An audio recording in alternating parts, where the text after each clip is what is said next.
Paris in the fall, the last months of the year and the end of the millennium. The city holds many memories for me, of cafes, of music, of love, and of death.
As I picked myself up, all I could hear was the ceaseless drone of traffic.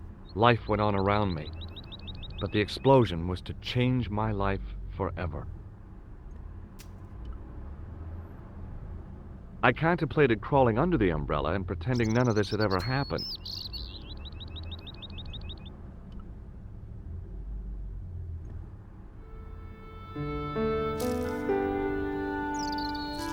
The leading article referred to the visit of a Nobel Prize winner from some unpronounceable Eastern European state. That was the only news story. The rest was rumor, gossip, and sensationalism. Then I noticed the writing at the foot of the page. It read Salah ad-Din, 1345.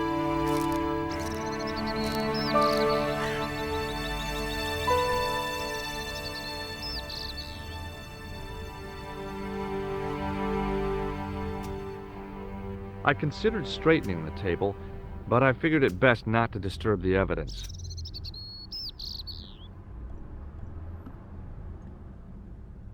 It was a Paris daily tabloid newspaper, full of sex, scandal, and sports results.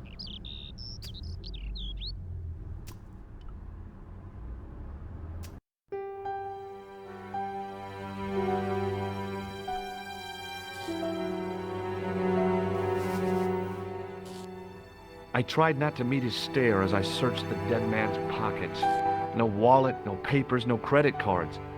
The guy's past was a blank page.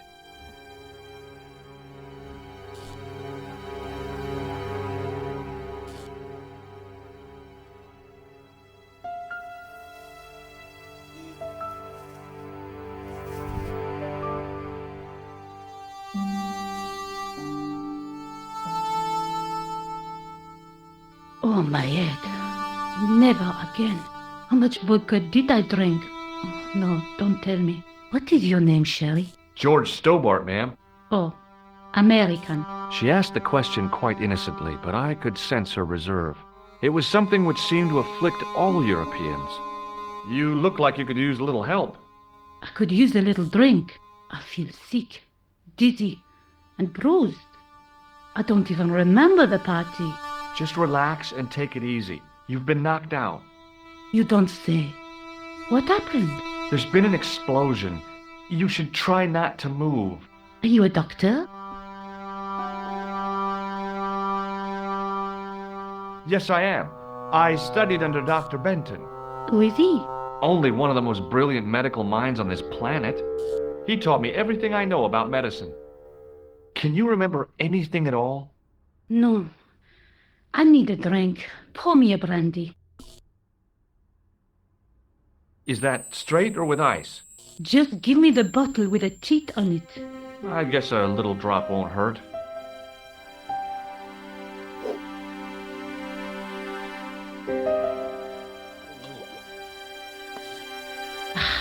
That's better. She knocked back the brandy as if it was water. I was glad I wasn't picking up the check. What about the old man? Is he dead? Yes, he is. Ah, mon Dieu. I've never seen a real-life corpse before. Except for Grandmaman. That was different. She was family. Has he gone stiff? I shouldn't think so. He's only been dead a few minutes. Do you remember what happened when the clown entered? I remember that horrible tune he played all right. It was like a funeral dirge. I'd never liked accordion music either.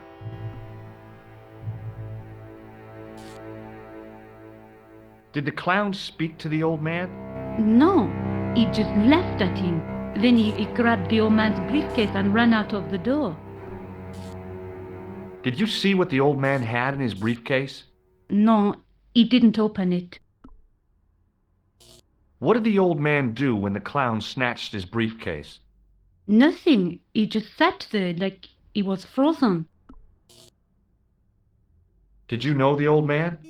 No, monsieur. I never saw him before. How did the old man behave?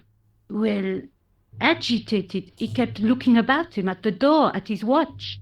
As if he was waiting for someone? Yes, I suppose so. He was worried about something, that's for sure. If you ask me, he was having an affair. He had that look about him, like a guilty husband. Did the old man try to stop the clown? Oh, he didn't have a chance. The clown dropped his accordion and ran out of the door. That's it. That's all I can remember. Did this newspaper belong to the old gentleman? I don't know. Someone has scribbled a note on it. It reads, Salah ed-Din, 1345. Does that mean anything to you? No, monsieur, nothing. Stay here, mademoiselle. I'm going to look around for evidence.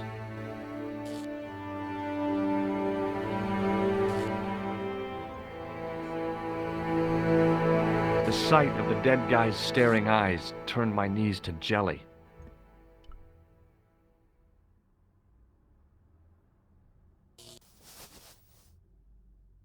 I checked his pockets. Nothing.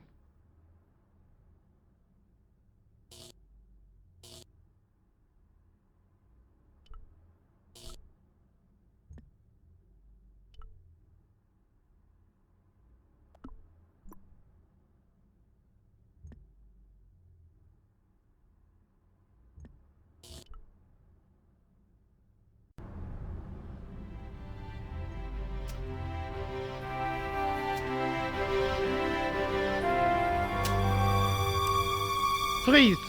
Hold it, right there. Oh, don't shoot. I'm innocent. I'm an American. Can't make up your mind, eh? I demand to see the American consul. Drop your weapons and get down on the ground. Put that thing away, Sergeant Mou. I apologize, monsieur, but I cannot permit you to leave. Am I under arrest? Ah, no, I would simply like to ask you some questions. En avant, to the café, marche.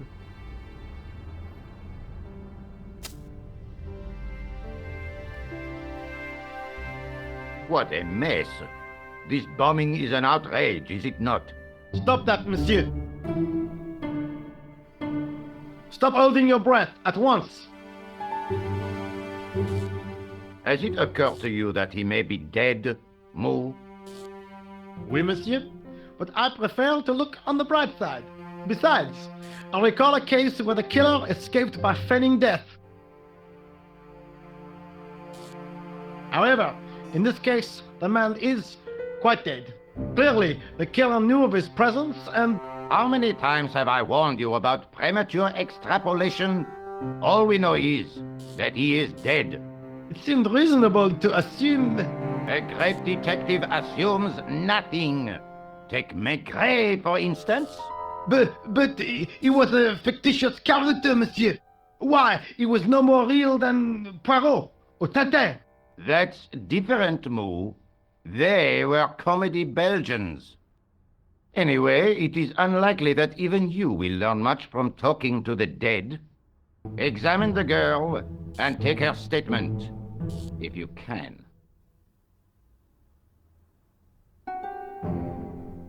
I doubt if she is in a fit state for questioning, monsieur. It smells to me as if she has been drinking. As I feared, we have stumbled upon a den of iniquity, Moo. Leave her to me, sir. I am used to handling drunken women. I do not doubt that for one moment. Et maintenant, to business.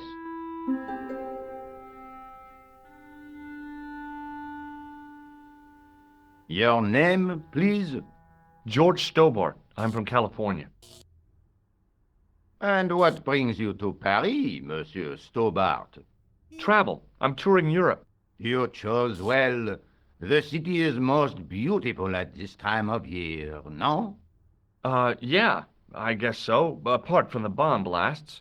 Were you in the vicinity of the cafe at the time of the explosion? Yeah, I was sitting out on the sidewalk. I was lucky I wasn't killed. The inspector passed over my remark with no reaction. Did you see the deceased enter the cafe? Yes, I did. Was he alone? Yeah. And did he say anything to you? No, he was more interested in the waitress. Did you see anyone else in the cafe? Yeah, there was a guy dressed as a clown. He was carrying an accordion. An accordion? Bon, the picture is forming in my mind, and it is not a pretty one. Is the girl all right, Moo? She'll live if she survives the hangover. She says the American claimed to be a doctor. He forced her to drink the brandy. I can explain everything. Can you, monsieur? Well, almost everything. Eh bien, I have heard enough. What do you mean? I am satisfied that you know nothing. You may leave. I hope this little incident does not spoil the rest of your vacation. What about my personal safety? Can't you at least give me some advice? What can I say? Stay alert and look out for suspicious characters. And don't cross the road until the little man shows green. Great advice. I honestly believe you are in no danger, monsieur. Should you remember anything of importance, please contact me. My card.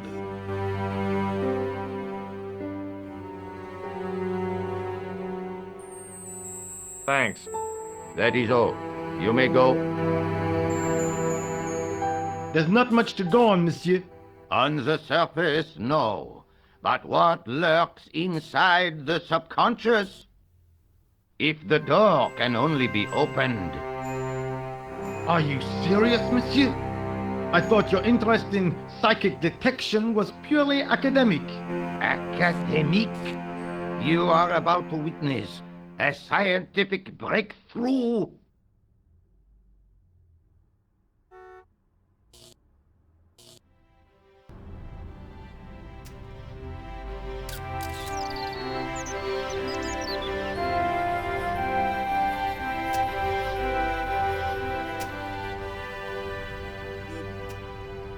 Excuse me, mademoiselle?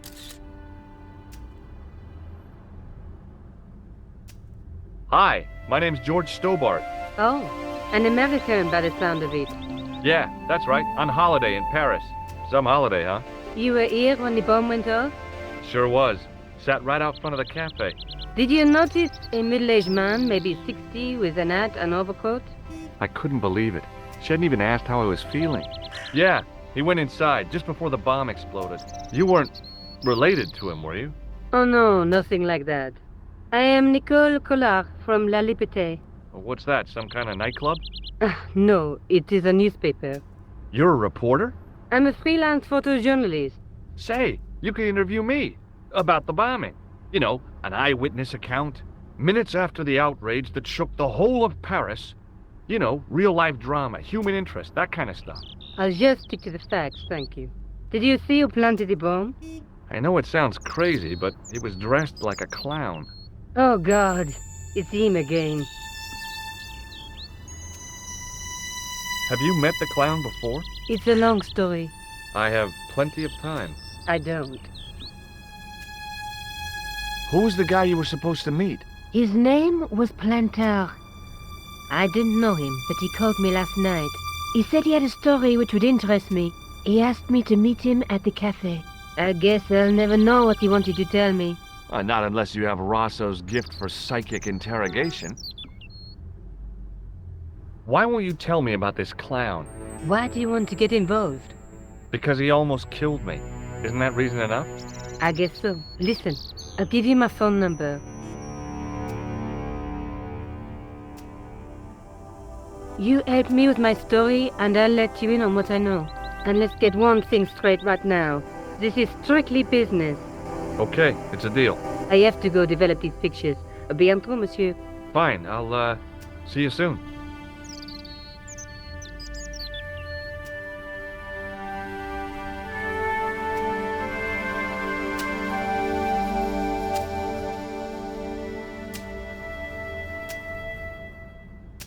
Hi, can you spare a few minutes? I thought you'd been arrested. No, it was a misunderstanding. When he pulled that gun, gah, I thought that was it. Those automatics pack quite a punch, you know? He made a mistake. He thought I was a terrorist. You? A terrorist? Ha! He was only doing his duty, I guess. Did you see an old guy with a briefcase? Wait, silly old coot. Do you know what he said to me? Work fascinates me, he says. I could watch it all day. Quelle bite. I could have knocked his block off. Did you recognize the old man? No. Should I have done? Was he a celebrity? No, but I guess he is now. His name was Plantar. Was? He's dead then? Yeah. That's too bad. Now I wish I hadn't called him what I did. If only I could turn back the clock. If only I'd been more tolerant. Regret and remorse are strange emotions. They really bring out the hammiest actors in people. Did you see a clown come by this way? A clown? Like in a circus? Yeah, with makeup and a big red nose. Huh! Those guys are funny, aren't they? Not in my experience. I love the circus, especially the horses. You haven't answered my question. Have you seen a clown? You think I've got time to watch everyone who passes by? Some of us have to work for a living. Look, I know you're busy, but surely you'd have noticed a clown. I told you already. I didn't see a thing. He was wearing multicolored baggy trousers and makeup. He'd be a poor sort of clown if he didn't. Listen, I have to find that clown. He's a killer. Say, who are you anyhow? A cop? No, of course not. I mean, do I look like a cop? I guess not. How do you know this guy's a killer? Did you see him in action? Didn't you hear the explosion? The cafe was blown up. The clown killed the old man? That's right. Blew him up with a bomb concealed in his squeeze box. Merde. But why did he go to the bother of dressing up like a clown? Who can unravel the tangled logic of a killer's mind? I guess it's some deep-seated psychological need. Or just plain showmanship. Take a look at this. You told me you weren't a cop. Don't shout about it. I'm working undercover. Who are you looking for? That's confidential. Would you like to read my newspaper? I haven't got time to read that. Can't you see I'm busy? You could read it on your lunch break. 10 minutes is all I get. And if my boss had his way, I wouldn't get that. He'd have me on a drip, so I didn't have to stop to eat. Oh, take the newspaper and quit complaining.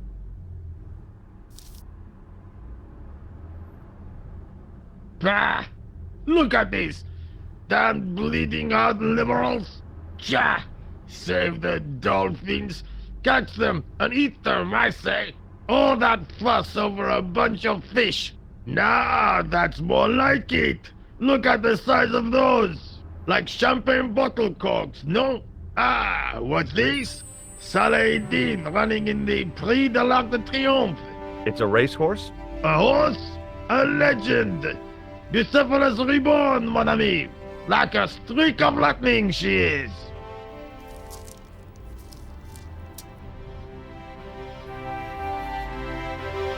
Do me a favor, won't you? Keep an eye on my hole. I'm off to put some money on that nag.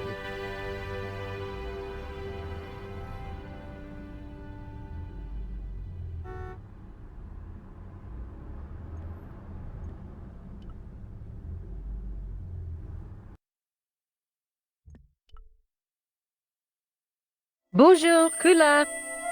Oh, hi. It's George Stobbart, the American at the cafe. Ah, oui. You said to call if I could help. Have you any news for me?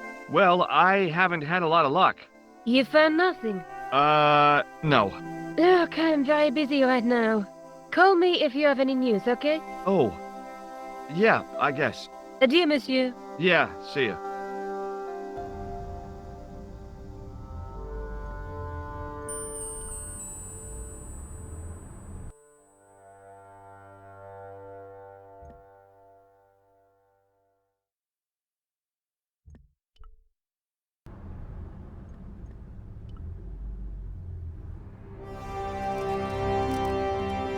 I found a T-shaped tool in the box. I didn't know what it was, but it looked useful.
The toolbox didn't contain anything else I needed. There was nothing inside the tent except a large toolbox.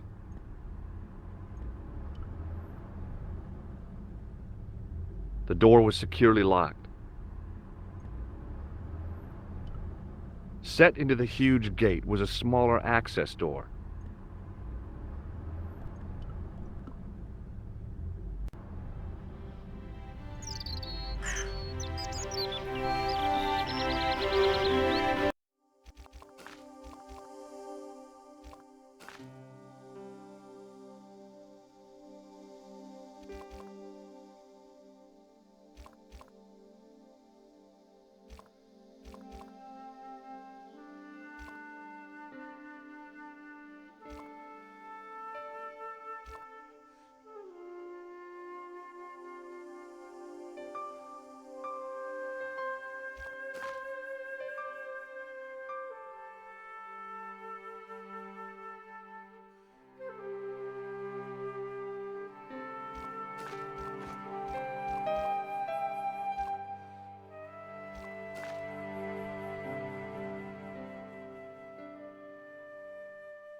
Excuse me, Sergeant. You heard the inspector. Go on, monsieur.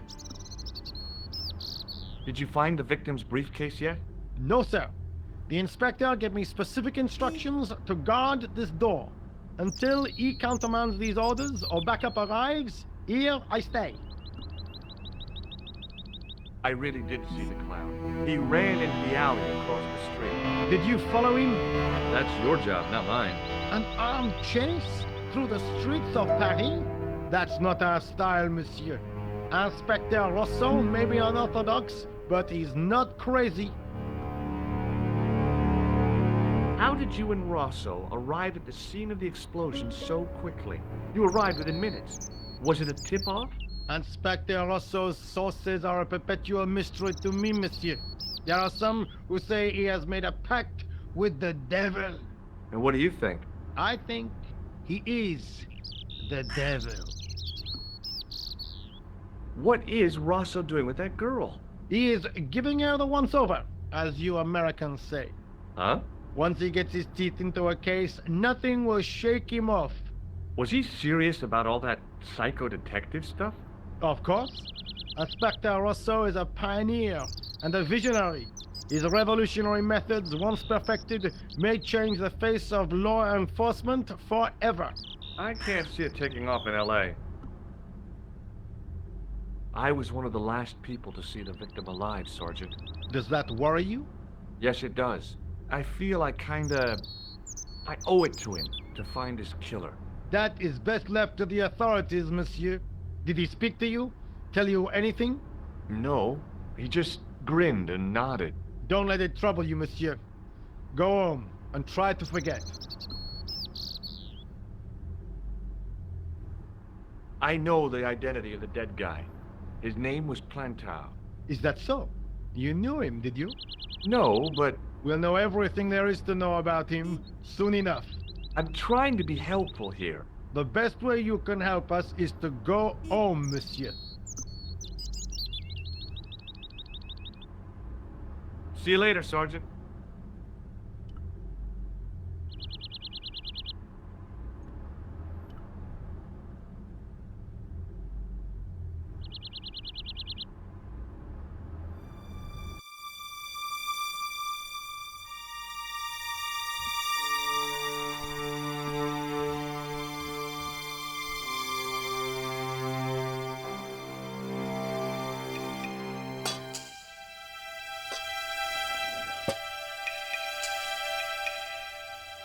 I lifted the cover to reveal what smelt like the entrance to a sewer.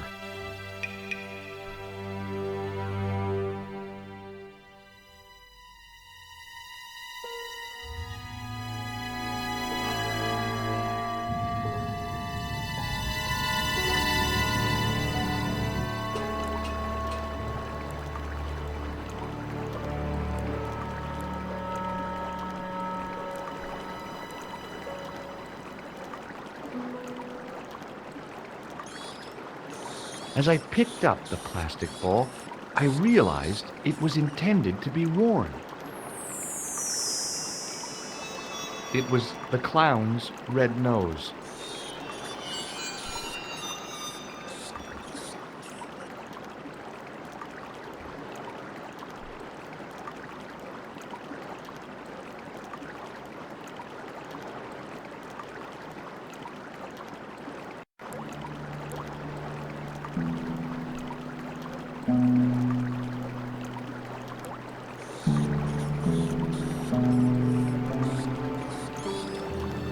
I took hold of the scrap of material and unsnagged it from the spike.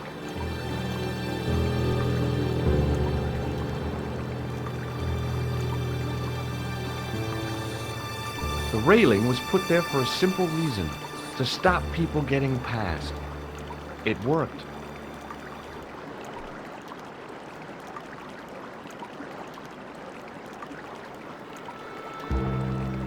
I scooped up the sodden tissue. It was cold and greasy, like breakfast leftovers.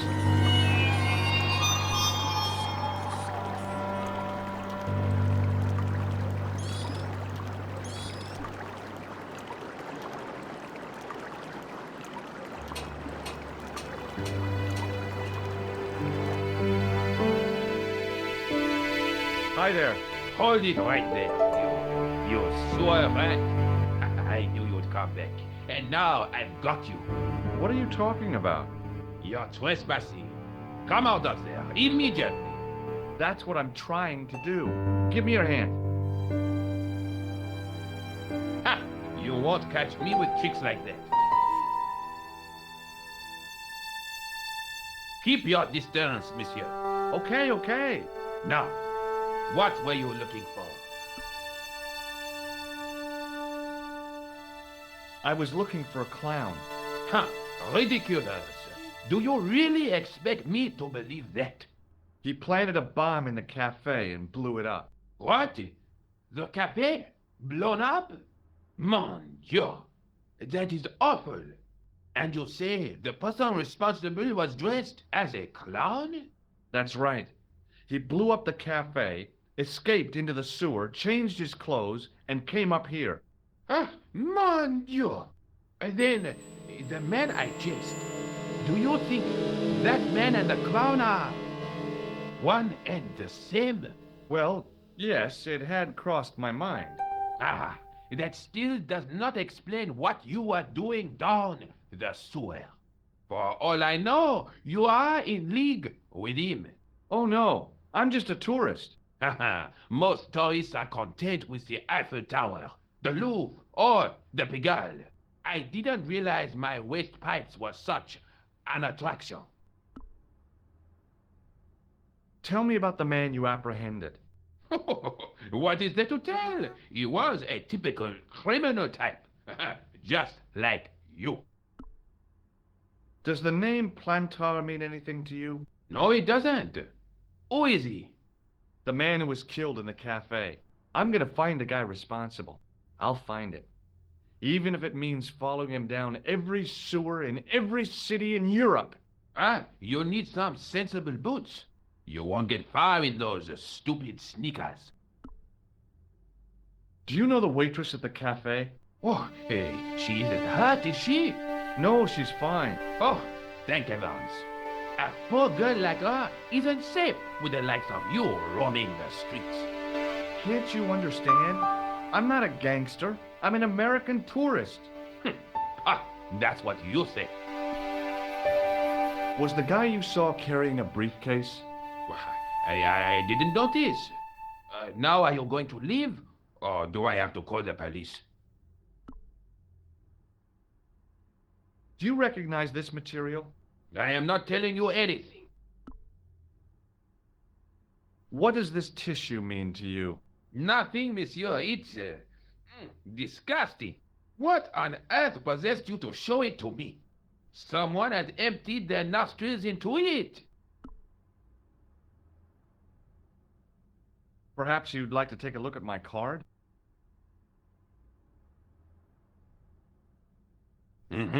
What is this? Inspector Augustin Rousseau? What does that say? Hominoid Division? A homicide. I think the ink's smudged. Then you are not a tourist. Okay, I'm not. I lied to you. And I'm sorry. Don't apologize, monsieur. You know, I had a feeling there was something different about you. It is your posture, your poise. Oh, yes. There is no mistaking the bearing of a disciplined man. And I should know. I was in the army, you know. When I was your age, I was fighting for my life in the African desert. How can I help you, Inspector? Let's start over from the beginning and tell it just like it was. Tell me about the man you apprehended.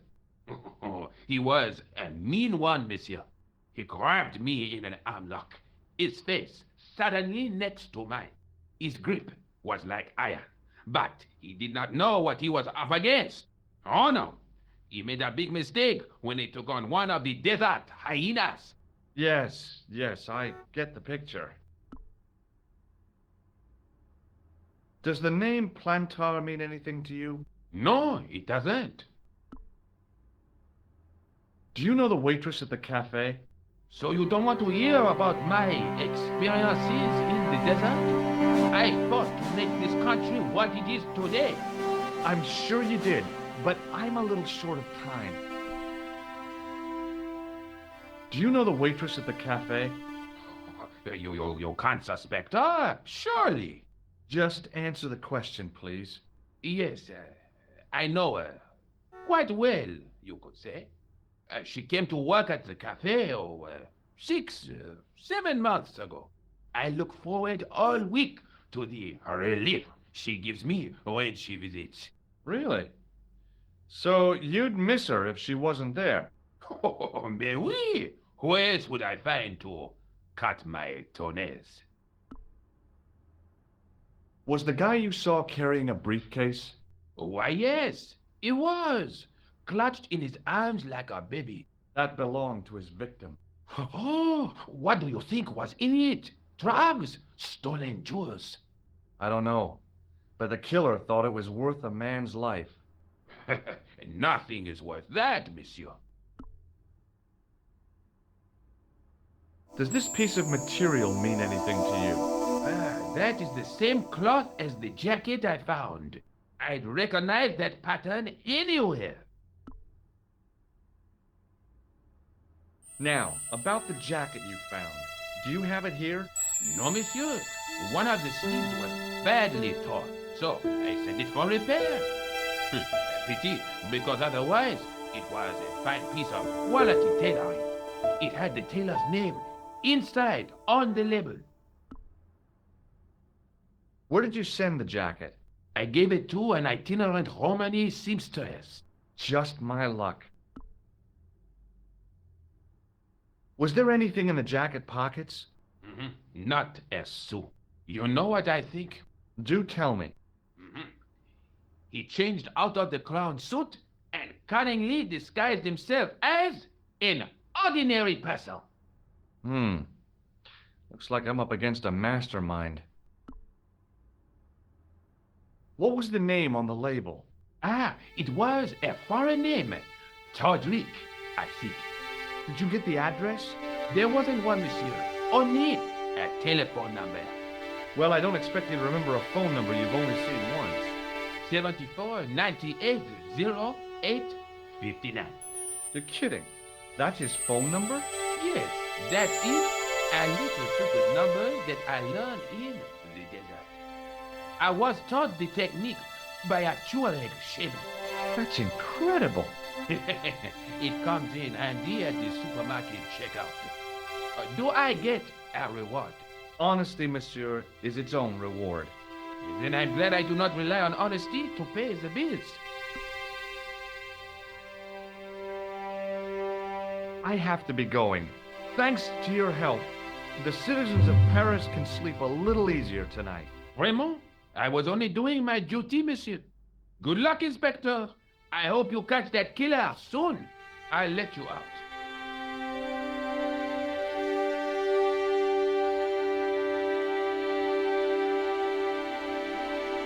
I hope you find your man, Inspector. So do I.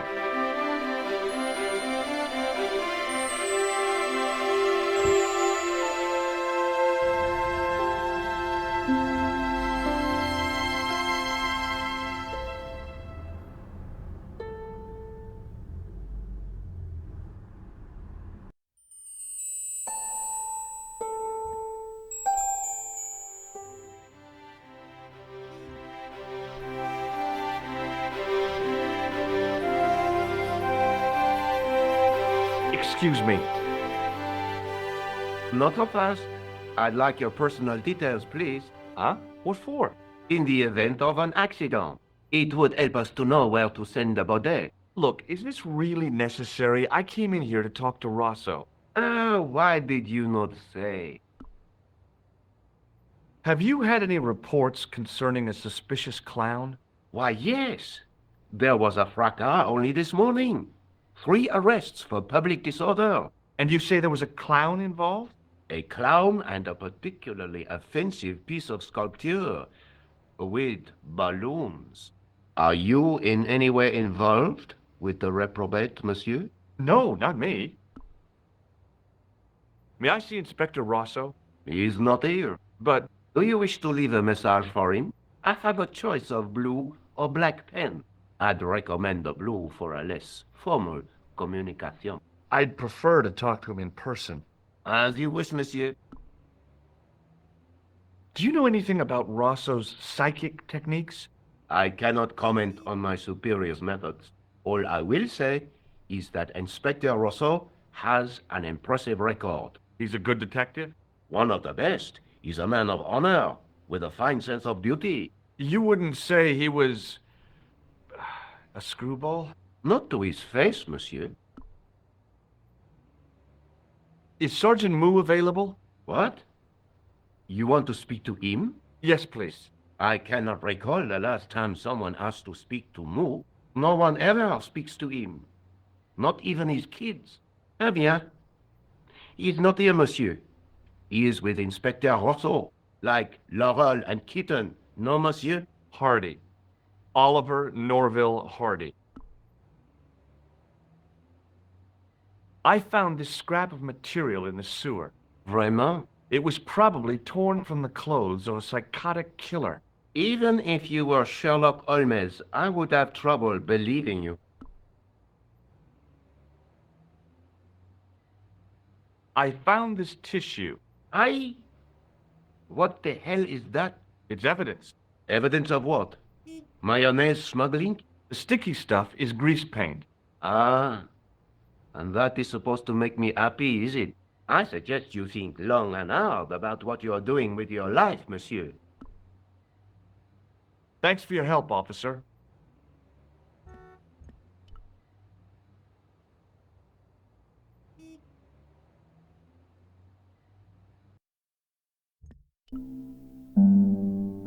Hello? Who is this? Hi. My name's George Stobbart. You don't know me. Correct, Mr. Stobbart. I don't. What can I do for you? Well, I'm trying to trace one of your customers. Could I maybe come over and talk to you? No. No, that's not possible. Oh, okay. Forget it. Listen, all I want is a name. What are you talking about? Who are you working for? I guess you might say I'm acting in the interests of truth and justice. Ah, thank God. I thought you were the police. There are innocent lives at stake, Mr. Todrick. Lives that you could save. You're collecting for charity, yes? No, I'm not. All I want from you is information. Go on. I'm listening. Do you know a guy called Plantar? No, I never heard of him. Shall I tell you what happened to Plantar? How he was killed in cold blood? I told you, I never heard of Plantar. I expect Plantar's a family man, don't you? In their little apartment, Madame Plantar is cooking the supper, listening for the familiar sound of her husband's key in the door. Junior is waiting for his daddy to come home from work. He can't wait to show him the merit marks he earned in school today. Only tonight, Monsieur Plantar won't be coming home. You forgot the puppy. Huh? The faithful puppy dog, waiting for the sound of his master's voice. Well, maybe they don't have a dog. What do you think? I don't know, Plantar. I never heard of Plantar. None of this has anything to do with me. What do you know about the clown who bombed the Café de la Chandelle Verte? I don't have no idea what you're talking about. You're cool, Todrick. But I think you know more than you're saying. I don't know who you be, but sure I am you don't know what you're talking about. I don't know if you're saying that to make me think you don't know what I mean, but... oh, this is ridiculous. Quit playing games with me, Todrick. I tell you, I know nothing about no clown. Did you know that one of your customers was a part-time clown? If a guy feels happy with a funny nose and custard down his pants, what's the problem? Thanks for nothing, Todrick.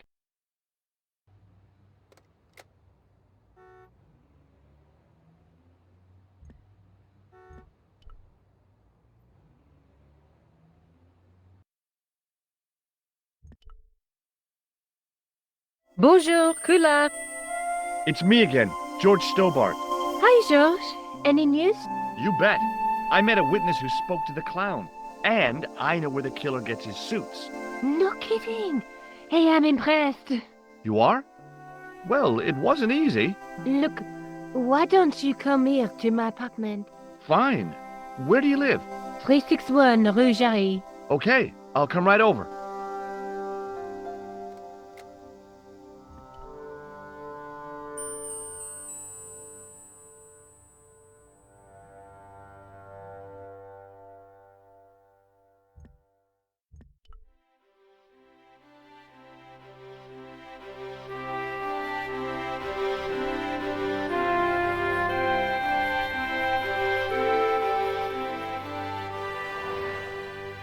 Oh, hi. Bonjour, monsieur. Would you like me to foretell your future? No thanks. I'm very good, and it only takes a minute. Thanks all the same, but I'm not superstitious. Besides, if it only takes a minute, that's not much of a future to look forward to. I've changed my mind. Will you tell my fortune? You're going on a long journey. My, oh my. What a surprise. Can you tell me anything I don't already know? 10 francs, please, my dear. 10 francs? That's a ripoff. Please yourself. How does this fortune-telling routine work? If I knew that, I wouldn't be selling flowers for a living. Haven't you ever wondered why you were blessed with the gift? Well, it's a bit like satellite television, I suppose. Some of us are born with a built-in receiver dish. I just happen to be one of the lucky ones.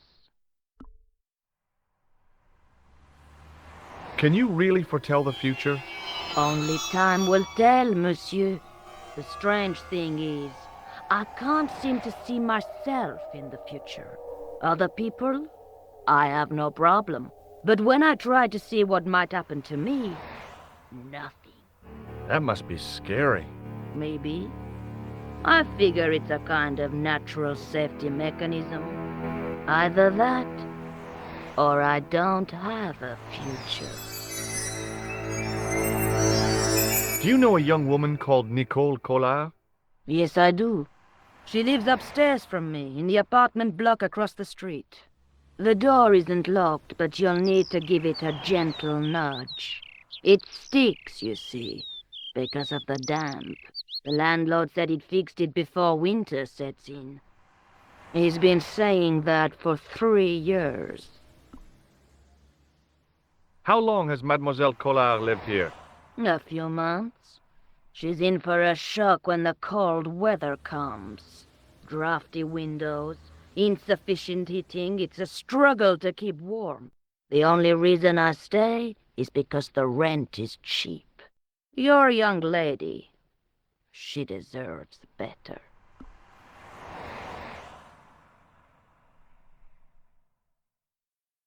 I thought Mademoiselle Collard was a successful photographer. Not as successful as she makes out for all her fine clothes. Oh, I've heard her crying herself to sleep at night. That's awful. Now don't you let on that I've told you.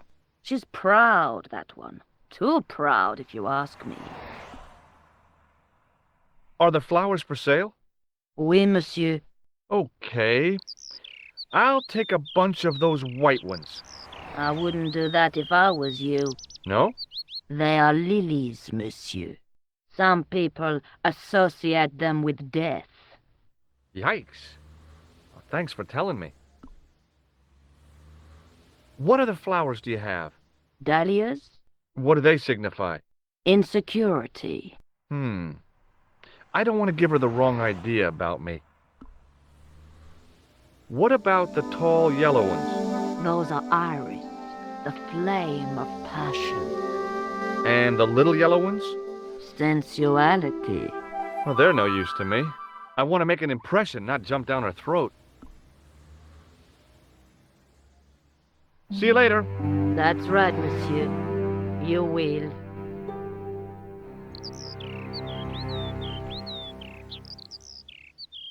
I inhaled deeply, expecting to experience the scent of the flowers. What I got was traffic fumes.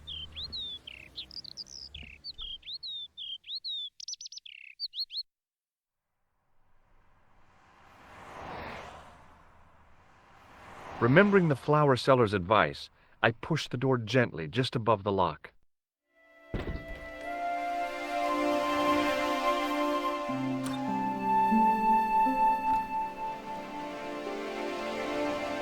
Bonjour. I'm glad you could make it, monsieur. Please, call me George. Fine. I'm Nicole. Take a seat, George.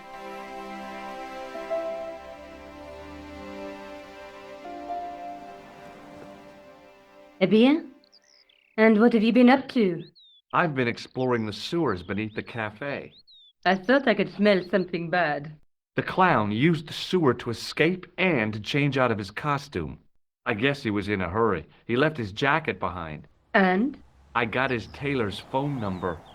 You had better luck than I did. Luck, she said. Luck! Hard work, I'd call it. What happened? I took my photographs to the editor, but he wasn't interested. Can you believe it? He told me to drop his story. But you're not about to do that. Oh, no. I am going to find out what's behind these killings. You know what I think? It's a conspiracy. The police in 3 different countries have kept very quiet about the murders. The press don't connect them at all. They blame them on political, religious, or militant minority extremists. That covers just about everyone. May I use your telephone? Sure, go ahead. Thanks.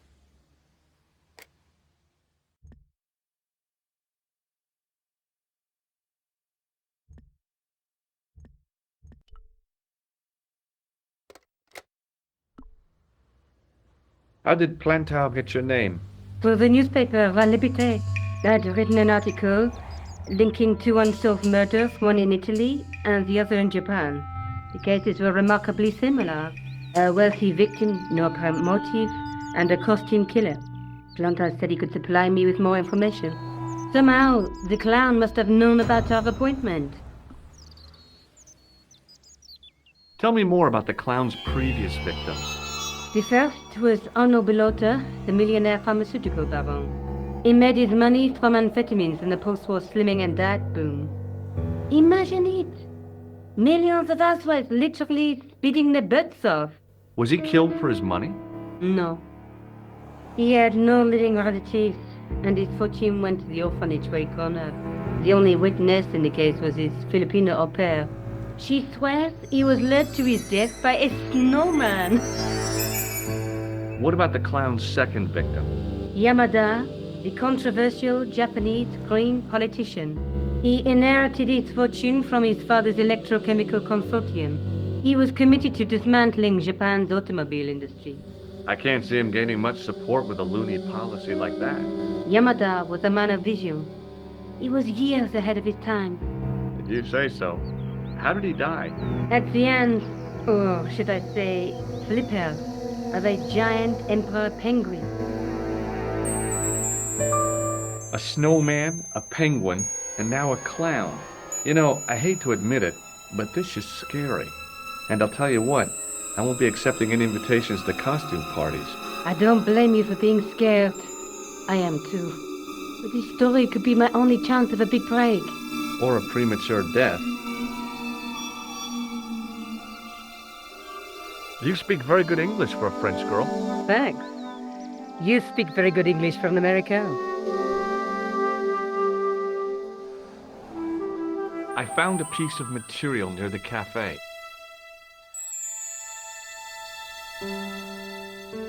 When I showed it to the concierge, he recognized it right away. It's very distinctive, all right. Just wait until you see this. I developed the film I shot at the cafe. Here, George, it's an enlargement I made. Look what that guy's wearing. Checkered pants. The same material as I found in the sewer. That's right. This guy shouldn't be difficult to find. Oh no? Take a close look at his left cheek. A scar. In the shape of a horseshoe. Oh, a crescent moon.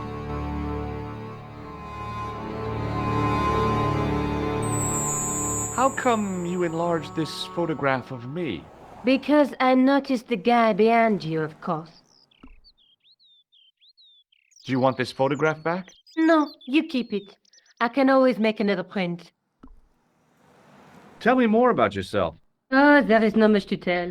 Well, how did you get into photography? I guess I owe that to my father. He bought my first camera. I was 8 and my parents had just split up. Did you live with your father? Yes, my mother went off with her new boyfriend. I don't mind. Papa was all I needed. 4 years later, he died in a plane crash. I'm sorry. Well, it's all right. I don't mind talking about him. He was more like an older brother, really. Always joking and laughing. Papa always wanted I should study art. That's why I went to college. Did you learn about photography at college? Oh, God, no. I couldn't afford the materials. We were billed for everything we used. Paint, canvas, paper. Most of my year turned to minimalism. It was cheaper. I used to go poaching in the park for squirrel hair. The only time I wasn't hungry was the time I did printing. I used to eat the potatoes. You're making fun of me, aren't you? Oh, no. Do you have a boyfriend? That's none of your business. I found this tissue down the sewer.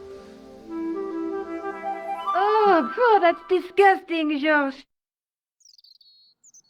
I think the stuff on it is grease paint, like actors use. Or clowns. It's still disgusting. Get rid of it.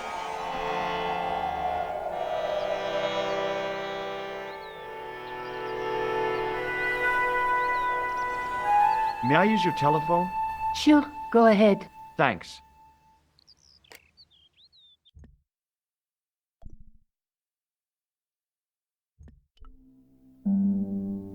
Hello? Who is this? Mr. Todrick? Oh, it's you again. What now? Did you make a suit for a man with a scar on his face? A scar in the shape of a crescent moon? Maybe. Maybe not. Tell me where I can find him and I'll leave you alone. And if I don't, I won't leave you alone. I can't tell you anything unless you give me his name. Do you know where I can find the guy with the scar? I told you. Without a name, I can't help you. Thanks for nothing, Todrick.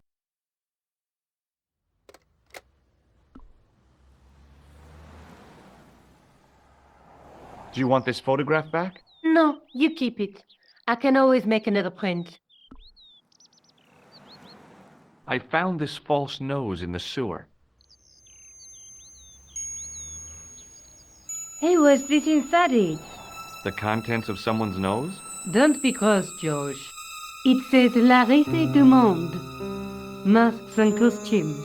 It's a costume shop near the Gare Saint-Lazare. I'll check it out. Maybe the owner remembers who hired the clown costume. Why don't you put it on, George? No way am I wearing this. I'd look really stupid. Besides, you might have had a cold.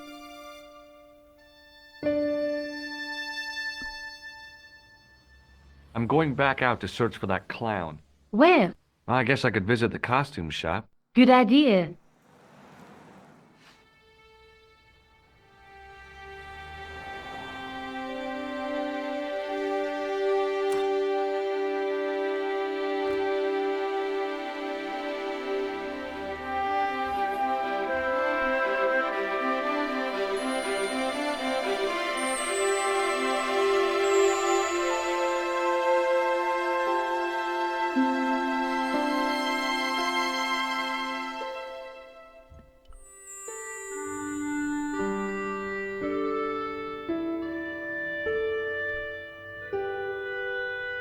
I gave the dummy Puro a tentative prod, but it didn't move.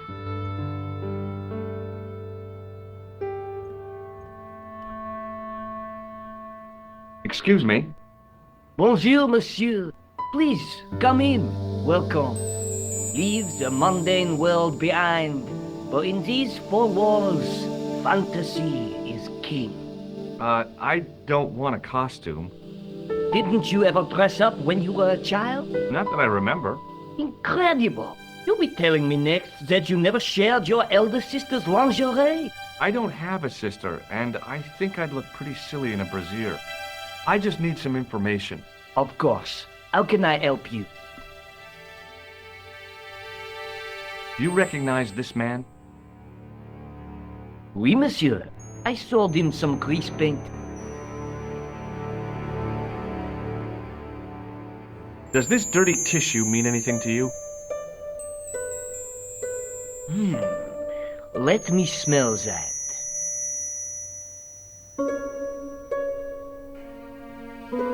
Bestheimer's number 7 white pancake. Theatrical grease paint, right? Oui, monsieur.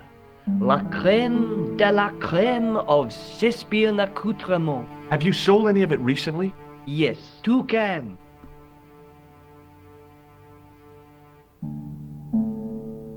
Have you heard of a man named Plantile? I do not recall anyone of that name. I'm looking for a man who hired a clown costume from you. The man whose photograph you showed me, he hired 2 costumes. 2? Yes, Bozo the clown and Seamus the pixie. What was his name? Khan, a Middle Eastern man, I would think. And did he have the scar on his face? That's right, in the shape of a crescent moon. How come clowns are so popular? I think it has something to do with their unpredictable nature. Personally, I think clowns should be banned, along with mimes. Oh, come now. Who doesn't love clowns? Me, for one. Are you sure this is the same man who hired the clown suit? Certainement, Monsieur K.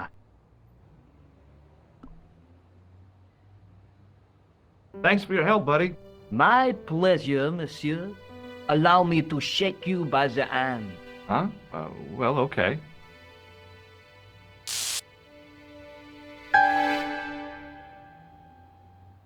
What are you trying to do, kill me? You did not find it amusing? I never saw the funny side of electroshock therapy.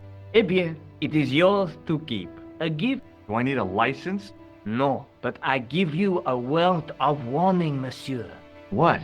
Remember to switch it off before you visit the toilet.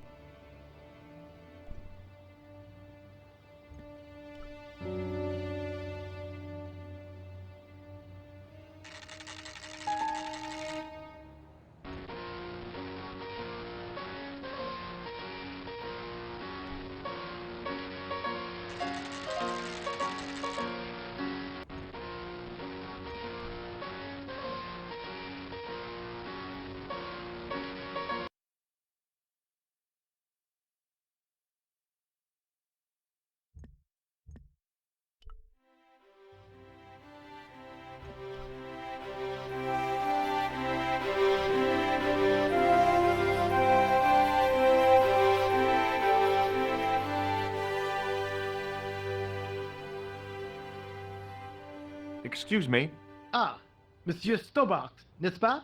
That's correct. You remember me. The retention of such data is part of my duty as a gendarme.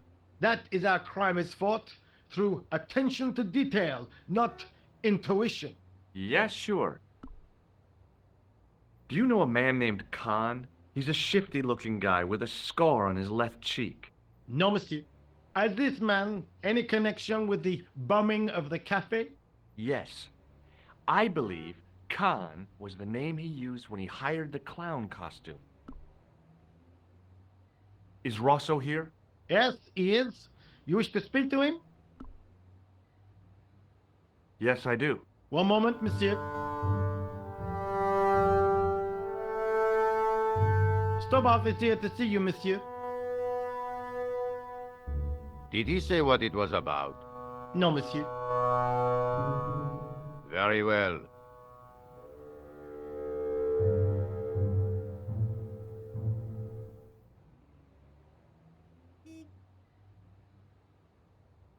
Hi, Inspector. Remember me?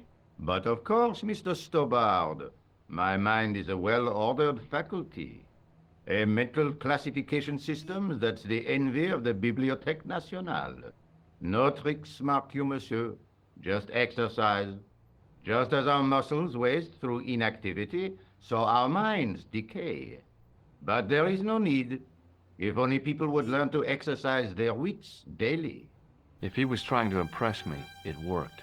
He was pompous and patronizing, but he had style. Eh bien, if you called about the bombing, you're too late. Investigations have been closed. But I've been taken off the case. what about the murderer, the dead guy? It is out of my hands. Would you care to shake my hand, Inspector? Please don't be offended if I decline your offer, Stobbart. The palms of my hands are particularly sensitive. Don't you want to know what I found out about the killer? I told you, monsieur, the case is closed. I have washed my hands of the whole affair. Then I'll have to continue my investigations without your help. No, you must forget the business of the clown completely. Go back to being an ordinary tourist, Stobbart. Did you find out the ID of the guy who was killed in the explosion? I already knew who he was. I heard that the bomb victim's name was Plantar. Your sources are reliable. He was a big shot at the Treasury, wasn't he? Maybe that's why you've been taken off the case. I'm sorry, monsieur. I cannot comment. What was that psycho-detective business you did in the cafe?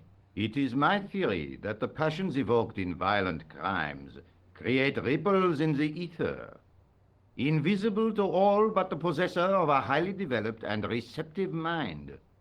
I'm impressed. Can you bend spoons, too? I didn't think a man of your obvious intelligence would stoop to mockery. I'm not mocking. I've had personal experience of the power of the mind. I used to get ignored at parties until I read a book that changed my life. Really? What was it called? Hypnotism for Fun and Profit. He looked at me as if I'd farted at a funeral. The power of mesmerism is a rare gift, not a party trick.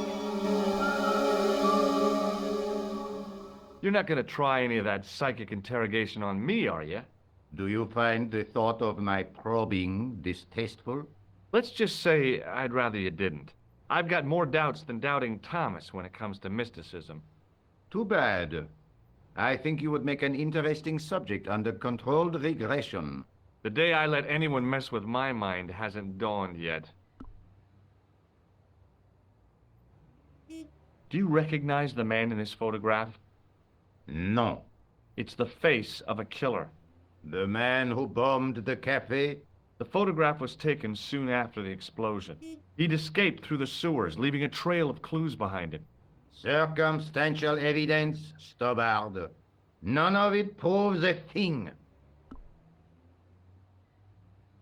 So long, Inspector.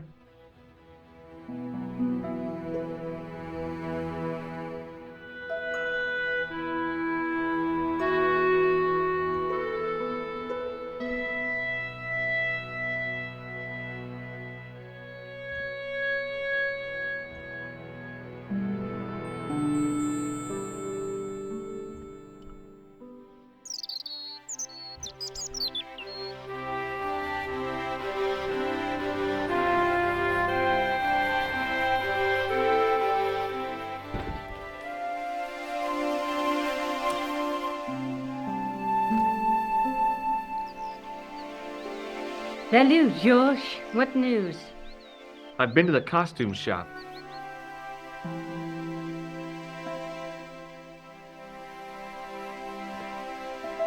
Yeah, I like it. What are you supposed to be? I didn't hire a costume. These are my clothes, and you know it. Did you ask about the clown? Yeah. He used the name Khan. He hired 2 costumes, the clown and a pixie. Then we're one jump ahead of him. How do you make that out? He probably plans to use the pixie suit next time he kills. Oh, God, don't let it be me. I don't deserve to die at the hands of a pixie. Don't be silly, George. That won't happen. Oh, no? No, because every time you see a pixie, you're going to run like hell. What are you doing to help trace the killer clown? Research, George. Yeah? You have a copy of the clown's yearbook? I have a telephone and lots of contacts. Oh, well, did you find anything useful? Not yet. I'm employing my first and most useful weapon. What's that? Patience. Oh, I've heard of that. Isn't it a substitute for decisive thinking? Have you found out any more about the murders? Well, it may be nothing, but both the clown's victims visited Paris earlier this year. When? The second week of July. They were both here at the same time. Did they meet? I don't know, but I can't imagine it was coincidence. The guy at the novelty shop gave me this. What is it? A hand buzzer. You put it in your hand and give people electric shocks. Why? It's a gag. A practical joke. If you ever use it on me, I'll break your arm. Okay. I get the picture.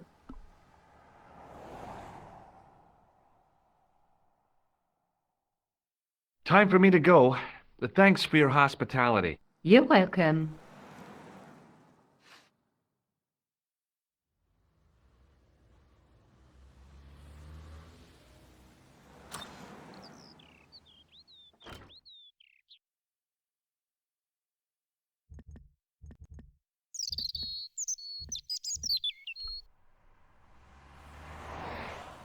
It wasn't the style of the clothes in the shop that caught my eye, but the prices. The same amount of money would feed a starving family for the rest of their lives.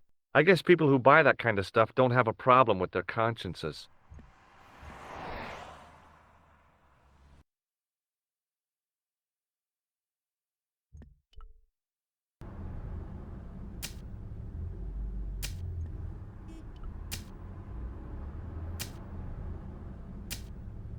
There was nothing inside the tent except a large toolbox. Hi! You're the guy who gave me the tip, aren't you? Huh? The racehorse, Salahedin. Oh, yeah, but I put every franc I had on that horse. listen, My lifetime savings, next month's rent, everything. Oh, God. She won by 3 lengths. I'm a rich man. Call me Lucky George, the punter's friend. So how come you're still here? I'm not going to let my newfound wealth change me, not one bit. I bought this hole, fittings and all. Now I can come and go as I please. No more clocking on or completion schedules. No foreman breathing down my neck. Thanks to you, I've found paradise. I'm getting a mushy feeling in my chest. But not half as mushy as your head. What do you want now? Do you recognize the man in this photograph? No, I don't. Would you like to shake hands with me? No, I wouldn't. One of the real pleasures of being rich is not having to be polite. I gotta go. Don't let me keep you.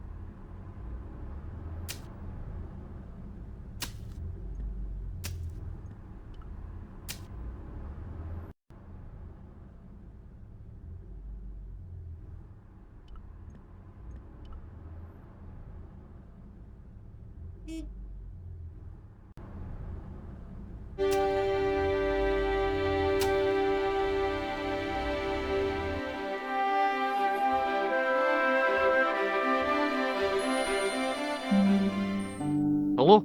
Who is this? It's George Stobbart again. What now? I found out the name of the guy I'm looking for. Is that so? Yeah, it's Khan. You know who I'm talking about, don't you? Yes, I delivered the suit to his hotel. The Hotel Ubu. I don't remember the room number. It was upstairs. The second room on the right-hand side of the corridor. Thanks, Todrick. That's all I wanted to know. Now I've got you, Mr. Clown.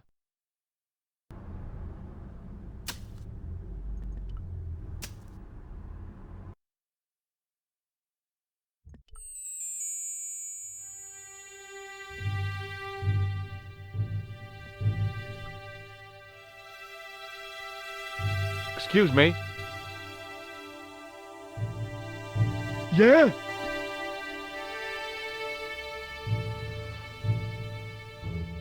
Do you recognize the guy in this photograph? Is this a trick question? No, I simply asked if you recognized him. Okay then. No, I don't. You ever meet a guy called Plantow? No, I ain't. You missed your chance. If you're quick, you'll catch him at the coroner's. Do you happen to know a guy named Khan? That ain't nobody I know. I'm sorry to be a burden on your brain. Have you seen a guy dressed as a clown? No, I ain't. Don't tell me I missed him. Oh, that's too bad. I love the clowns, don't you? I've seen daytime television that was funnier. I love it when the little guys get hyped. That figures. Custard pies, hose pipe down the pants, then smack! A plank in the kisser.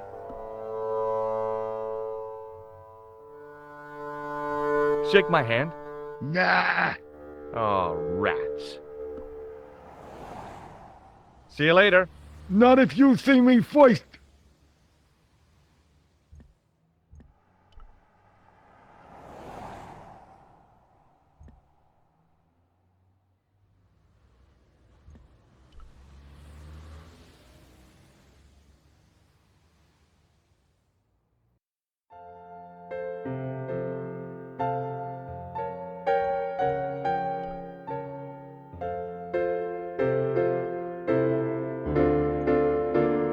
Excuse me, didn't I see your picture in the news? You're that Nobel Prize winner from some unpronounceable Eastern European state. Yes, that is me, in person. I don't want to worry you, but have you had any threats on your life? You know, mysterious phone calls, letters made up of headlines cut from the newspaper. I don't know what you're talking about. Do you know a guy called Plantow? I don't know anybody in Paris. Oh, well, this guy's dead anyhow. Why do you ask me about dead men? I have seen enough of death to last me a lifetime. I'm, sure you have. Have you seen a clown? I beg your pardon? The clown. A guy in funny pants. Have you seen him? My pants are from England. Marks and Spencer. They are a pleasure and a comfort to wear, with much support.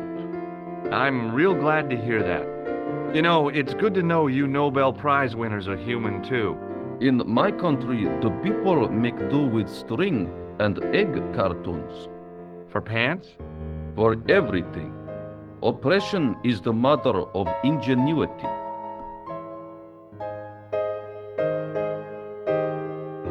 Do you recognize this man? He calls himself Khan. Yes, I know this man. Why do you carry his photograph? I'm a private detective.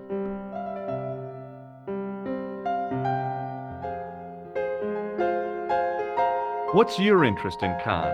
He is an enemy of my people. You know he's a killer. Of course, amongst other things. Would you help me investigate Khan? That is not possible. My instructions are to observe. I cannot jeopardize my position as an honored guest of this country's government.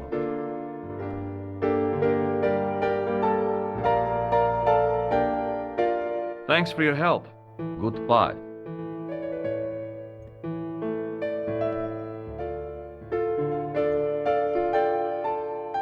There was no one registered under the name of Khan. If the killer was staying here, he'd used a different pseudonym. There was no one registered under the... If the killer was staying here, he'd used a different pseudonym.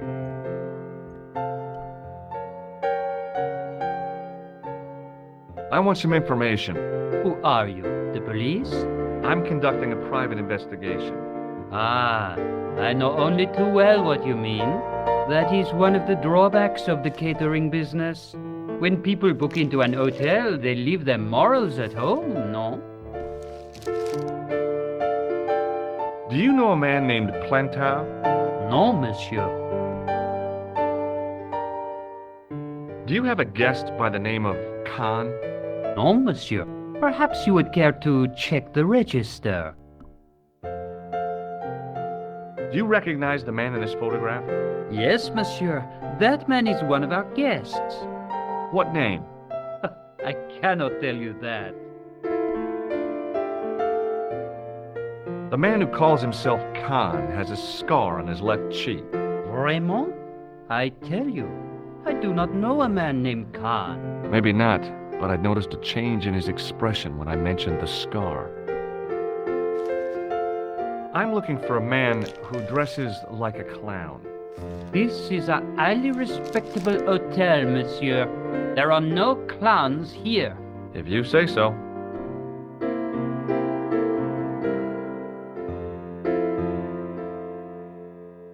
Thanks for your help, buddy.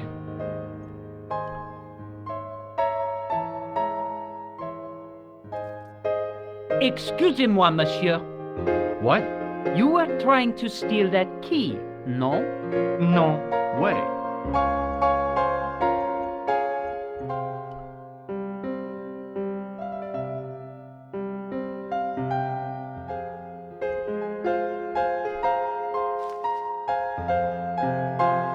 Hi there, ma'am. Well, hello. What can I do for you? I'm looking for a man.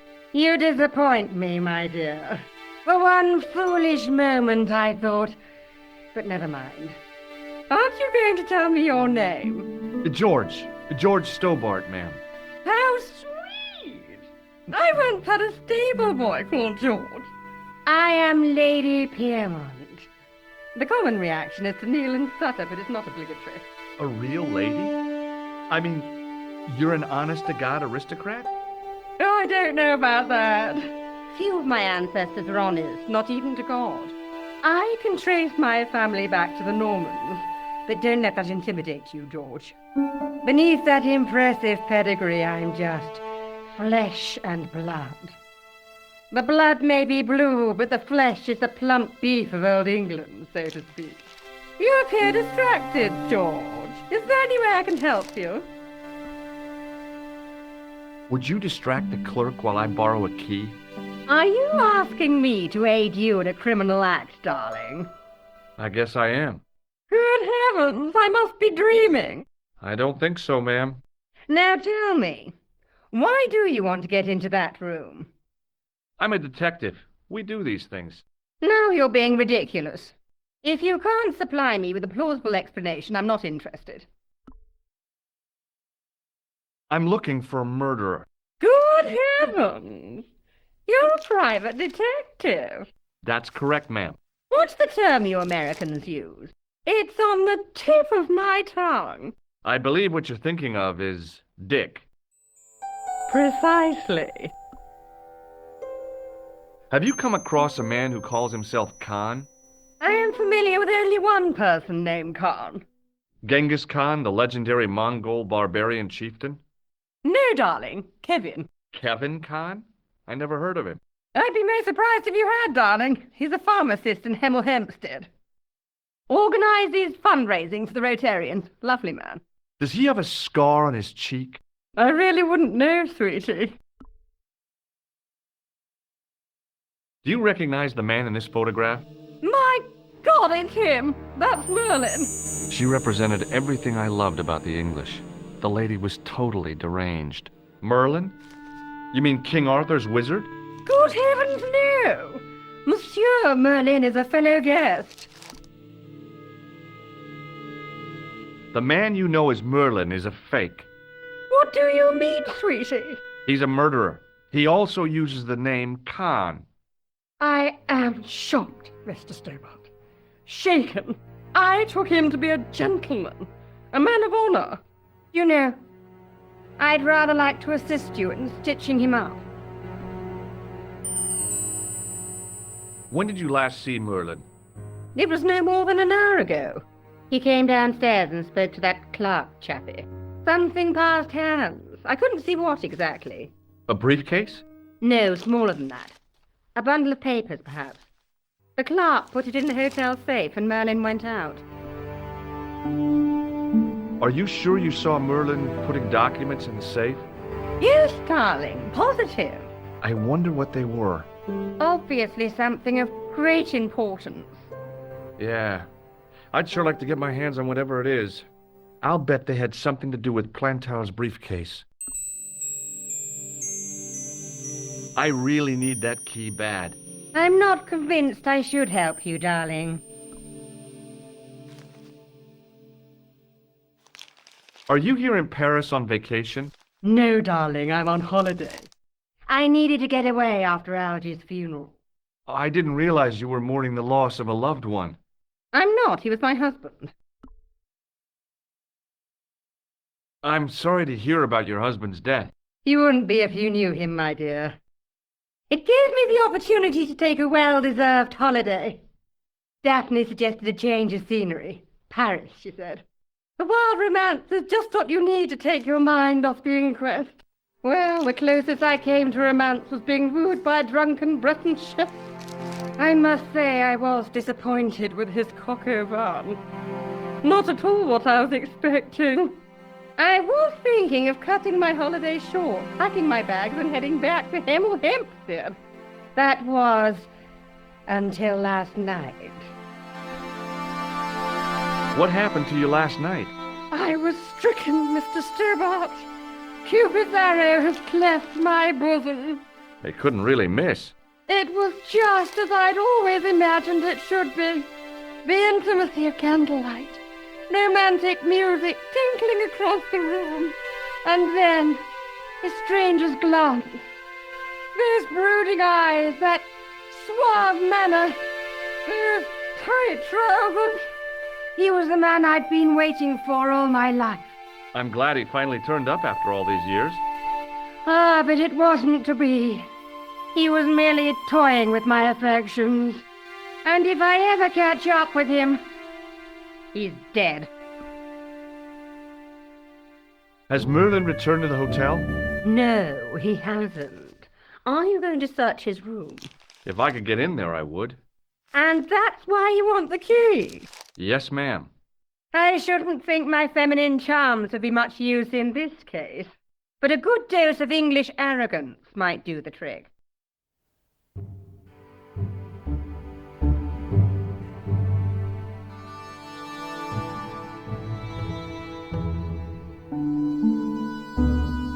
I say! You there? Flunky! Oui, madame. Listen carefully. You do understand English, don't you? But of course, madame. Good. I wish to deposit some jewelry for safekeeping. I understand. Are you quite certain? Oh, bien sûr, madame.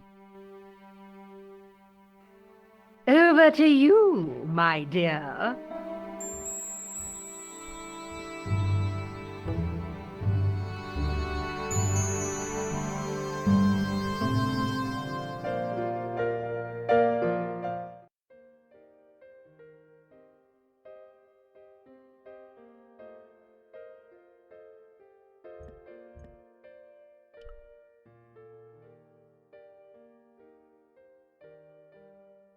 The door was locked.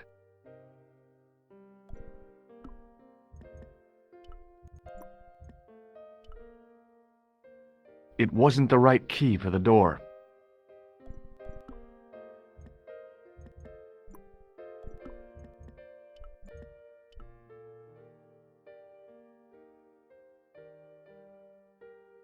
Maybe it wasn't the right room, but this was the right key.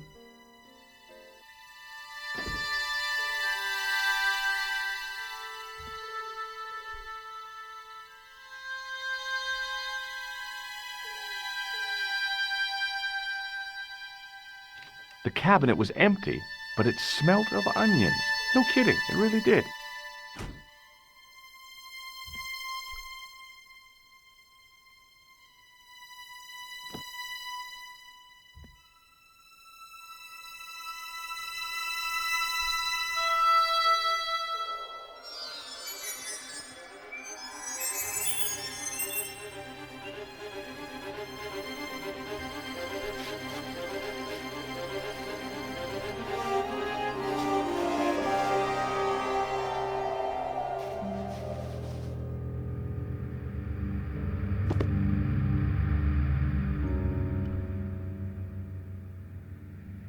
The assassin had been too smart to leave incriminating evidence beside his bed.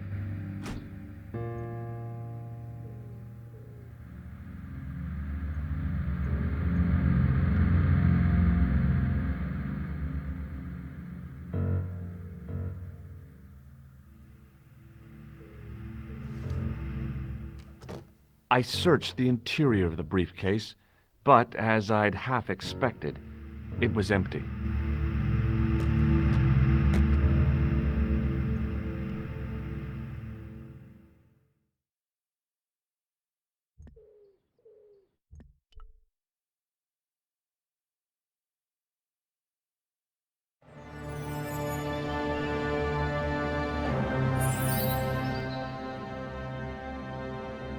I had the kind of feeling in my stomach that would usually send me running to the bathroom.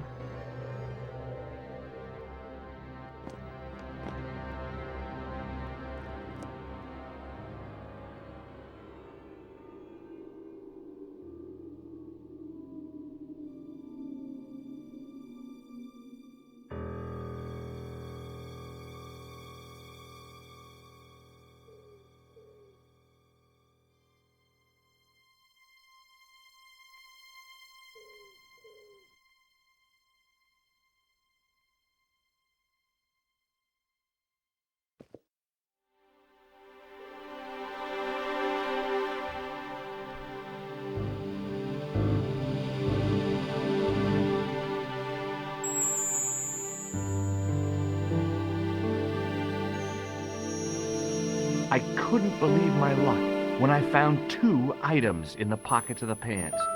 The first was an ordinary matchbook. No matches, no clues. The second was a pass card which read, Thomas Merlin, Gruber Electronics Corporation. There was nothing else in the pockets of the killer's pants.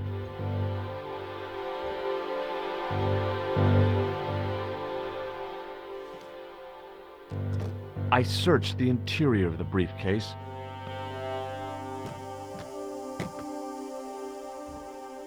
The pants matched the jacket which the killer had lost in Paris.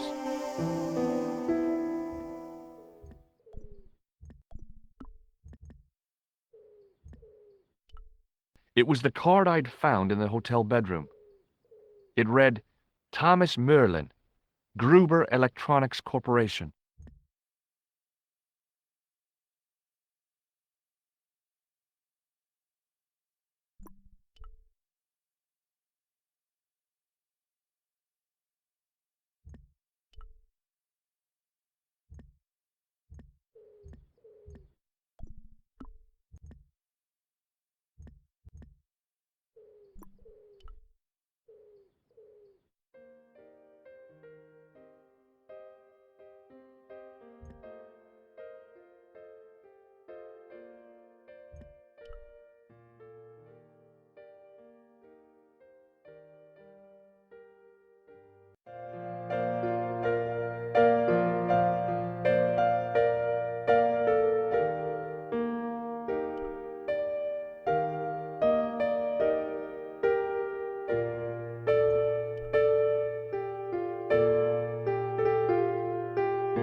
Just a minute, monsieur.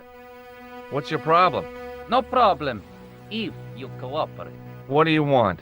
Just a routine security check. Nothing to worry yourself about. Oh, well, all right. Search him, Flap. You bet. Hey, knock it off. Get off, you big ape. Nothing, Guido. Zilch. Our apologies, monsieur. What? I had to report you to the authorities. Randir, we are the authority. You want I should break his arms? No. Let him go, Flap.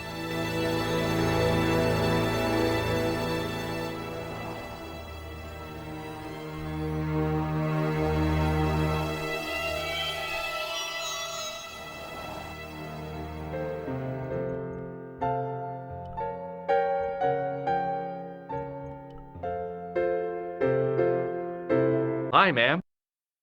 Hello, George. What can I do for you now? Did you know there's a gangster out front? What makes you think he's a gangster? The Italian suit and the bulge in his pocket? I know plenty of men with Italian suits and bulges in their pockets. That doesn't necessarily make them gangsters. That gangster I told you about? He went through my pockets just now.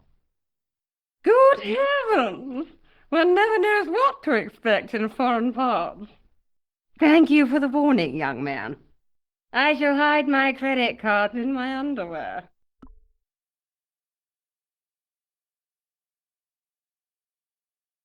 I got the key.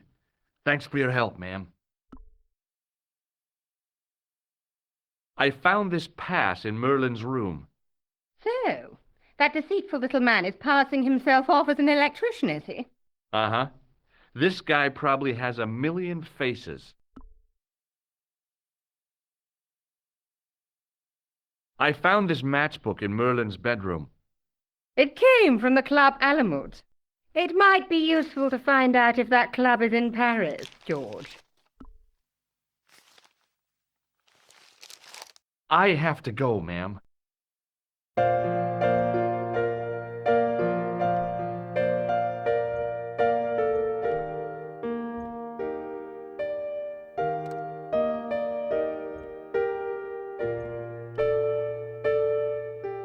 Bonjour, Collard. Hi, it's George. I have the address of the killer's hotel. If you're going to pay him a visit, take care. Remember, that guy's a professional. Thanks. I'll be fine.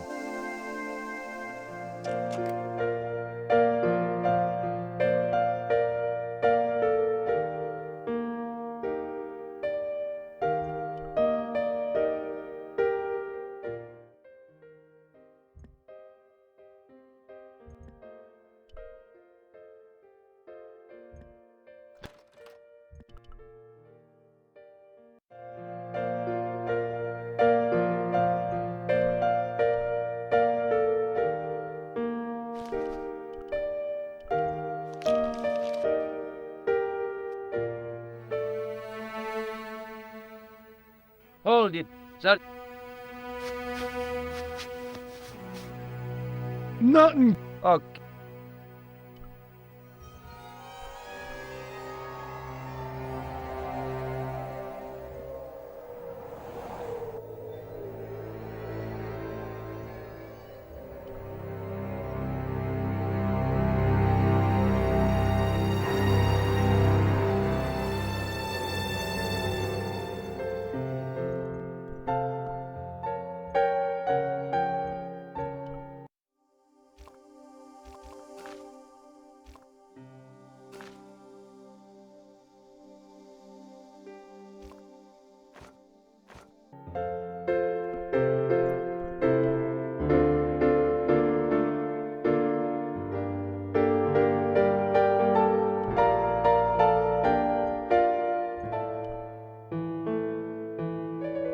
What now, monsieur?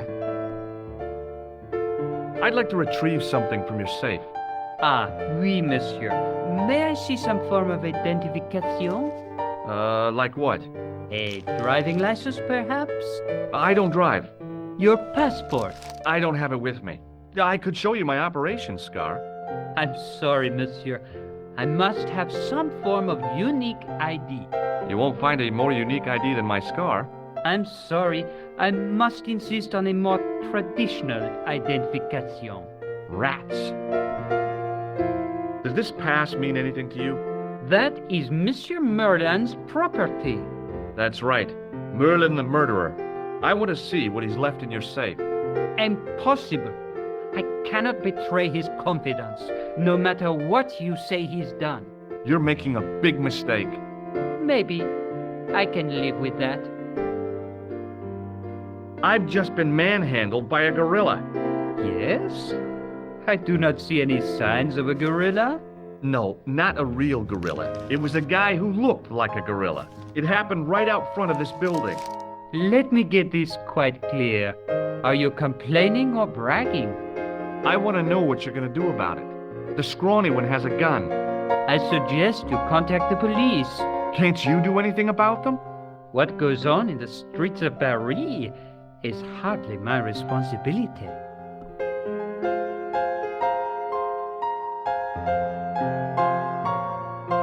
Aren't you concerned that your guests are being intimidated by gangsters? No one else has complained, monsieur. Did they steal anything from you? Well, no. They didn't find what they were looking for. What was that? I don't know. I don't think they did either.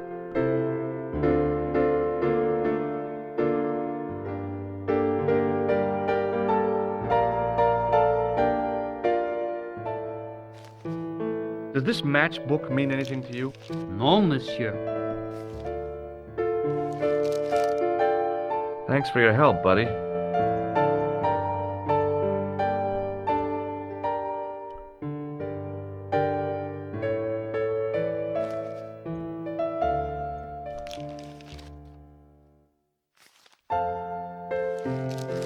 Hi, ma'am. Hello, George. What can I do for you now? Would you like... No, darling. I showed, but he wouldn't... I'll give him something to be scared of. Follow me, George!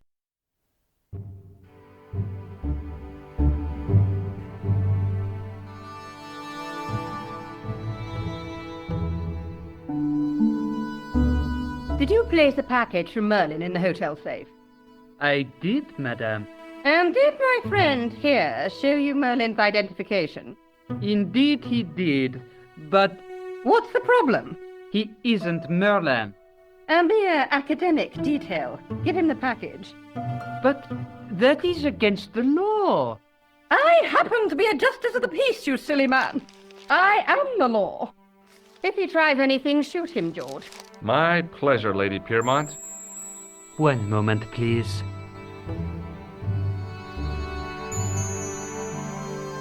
You know, I haven't enjoyed myself this much since Greenham Common. I don't know what I would have done without you, Lady Piermont. Voilà, monsieur. Le manuscrit de Monsieur Merlin. Thanks. How satisfying. An Anglo-American alliance that actually worked. The clerk had given me a tightly rolled sheet of parchment. I decided not to unroll it until I was safely back in Nico's apartment.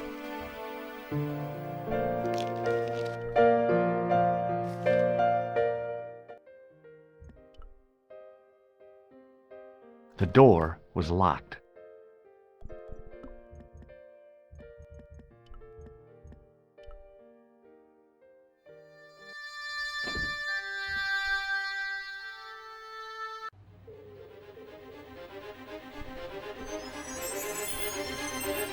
I knew this was no way to treat an ancient manuscript, but I couldn't let it fall into the hands of the goons waiting outside.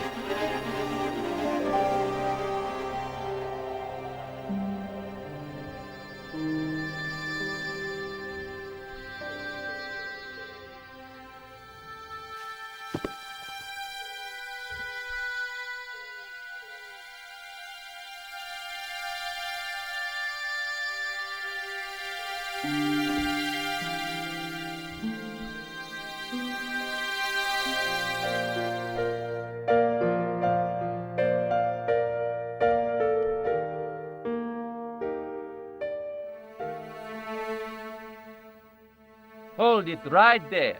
Search him again, Flash. Nothing, Guido. Okay, let him go.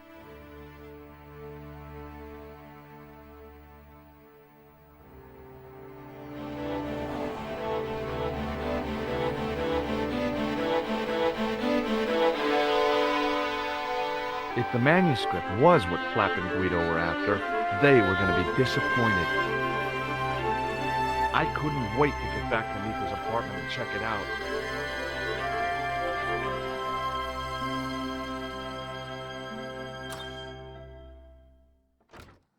You're just not going to believe what I found. It's not another part of the clown's costume, is it?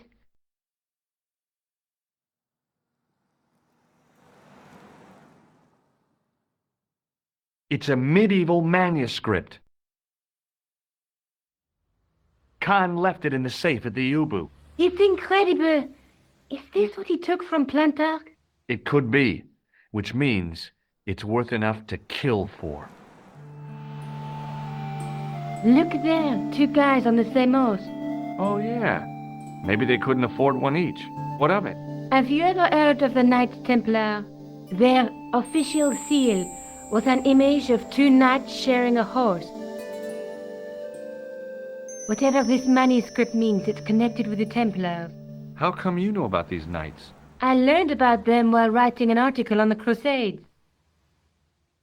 This guy, named Hughes the Pagan, arrived one day at the court of King of Jerusalem. He offered to protect the Christian pilgrims from the displaced Muslim armies. The king would be able to guarantee safe transit to Christians in the Holy Land. Safer journeys meant more pilgrims, and pilgrims meant trade and wealth. The Templars proved invaluable to the king as a mercenary army. It was said that they never asked how many the enemy numbered, just where they were. And as the years went by, the Templars grew in wealth and numbers. They were so rich, even kings came to them for loans. But at the height of their power, they fell foul of the King of France. He rounded them up and turned them over to the Inquisition. Thousands of Templars were subject to torture and confessed to heresy. Of course, at the hands of the Inquisition, there wasn't much they wouldn't confess to. The last Grand Master Jacques de Molay was burned alive. But the treasure of the Knights Templar was never found.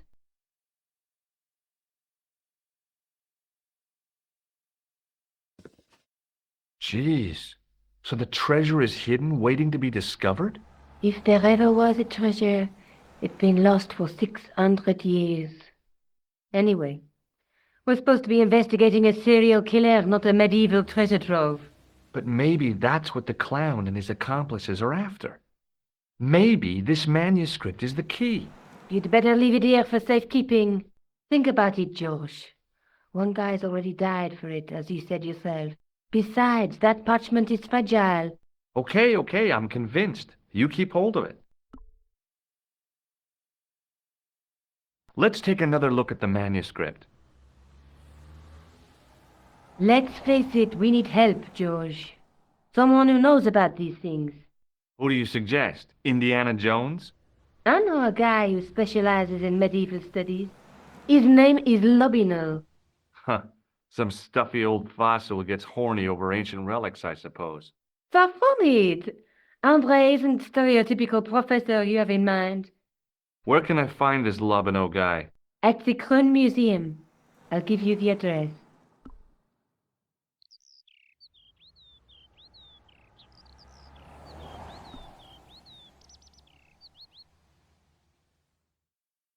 Maybe I'll check out the Kroon Museum. I'm sure you'll find it useful, George.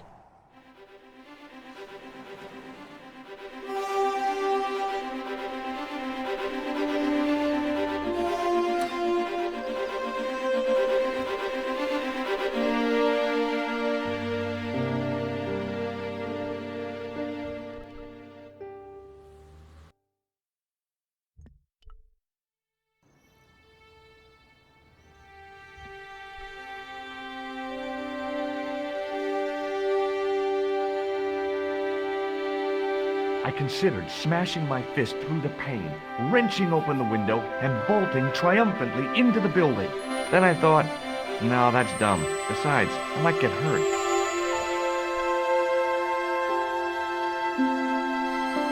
A real macho guy would have plunged straight into the spiky, scratchy bushes. Not me.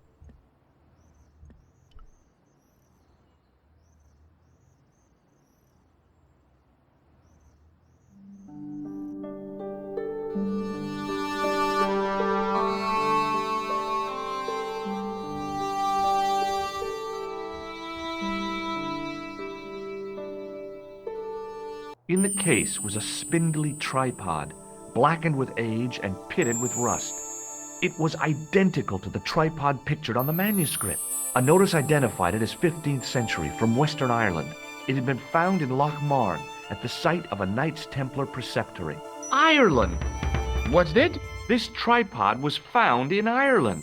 I will have to ask you to keep your voice down. I'm sorry, I was excited.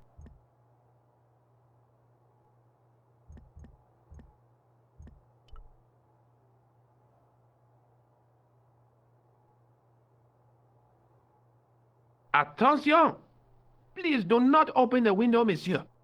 Don't you think it's kind of stuffy in here? Better stuffy than dead. What's the problem? Fumes from car exhausts? Not just that, monsieur. There's a new burger bar opened up across the street. The Laughing Buffalo. So what's the problem? They cook their burgers on a charcoal grill, and the fat falls on the open flame. The amount of organic compound and smoke particles released is astounding. Since they opened, local air pollution has doubled, and it stinks like a funeral pyre. That is why I keep the windows closed.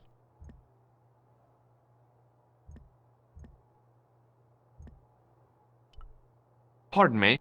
Oui, monsieur? Are you Lobineau? Oh, no. Fancy you mistaking me for him. No, I am the deputy custodian. But Lobineau does work here. Work? I wouldn't go so far as to call it that. He studies here most days, but as you can see for yourself, not today. Can you give me any further information about the tripod? Certainly, monsieur. It's infamous. That tripod, that belonged to John Dee. What's the importance of John Dee's tripod? Dee was the most famous escapologist of the 16th century, the Houdini of his time. Don't you mean alchemist? Escapologists use ropes, chains, and handcuffs, not tripods. But whatever he was, that is the tripod he used in his experiments. What kind of experiments did John Dee perform with his tripod? Oh, the usual. Didn't you study chemistry at school? Yeah, but we skipped over thaumatology. Can I take a closer look at the tripod? What? Get it out of the case? Ah, no! That tripod is protected by a sophisticated surveillance system. How sophisticated? A painfully loud alarm bell. How is the alarm bell triggered? By the slightest pressure on or movement of any part of the case wherein that tripod is situated.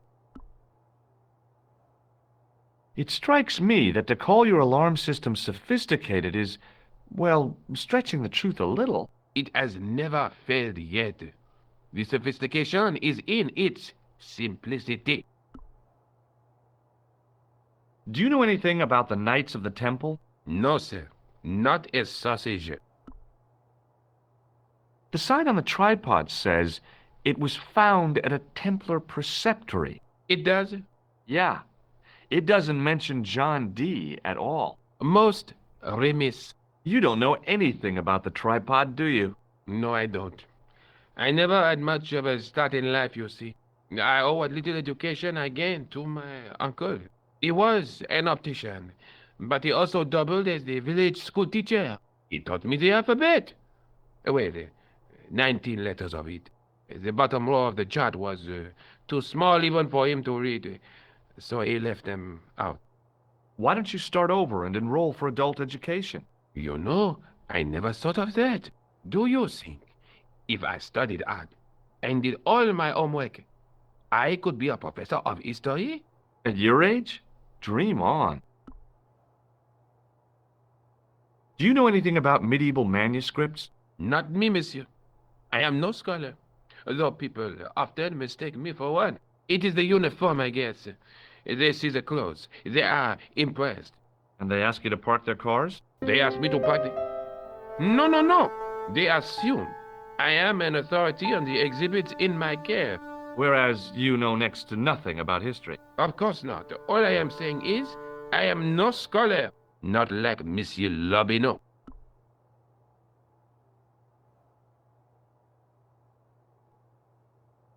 Thanks for your help.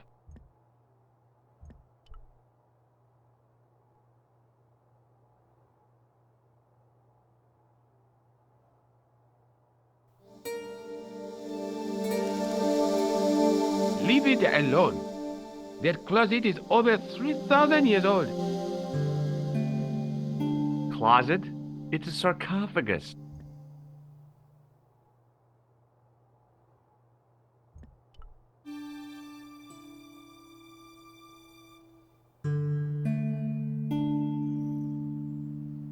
The tripod was definitely the one on the manuscript. The Templar connection confirmed it. I was tempted to go to Ireland to check it out.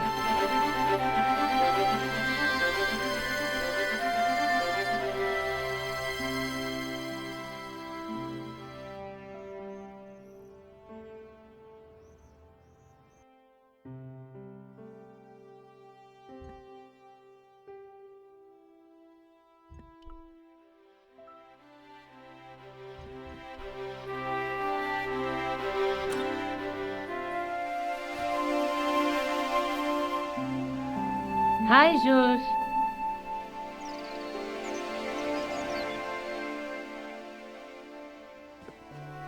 I found the tripod. Where? In the museum. It belonged to the Templars. It was dug up in Ireland at a place called Loch Marn. I have heard of Loch Marn. I read an article about the castle. Take a look for yourself.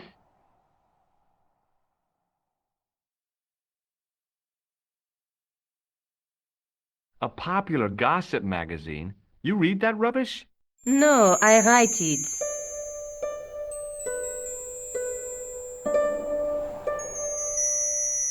Professor Nigel Pegram, excavating the medieval castle at Loch Marn. That's strange. What? He resigned his chair at Durham University in order to devote his time to the excavation. Not only that, but he canceled the filming of a 4th series of his popular television program.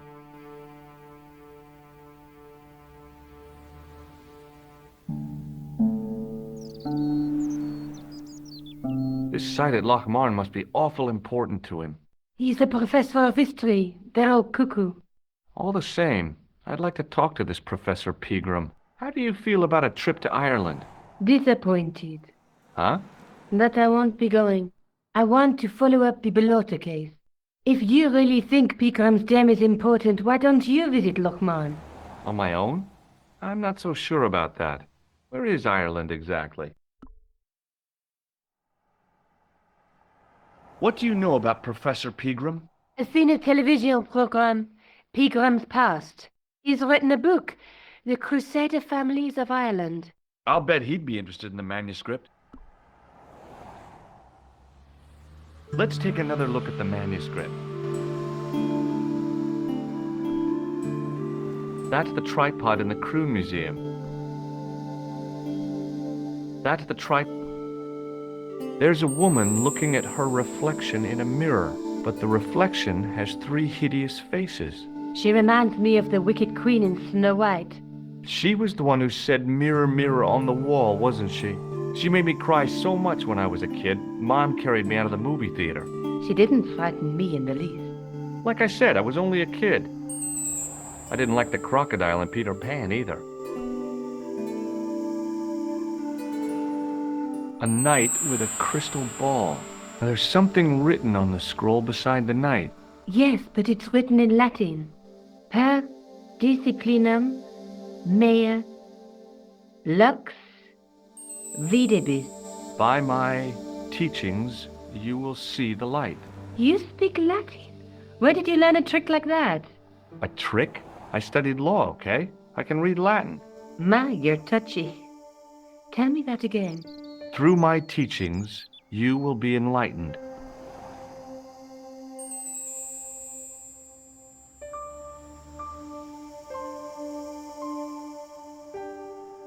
There's a guy working on a loom. He's weaving a carpet or a tapestry. Or a duvet cover. It's a clue to a place, I reckon. Somewhere famed for weaving and ships. Where folk live in barrels?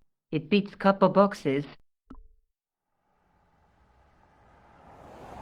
There's a guy with a sword and a bull.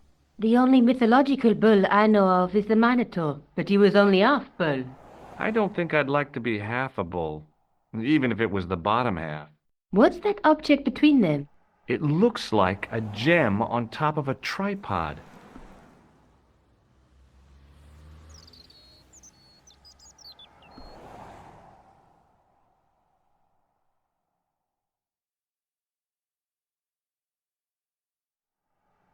I'll see you later. Okay. Keep me informed if you find anything new.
Several hours later, I arrived in Ireland, the Emerald Isle.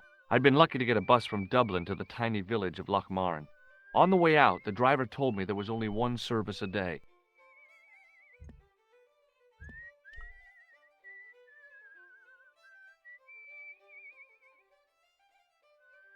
I tugged at the trapdoor, but it was locked from the inside.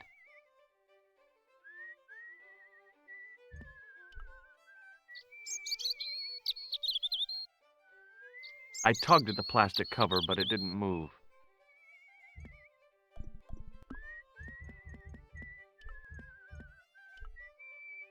I tapped the plastic with the lifting key, but it was too strong to shatter.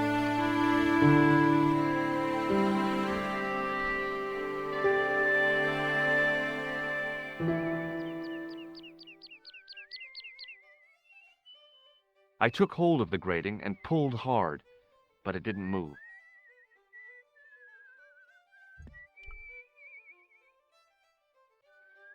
Hi there. What? What's your name, kid? Who are you calling kid? Who the hell are you? I'm George Stobbart, and I'm with the good guys. You're a head case, mister. A few sandwiches short of a picnic. Cut the crap and tell me your name. Liam McGuire. What are you doing hanging around the bar, McGuire? I'm on the run from me dad. Why? Did you do something bad? I ain't done nothing, boss. You can tell me, kid. Is it your dad? Oh, sir. He drinks every last penny down his evil throat. And there's me poor old mother, bedridden and dying of presumption. I tried to buy her medicine. Chopped firewood for Father Mahoney till me fingers bled. The old skinflint cheated me too. But I took the pennies he gave me back home. Look, Ma, says I, see what your darling son has earned with his own sweat and blood. When suddenly, me dad appears and grabs the loot. I'm off to Dublin heavy drinking, says he.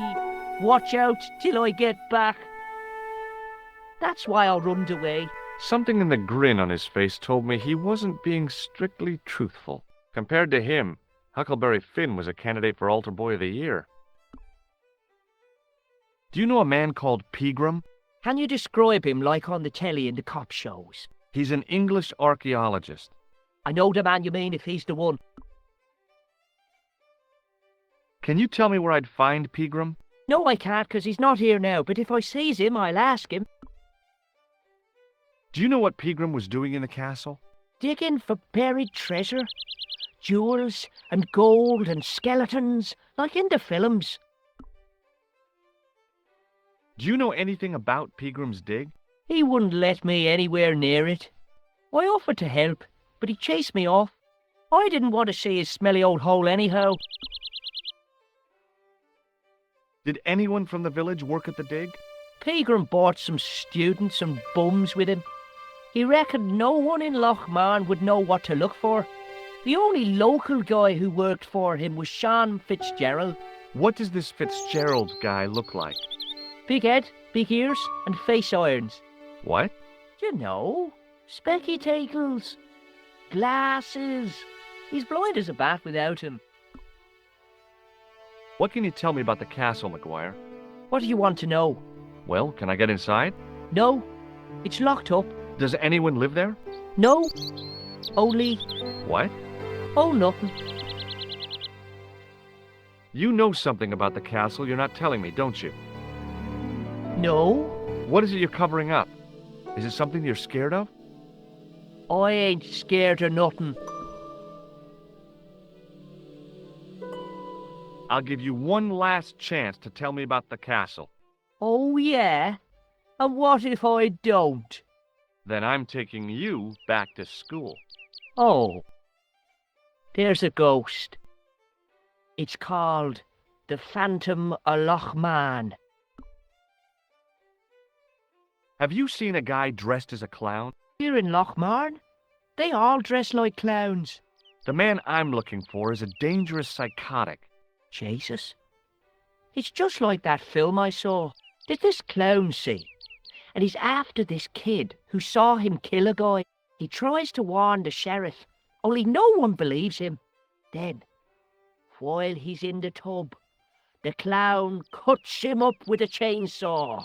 My God, that doesn't sound suitable for a kid like you.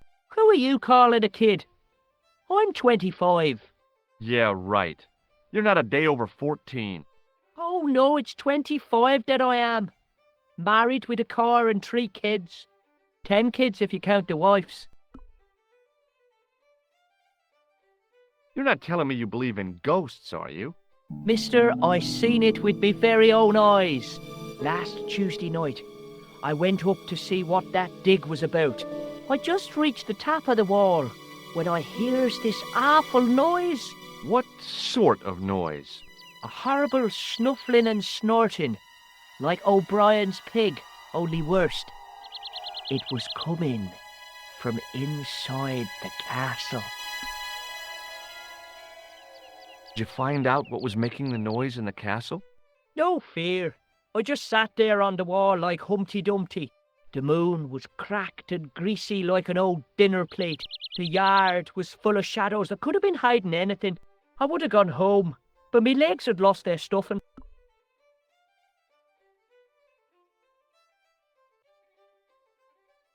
Did you get to see the ghost? Indeed I did. And a fearsome sight it is too. I sat on my arse, waited while the moon went down. Then out it comes from the shadows, all grey and tattered and hunched over like an old bent willow. Then I hears this spluttering and splashing and horrible laughter in the dark. I was so scared. Why, I fell off the bloody wall. I'm sure there's a rational explanation for what you saw at the castle. There is. The bloody place is haunted.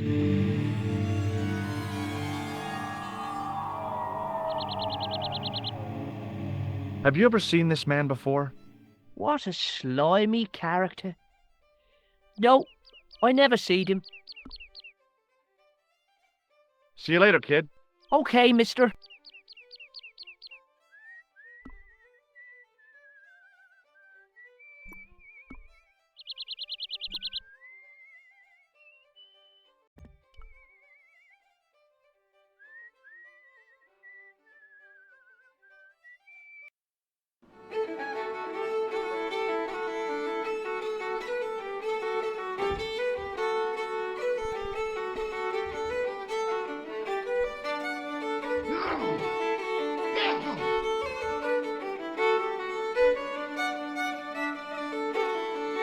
Mr. Fitzgerald? What? I need to speak with you urgently.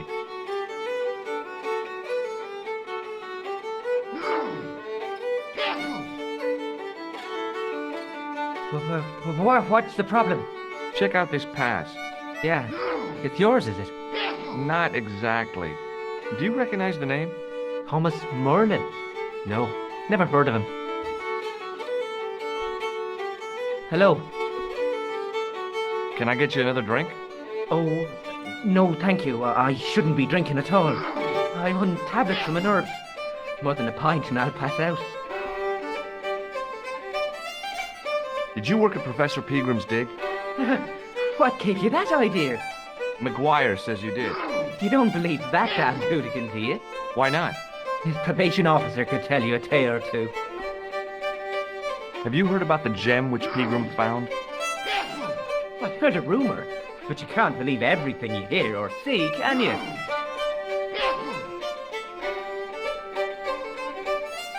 Where can I find Professor Peagram?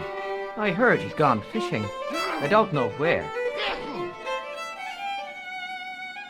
What can you tell me about the castle? There's nothing there. Just an old ruin. How old? I really couldn't tell you. Have you ever explored the castle yourself? I used to play there sometimes, when I was a kid. Then one of the little ones fell off the wall, broke his head and died. We didn't go there anymore. You haven't been up there recently? No. Does this matchbook mean anything to you? No. Do you recognize the man in this photograph? No. At least I don't think so. Look closely. He has a scar on his face. No, I'm sure I don't know him. What did this red nose suggest to you? Blood. Why's that? I used to bleed a lot when I was a kid. Every time there was a playground scrap, I'd end up with a bloody nose. I wouldn't have minded, but I wasn't even involved in the scrap. See you later.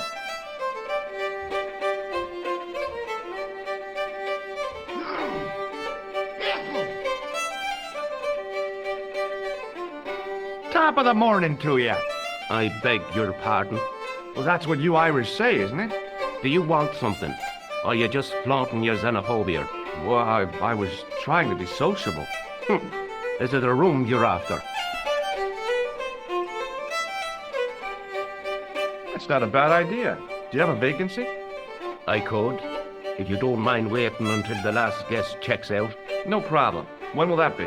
When the undertaker comes to collect him. Do you know Sean Fitzgerald very well? I know him enough not to sell him more than 2 pints. He's like a kid when he gets a few beers inside him. I'm not surprised. He's on medication. For his nerves. There's nothing wrong with his nerves. He's just screwy. Do you know a man called Pegram? Indeed I do. Are you a friend of his, by any chance? In a manner of speaking, I am. Right, me boyo, 160 quid he owes me. Pay up. That's Pegram's business, not mine.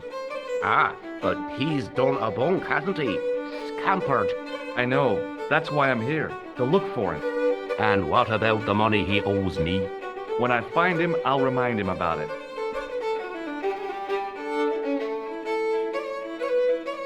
A glass of beer, please. Don't change the subject. Are you going to pay me Pegram's rent or not? No way. Listen, I'm not really his friend. I've never even met the guy. But I need to find Pegram urgently. I think his life is in danger. Damn right it is. Excuse me for butting in, Michael, but I think the young fella's telling the truth. I'm sorry I bit your head off, son. That's okay, I understand. I guess. I'll try a glass of beer, please. Is this your first pint of real ale? Well, I guess so. What's real ale, anyhow? Beer that's brewed from natural ingredients to traditional methods. It shouldn't be kept under pressure or refrigerated. And finally, it should have a good body and distinctive character. In other words, it's flat and worn with bits in, and it makes you fall over.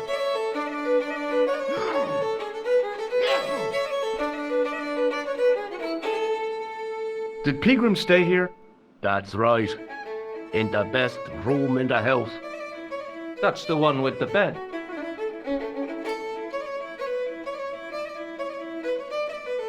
Can I see Pegram's room? It's been taken by one of the brothers from the reformatory. They come every year for spiritual refreshment. That's a good one. Their idea of refreshment is a good full of stout.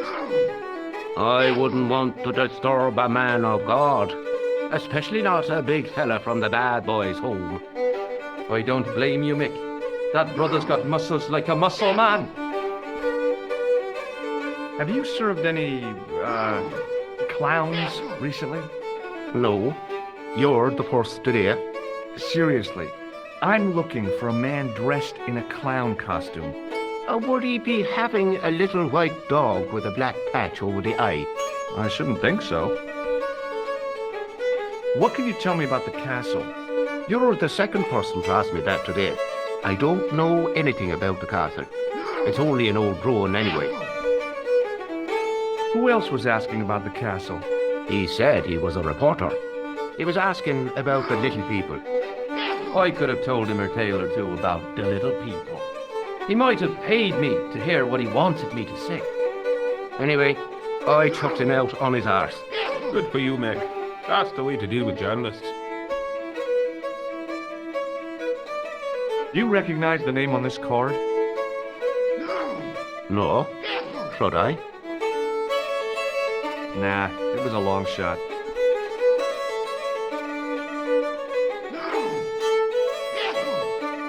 Do you recognize this man? No, I don't. What do you want with him? I've got a score to settle. I don't want any trouble in the bar, mister. If it's a fight you're looking for, see Father Mahoney. A priest? A man of the cloth? Sure. And he teaches the boys how to box at the youth club. According to Mahoney, it develops character. Isn't that right, Pat? Didn't he teach you the art of pugilism? Doyle. Sorry, Michael. I was miles away. What did you say? Ah, never mind.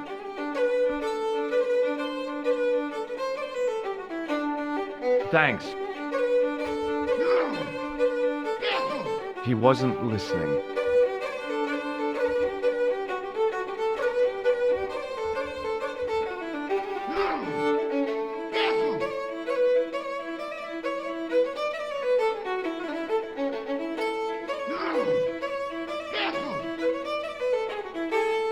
Hey, where do you think you're going?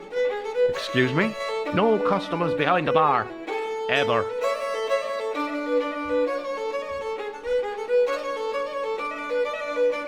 Hi there, old-timer.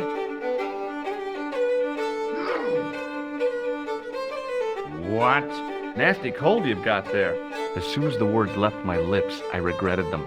Is there such a thing as a cold which isn't nasty? I put the question to Father Mahoney. Father, says I, why were we born to suffer snot? What did he say? He said it's my reward for being out all night like a sinner. Pious prig. Anyway, this is no ordinary cold. It's the hay fever. Pollinosis? Thank you. You're not a policeman, are you? Excuse me? Police? No, I'd know it if you were. Do you know Pegram, the archaeologist? That's the scrawny fellow who was poking around at the castle, isn't it? No, I don't know him. Were you aware that Pegram was conducting an archaeological dig? I don't meddle in other people's affairs. They don't interest me. Do you know where I can find Pegram? I told you, I never heard of him. Can you tell me how to get into the castle? Don't even think about it, me bucko. Lochbarn Castle is haunted. That's what the kid outside told me, but I don't believe it. Then you're a fool. Have you ever seen the ghost? To be sure, with me very own eyes. Can you describe the ghost? It was horrible. A wee stunted beast, long beak, straggly, flappy wings. Are you sure it wasn't a wild animal? A rabbit or a skunk or something? Skunk? In Lochbarn? That'll be the day. No, that was a ghost, to be sure. I think I know what you saw on the castle wall. I know what I saw. I don't think so. It was the kid, McGuire. What? He was up on the wall last Tuesday night. He thought you were the Phantom of Lochbarn. Oh! Can I buy you a beer? Very kind, I'm sure. But I don't drink the stuff Leary sells. What's wrong with it? I've seen what it can do.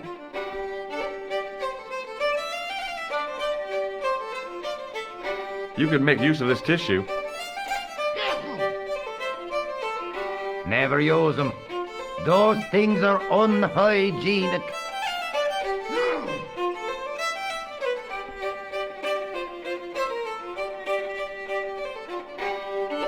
Ghosts don't bother me. I still want to visit that castle. You can't. It's not open to the public. There's no one around to stop me, is there? That's right. Nothing human, anyhow.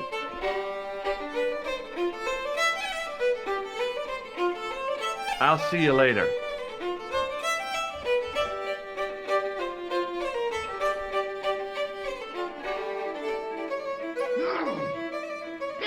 Hi, my name's Stobbart, George Stobbart. Hello there, mister. What can I do for you? Do you know Professor Pegram? Do I know him?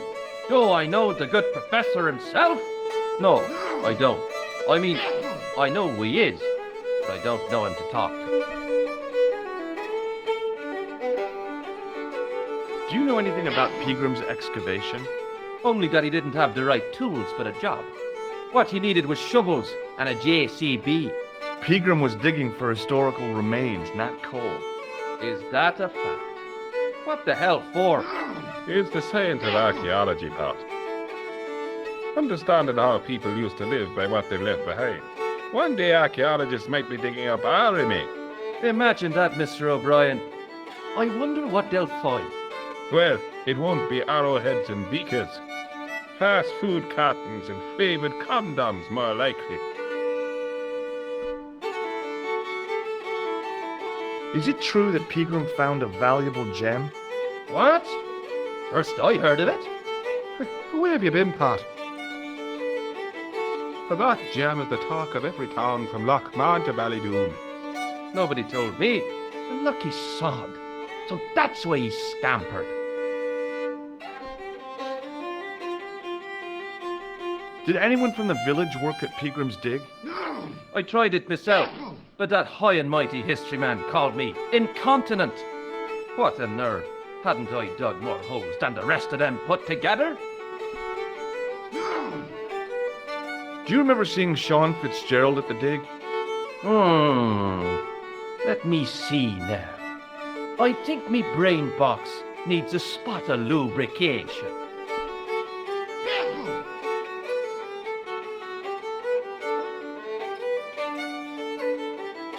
Can I buy you a drink? You most certainly can. Give me a drink for my friend here. Who, Doyle? Has he conned you into buying for him? Shame on you, Patrick. Same again. Just a point this time, Michael. 1 point of brown coming up.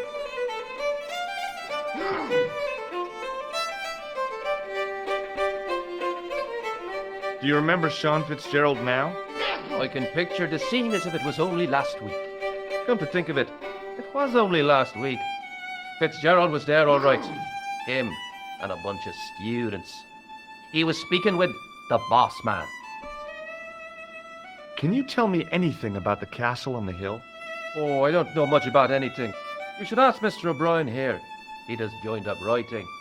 Would you be one of them history fellas yourself?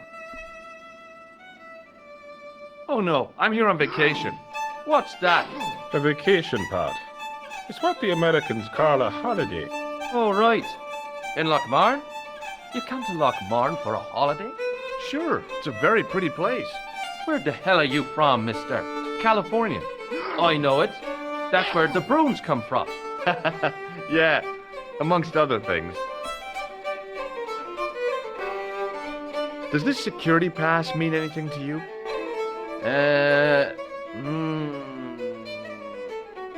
Well, no. May I shake your hand? No, you can't. Well, how come? Because I'll spill me beer if you do.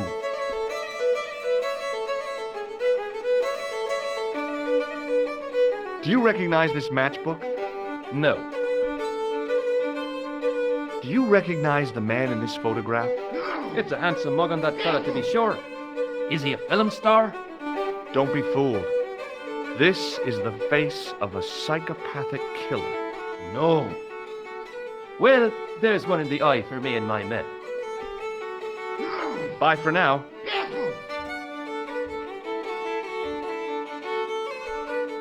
I was about to reach for the pump when I came to my senses. A rash move like that in a strange country with strange customs could be my last.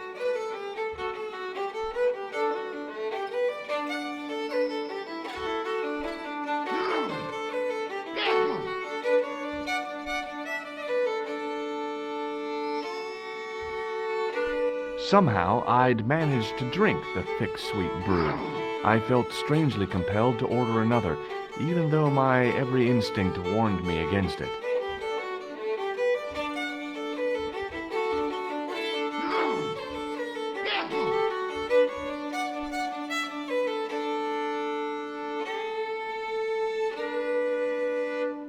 Almost as if he'd sensed my intentions, the old derelict snatched the wire from the table. Hello again. What? What's that you're making? It's a necklace, me bucko. Oh, sure. Made out of steel wire? That's right. A necklace for my pretty one. When my little lover feels it round her slender neck, she'll be mine. All mine. If I was a woman, I wouldn't think much of a wire necklace. It's not made for a woman. I've got my sights on tastier dishes than women's. Flesh as smooth and tender as a maiden's. Bones as soft and white as a newborn babe's. Rabbit, lad. That's what gets my juices flowing.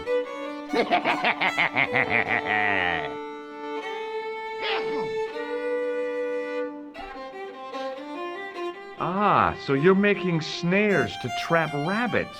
That's right. Do you have a problem with that? Damn right I do. Isn't it painful? Only if I get me fingers caught. I'm talking about the rabbits. Do they feel much pain? You bet.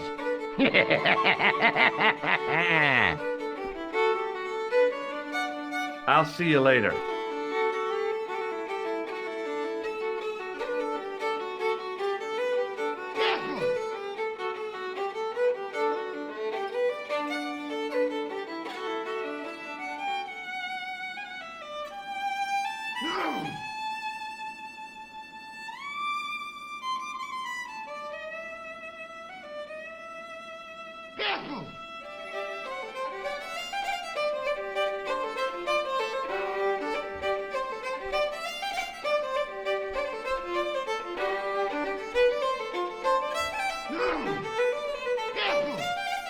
As soon as the old guy looked away, I grabbed his piece of wire.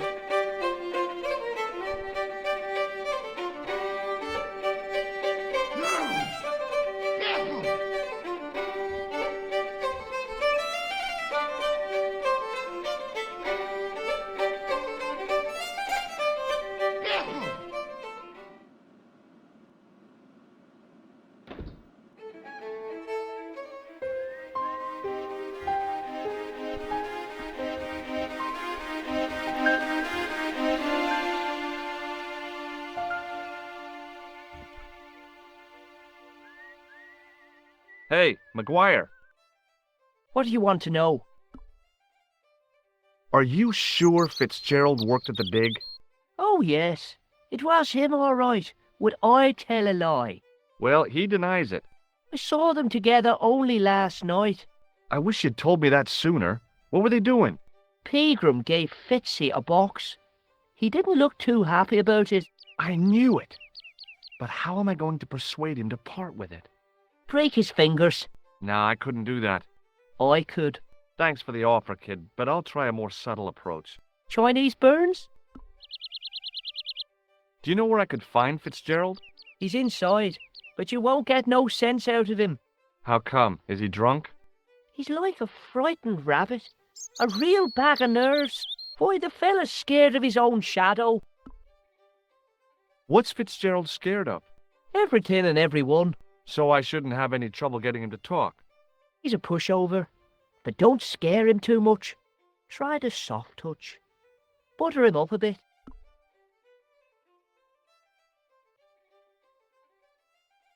See you later, kid. Okay, mister.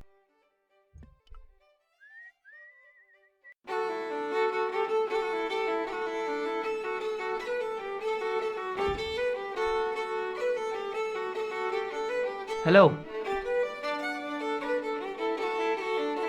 McGuire says he saw you working at the dig. What's more, he saw you talking with Pegram.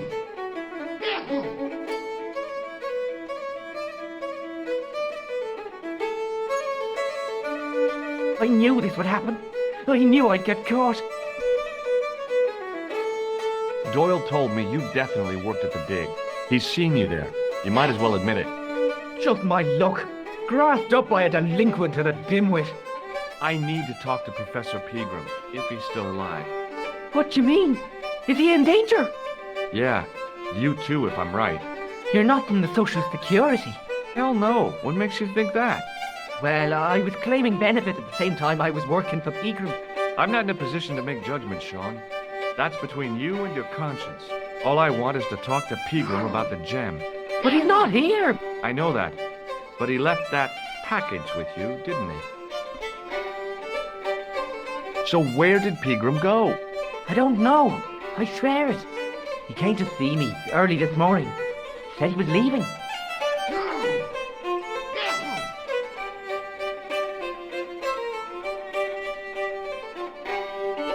He asked me to give this package to a guy called Marquet. Show me what's in the package, Sean. I can't do that. Why not? I promised the professor. So what? You didn't have any qualms about your benefit scam. So where's the harm in taking a peek inside Pegram's package? You don't know these people. I can't. I don't dare. This is your last chance to show me the package, Fitzgerald. I've been patient with you, but now it's time to kick ass. But he'll kill me. Who will? Man from Paris. Jack Marquet. Pegram told me if I gave him the package unopened, I'd hear no more about it. But if I double-crossed Marquet, I'd be dead. I'll deal with Jacques Marquet. Give the package to me. No. Why should I trust you? I don't know who to trust anymore. I wish I'd never even heard of the Lochmarn gem.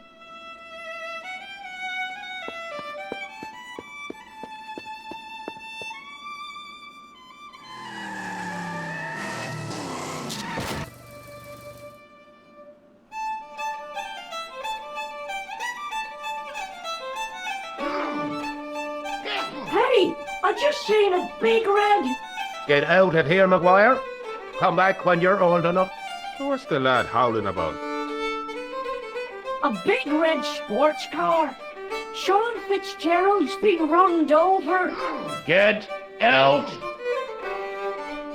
Noisy little tyke.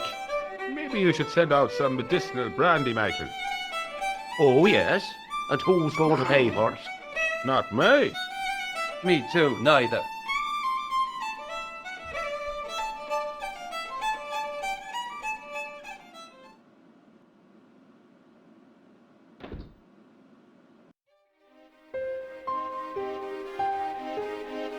I was telling the truth about Fitzy, mister.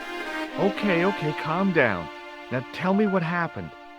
I was standing here, minding me own business, when I saw this beautiful red sports car coming up over the hill. Would you look at that, says I, and I going over to take a closer look. Next thing, Fitzy comes tearing out of the pub and nearly knocks me on my ass. Well, the car just flies at him. It was too fast for poor old Fitzy, and hit him an awful wallop. He goes flying up on top. Jesus, says I thought he was a goner. Next thing, the driver hops out, and I couldn't believe my eyes.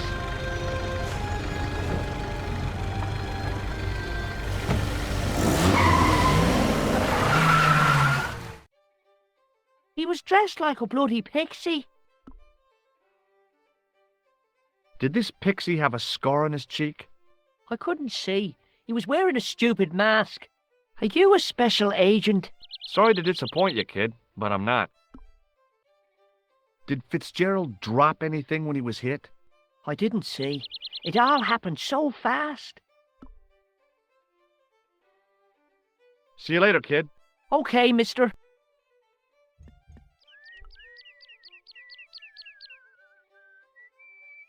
I pushed the switch down, but in doing so it snapped off in my hand.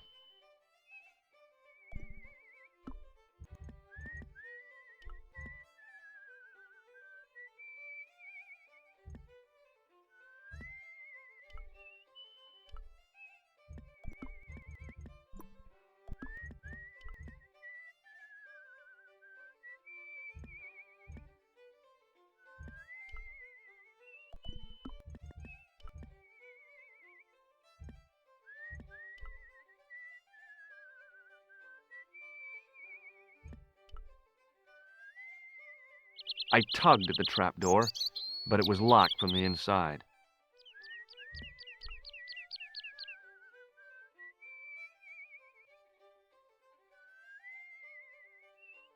I took hold of the grating and pulled hard, but it didn't move.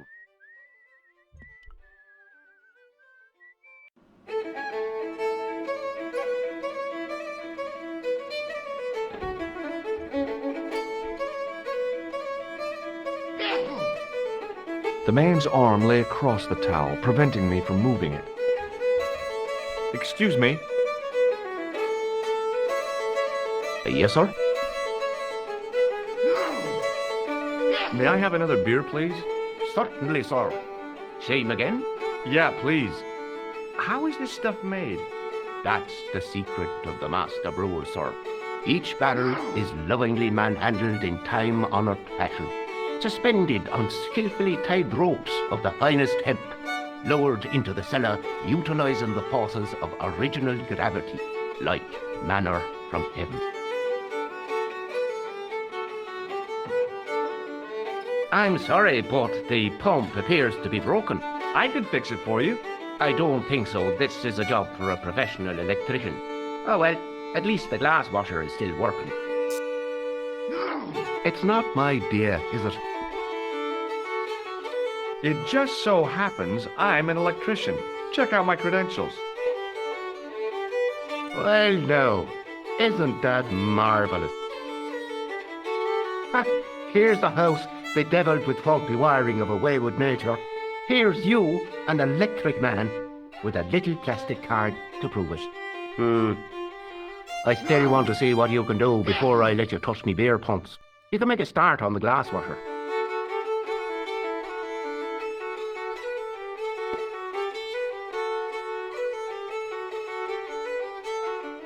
And when you've finished that, will you take a look at the pumps?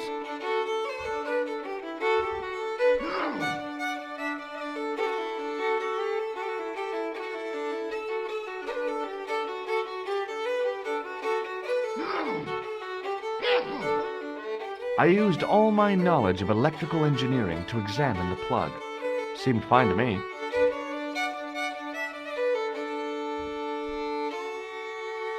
There was nothing physically wrong with the glass washer. I couldn't see anything obviously wrong with the machine. I figured it must be the wiring. It was an electrical plug attached to the glass washer.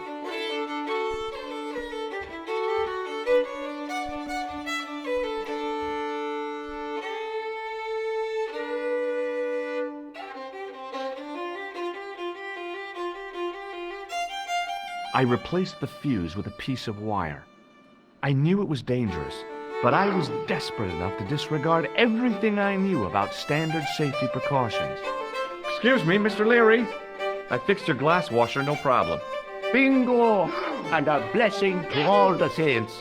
A free half pint to that man, on the house. Now, could you take a look at the beer pumps? Oh, I guess so, but I'm not making any promises. If you can't fix them, I'll have a riot on me hands. The pumps are in the cellar, right? That's right. You'll find a flashlight down there somewhere.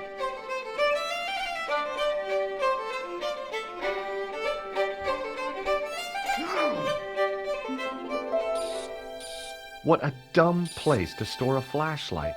A dark cellar. The only way I was going to find anything down there was to feel around.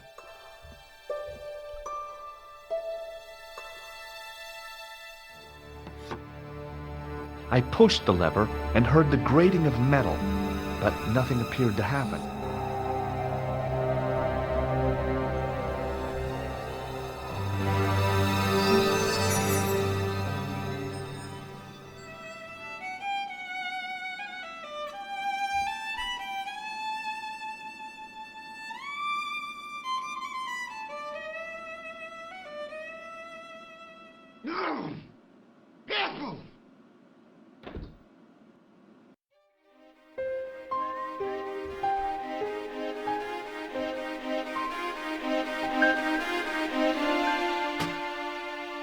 I lifted the trap door, and an overpowering smell of stale beer rose from the cellar below.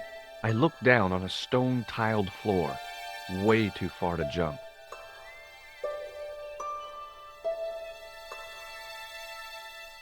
Excuse me. There was a nasty feeling in my guts I usually associated with light opera. It was Khan. What's the problem? Did you see what happened here a few minutes ago? What was that?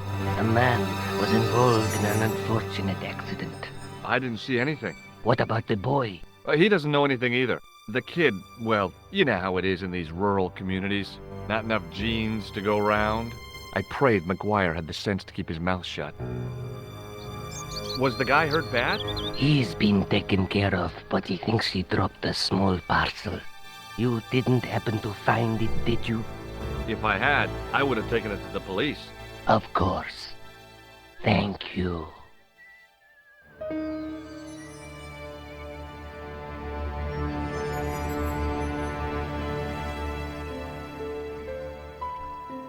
It wasn't my nerves that stopped me jumping.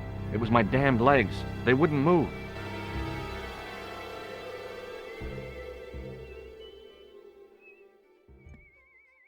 It was impossible to return the switch to its original position.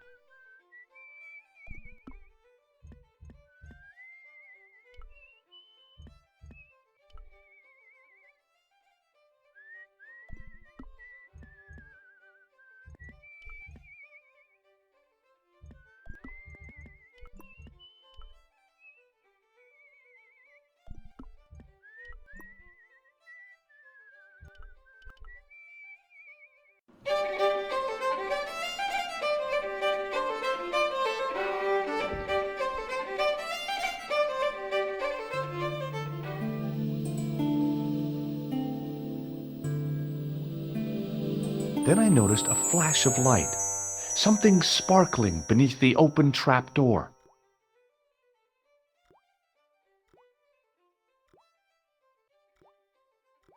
It was Peagram's gem, all right. A large, uncut blue stone. As I held it aloft, I realized the fascination it could command. I guess I was already under its spell. Did you find it? What? Whatever you was looking for. Yeah. Listen, McGuire.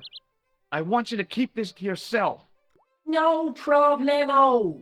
Just chuck us up a crate of lager. No way. You're not old enough. We can sell it and make some cash. Forget it, kid.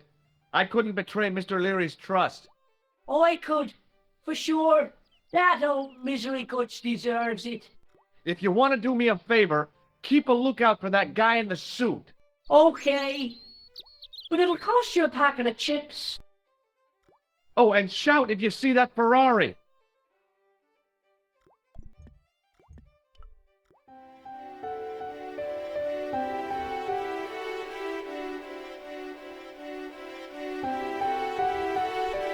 The carton was damp and soggy, useless. I looked among the cleaning materials, but saw nothing I could use.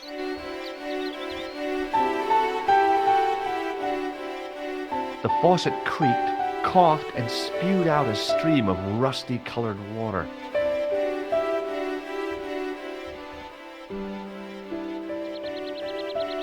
I looked. The carton was damp and soggy, useless.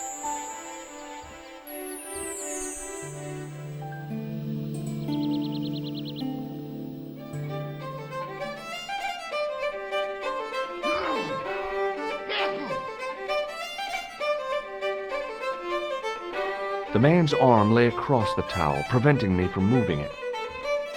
Hey! Hello there again, mister. What do you know about leprechauns, Doyle? Leprechauns? Is it the little people you're talking about? Sure, and a cousin of mine was wed to one. Oh, come on. Do you really expect me to believe that? It's the truth, I'm telling you.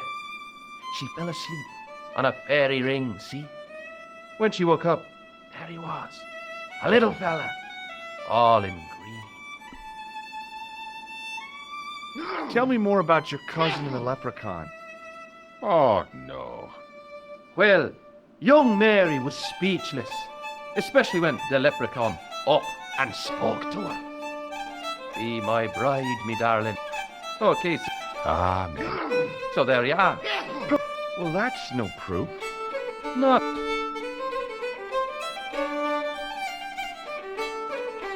Bye for now. Excuse me. Yes, sir? I don't want anything. Just give me a shout when you do. I was about to reach for the pump when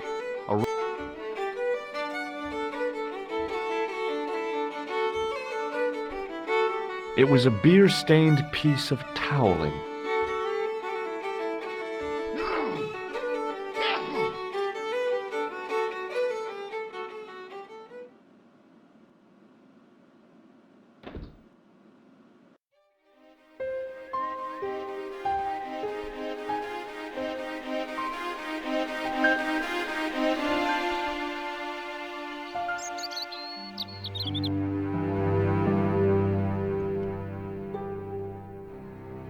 Hi, do you speak English?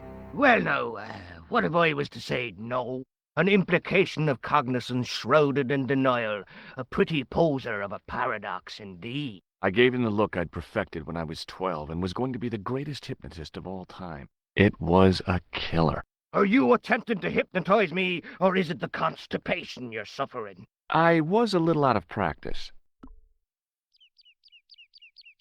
Did you happen to see a red sports car down on the road? I caught a glimpse of a flash of red on the hill and heard the racket. Sure, it was an awful noise. A sports car, you say? A Ferrari, to be exact. A racing car? And what was it doing here? A poor fella must have been lost. Have you seen Professor Pegram? No, he's packed up and gone. Do you happen to know where? Back in England, I suppose. The driver of the Ferrari was involved in an accident. Is that so? Yeah, he knocked somebody down outside the bar. What an idiot! How could a thing like that happen? He was traveling too fast. So fast, he ran right under the car? I mean, the car was traveling too fast. But you'd have thought the idiot could have heard it coming. Maybe you know the guy who was hit by the Ferrari. His name is Sean Fitzgerald. Oh, I know him all right. That's me nephew. The idiot responsible for the stacking of my hay cart. Was he killed by the car? Oh, no. But he has been abducted. Well, that's a relief now. Aren't you going to look for your nephew? What for? From what you say, it's too late. Well, you could report the matter to the police. Better not. Besides, what could they do? Well, they could mount a search. They have only the one bicycle between them. In a question of superior acceleration, I put me money on the Ferrari. I think you ought to know exactly what Sean has gotten himself into. I'm not sure I want to know. But you're his uncle, his own flesh and blood. You're right, but what can I do? If I'm not here to guard it, some idiot might try to climb the haystack. What a moral dilemma. Stay here and guard this potentially lethal agricultural construction, or to go off in search of the prodigal nephew, the very man responsible for said hazard? It'll need some thinking about. Why, there's no problem. You're right. Why didn't I think of it before? We'll demolish the haystack. You don't have to demolish the haystack to go look for Sean. I'll stay here in your place and warn anyone who's silly enough to climb it. Marvelous! I think I should start me inquiries in the bar.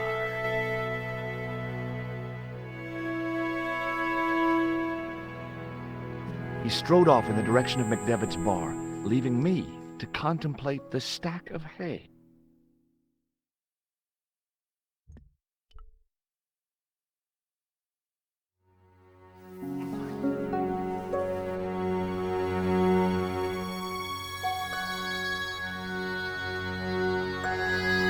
The stack of hay stopped, short of the top of the wall. Even if I stretched as far as I could, the wall was out of reach. What I needed was a slice or two of Alice's Wonderland.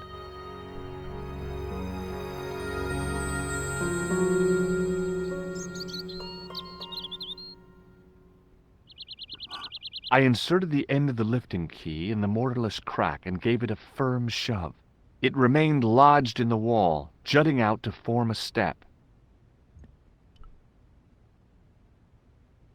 I tugged at the lifting key and found it was held quite securely.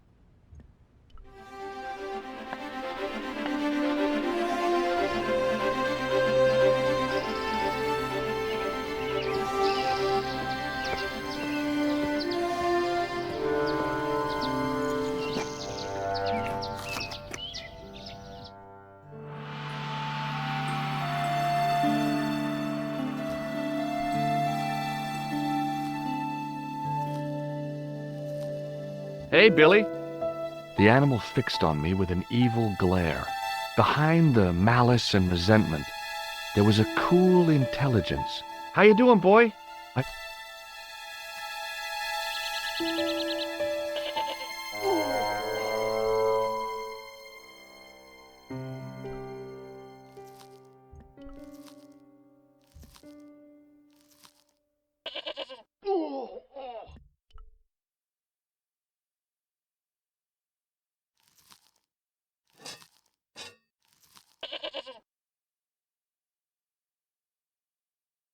The rope by which the goat was tethered had become tangled on the old plowshare.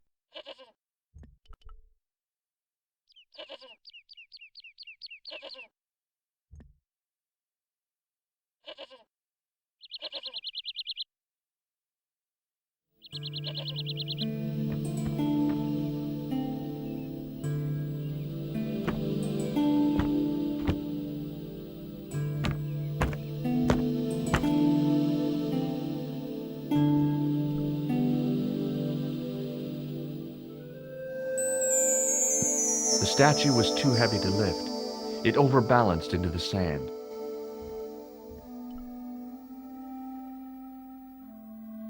I placed my fingers and thumb into the holes in the wall. Nothing happened.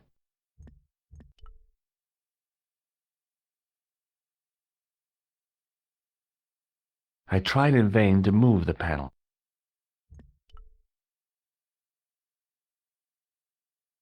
As I dipped my fingers into the soft white powder, I realized what it was. Plaster of Paris. I'd used it in kindergarten to make casts of animal paw prints.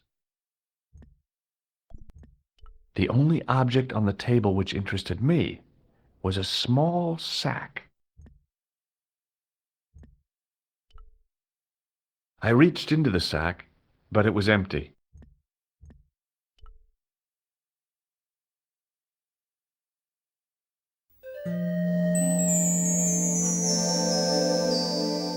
As I swung the stone upright, I noticed it had left a pattern of holes in the sand.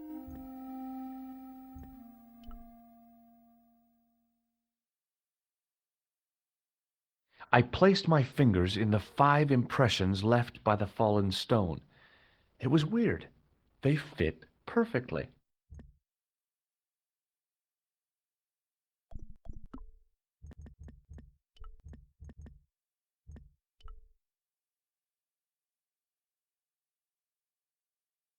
I sprinkled the plaster on the sand until the holes were filled.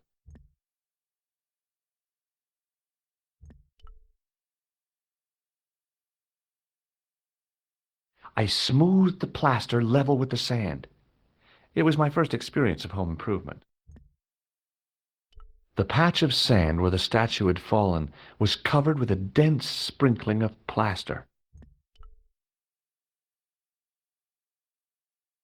I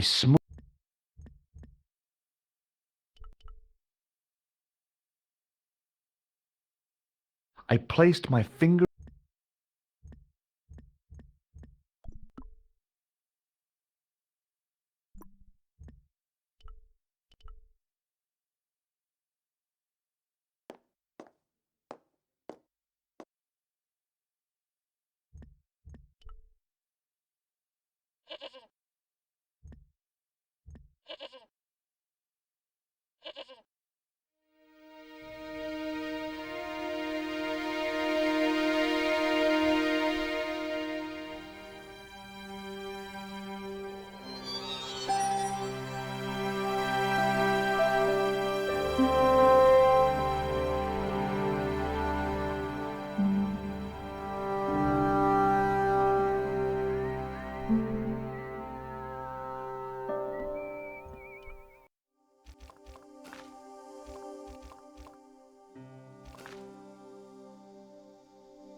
man's arm lay across the towel, preventing me from moving it.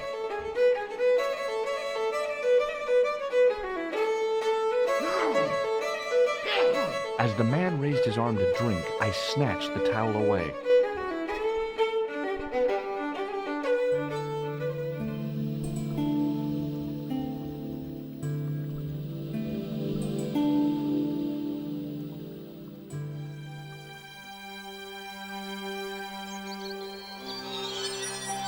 I held the towel under the faucet and soaked it with water. I shut off the faucet as tight as I could, but it kept on dripping.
The trickle of water was quickly absorbed by the plaster.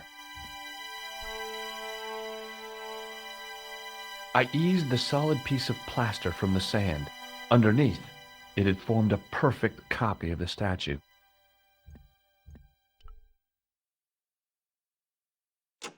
The hardened plaster cast fitted snugly into the 5 matching sockets. There was a soft thud, then silence.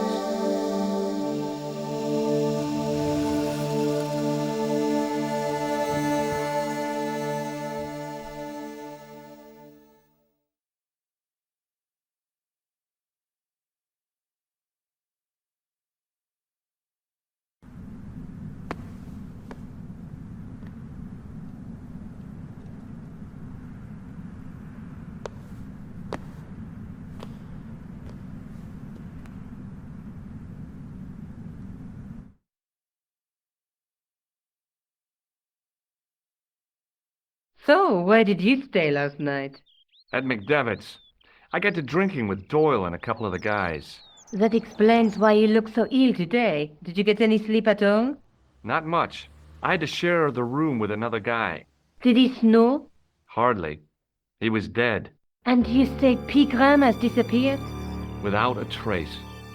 But my visit wasn't a complete waste of time. Pegram's gem? The Templars' gem. Whoever Jacques Marquet is, he's in for a disappointment. Jacques Marquet? He's the guy who should have collected the gem from Fitzgerald. What are your plans? I want to find out who, what, or where Montfaucon was. All I've got to go by is the name and a picture of a hanged man.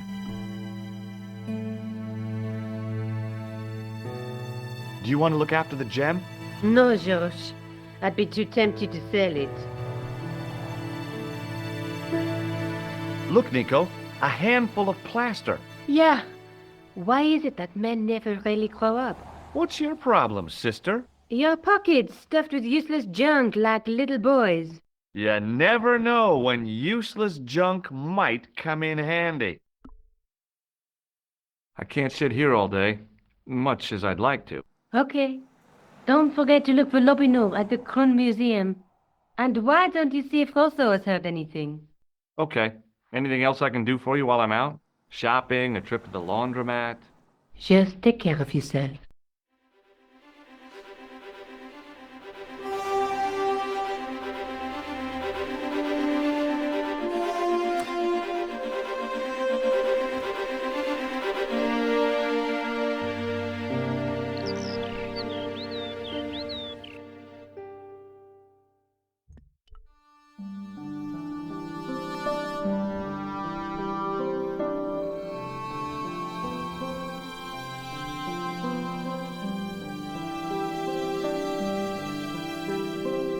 I beg your pardon. Are you André Lobineau? That's me. You want my autograph? No. I was told you may be able to help me. Help? My name is George Stobbart. I'd like your professional opinion. Well, okay. Shoot. Does the name Montfaucon mean anything to you? Sure. It was the most grisly spectacle in Paris until the Revolution. A public toilet? Montfaucon was the place of execution for many thousands. A dark temple of death, with row upon row of arches, each one framing a grim exhibit. Scores of rotting corpses swung on creaking rope, while the crows devoured their flesh. That explains the image of the hanged man. I found a reference to Montfaucon in Ireland, in a village called Lochmarn. Lochmarn? That's where Pegram was digging. That's right. He'd left the excavation before I arrived. Do you know Pegram well? Not really. I met him at a conference. I would have liked to talk to him in depth, but I didn't have time. When was this? Oh, back in the summer, July, I think. The second week of July? Maybe. Yes, it was, just before Bastille Day. So Pegram was in Paris at the same time as the other victims. Pardon? Victims of what? Nothing. Just thinking aloud. Where was the site of Montfaucon? To the northeast, near the Canal Saint-Martin, but there's nothing there now. The old gibbet was torn down during the Revolution. I'd like your opinion on a medieval manuscript. Vraiment? Do you have it with you? No, it's too fragile. And besides, there are certain people who'd stop at nothing to get their hands on it. Intriguing. Do you have a copy of the text? There isn't much. Only a few Latin phrases. I was kind of hoping you'd help decipher the pictures. Without seeing the manuscript, that's a tall order.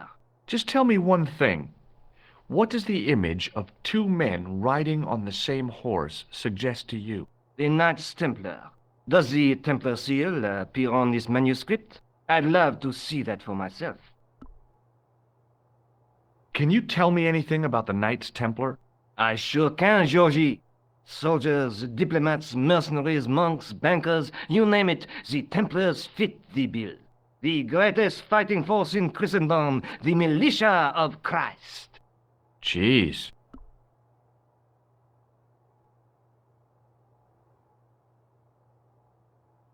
How did the Templars get their name? From the building in which they set up their headquarters. The King of Jerusalem gave them part of a mosque on the Temple Mount. It was said to have been the site of the original Temple of Solomon. The order became known first as the Knights of the Temple, and later as the Knights Templar. You're a mine of information, André. Glad to be of help, Georgie. How come the Templars became so wealthy? There was a constant stream of new recruits to their ranks, many from noble families. They were required to swear a sacred oath of poverty, chastity, and obedience. So, their money, goods, and lands were donated to the order. The Templars soon held land in France, Scotland, England, Spain, most of Europe, in fact. The poor Knights of Christ became the wealthiest power in Christendom.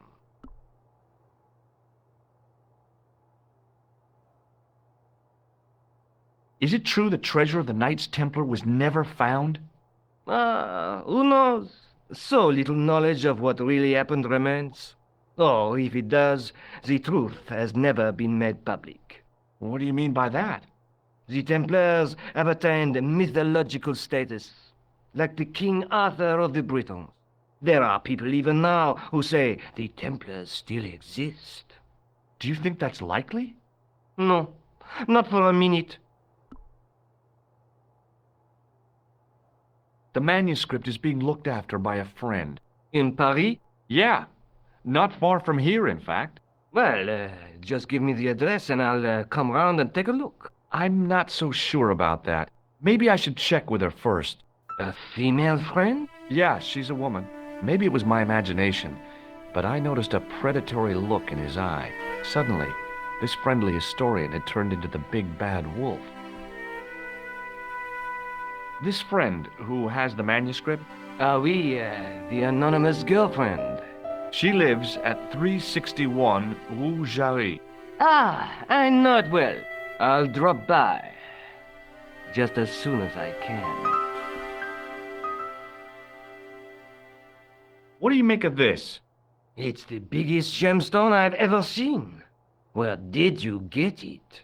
From Professor Pegram's messenger boy. Did Pegram find this on his dig? Yeah, the site where this was found was a Templar castle. Do you think it could be part of the Templar treasure? No, I shouldn't think so.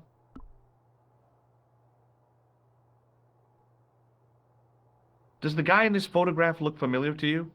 No. Thanks for your help, Andre. You're welcome.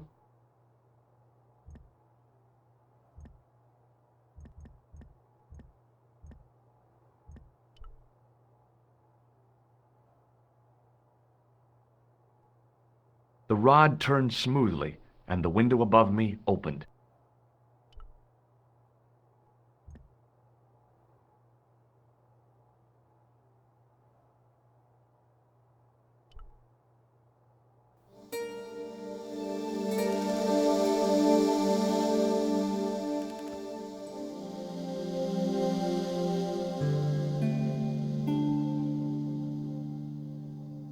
This is ridiculous. I could be here for hours.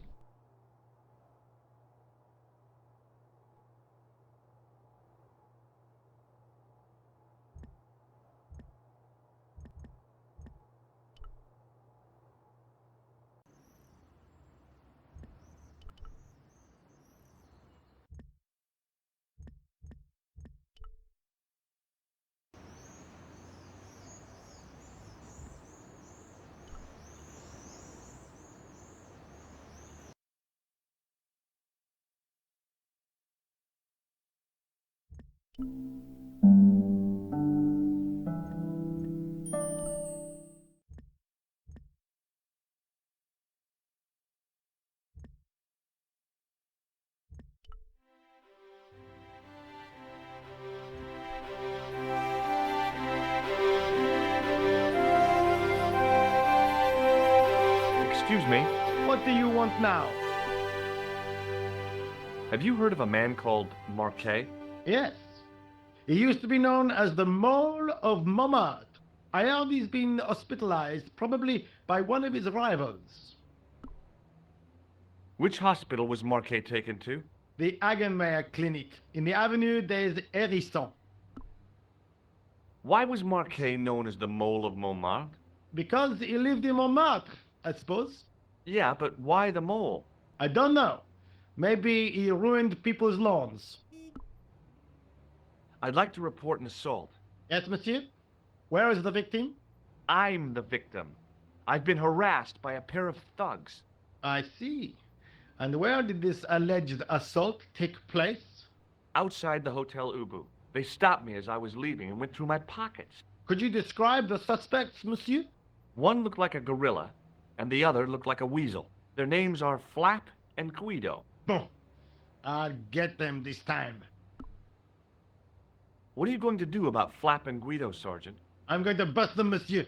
For years I have been hoping to pin something on that pair. Now's my chance. I'll show them, and the inspector.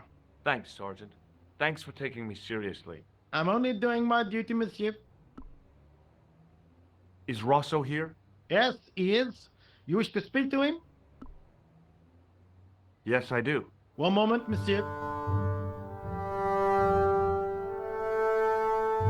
It's Stobbart, monsieur. He insists on talking to you again. Thank you, Moo.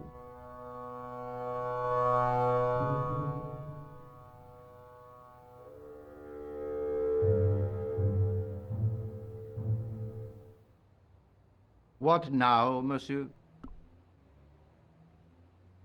Ever heard of a guy called Marquet? Jacques Marquet? Marquet? I know the name well. He has a record for suspected blackmail, kidnapping, arson, and art theft. An all-rounder, huh? How come he's on the loose? His bravado is matched only by the courtroom skills of his attorney. Have you heard of the Knights Templar? Les Templiers. But of course, monsieur, their fame is widespread throughout France. We haven't forgotten them, unlike the rest of Europe. It was the King of France who persecuted them, though. Indeed. That shook his cool. Underneath his cultured facade, the man was real twitchy.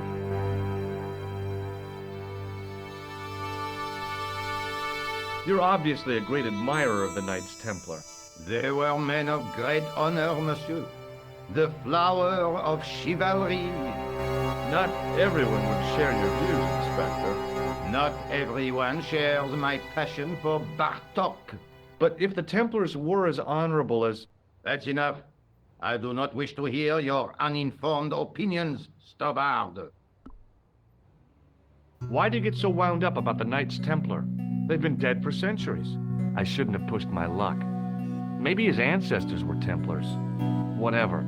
I saw the anger flare in his eyes like a distant summer thunderstorm. The Templars were the first true internationalists. 800 years on, and still the world is fragmented by nationalistic flag-waving fools. You will excuse me.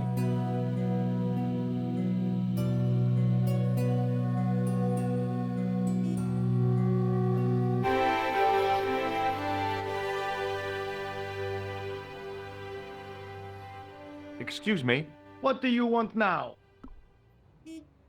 is Ross... Yes? Yes. One moment, monsieur. It's Stobbart, monsieur. He insists on talking to you again. Thank you, Moo.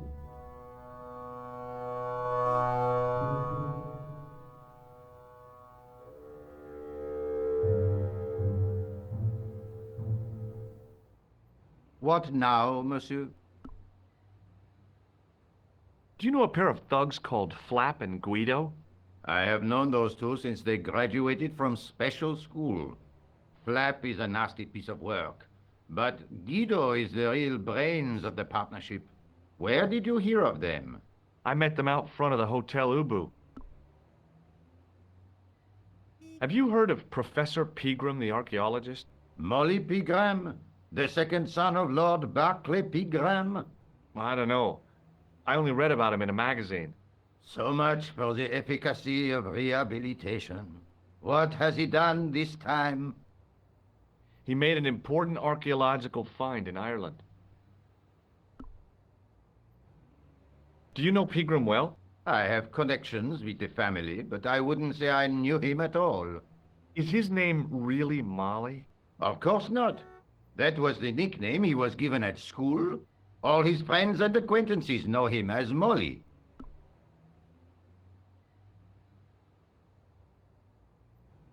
Does this matchbook mean anything to you? No, monsieur. I suggest you ask Sergeant Moo about that.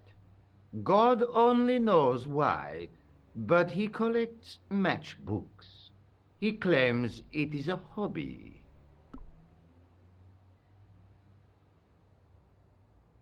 So long, Inspector.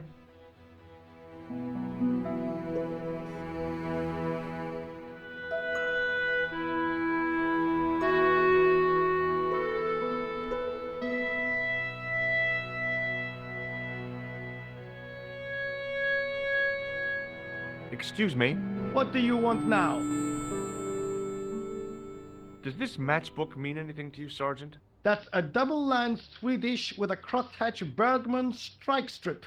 Now, that's unusual. Pre-war Anderson hinging. Really? I haven't seen a reinforced Anderson outside of a private collection. It's rare, then? In this part of the world, yes. There are only 3 places these are made.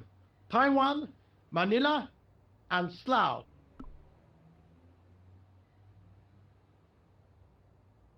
See you later, Sergeant.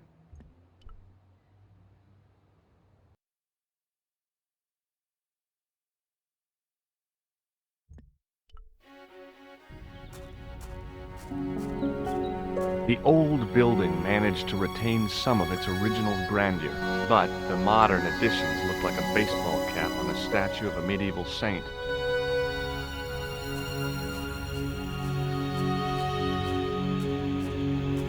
I felt a little guilty as I tried the door, like I was about to rob a grave. I gripped the handle with an involuntary tremble in my hand and pulled.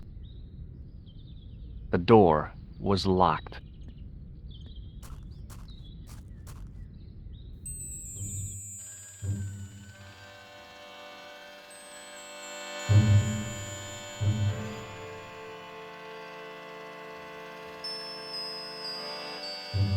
Excuse me. Yes, sir? Is this the Hagenmeyer Clinic? That's correct. I thought I was in a garden center. Oh, the plans. They were my idea. A little greenery to evoke the spirit of nature. How may I help you?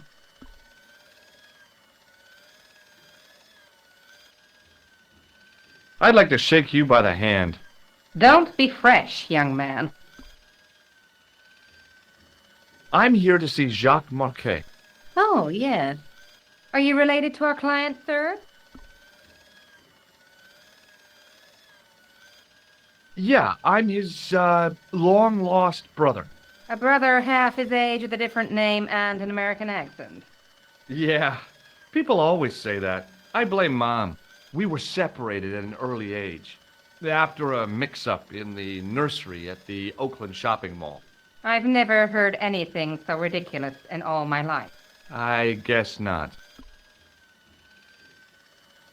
Has Marquet been visited by a man in a clown costume? Oh, no. You haven't seen a man in disguise? Well, there's Theodore the Bear. He comes every Thursday to entertain the children. Personally, I think he scares them half to death in that crummy old bear suit. If I was stuck on my back with tubes in every orifice, he's the last person I'd want to see. Has Marquet had a visit from a pair of gangsters? I should hope not. Can you describe them? A thin guy who looks like a weasel and his friend, the gorilla. Sounds as if they escaped from the zoo. So, do I get to see Marquet before the funeral? That attitude will get you nowhere. My instructions were quite clear. No one gets to see Marquet. So unless you can prove you're a relative or a close acquaintance, you're wasting your time here. Is this plaster any use to you? I'm allergic to plaster. Look at this ID pass. So you're Merlin. Marquet's been asking for you. For me? Yes. He was shouting your name when they brought him in here. Now, let me see. He was on Ward B12, as I recall. Oh, he's being transferred to... Oh, dear. He's on Ward J2. That's... Nurse Grendel's ward. What's so bad about Nurse Grendel? She runs that ward like a South American prison. Keeping a well-disciplined ward isn't a crime, is it? Well-disciplined. In the discipline and punishment stakes, she'd whip the butt off the Marquis de Sade. Everything, I mean everything, is done to a strict routine. 6 o'clock, alarm calls. 6:10, bowel movements, and woe betide anyone who doesn't have a result. Those patients of hers are like Pavlova's dogs. She sounds like a real nightmare. And then some. If Nurse Grendel is that bad, how come the authorities tolerate her? She's like part of the furniture. Oh, you mean she's been here a long time? No, I mean there's not a man in this clinic who hasn't sprawled out on her. I was beginning to get the picture. This woman was jealous, with a big green capital J. How do I find Nurse Grendel's ward? Down the corridor on the left, turn right at the senior consultant's washroom. Right again at the executive coffee lounge. Bear left past the administrator's sauna. And turn left at the end. That's J2. And good luck. Thanks for your help, ma'am. You're welcome.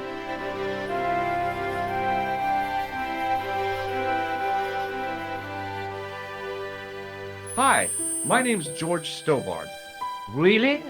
If you wish to make an appointment, see the receptionist.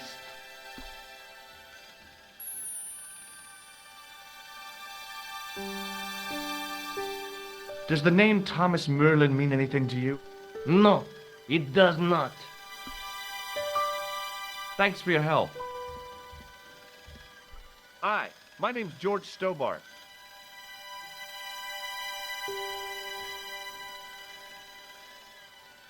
Pleased to meet you, sir. Call me George if you like. Are you sure? Yeah, that's my name. My name's Benoit, but everyone calls me Bunny. Bunny?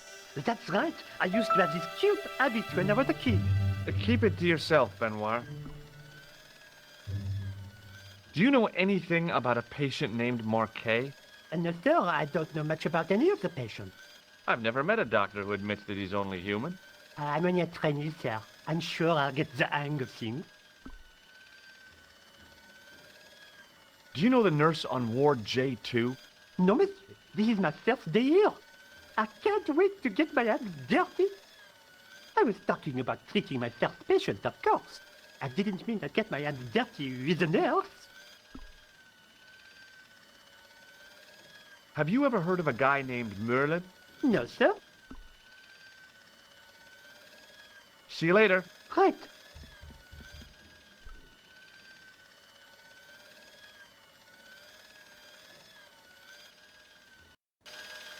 As I turned the corner, I saw the source of the hellish noise which echoed through the corridors.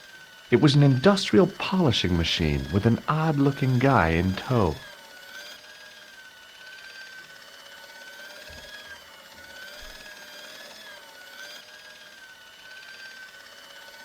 I wasn't in the mood for shining floors.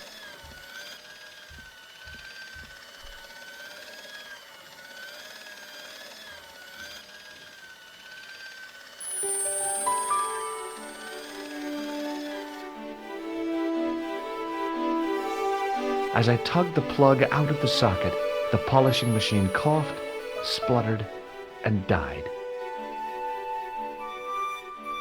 Mr. Shiny, what's wrong, pal?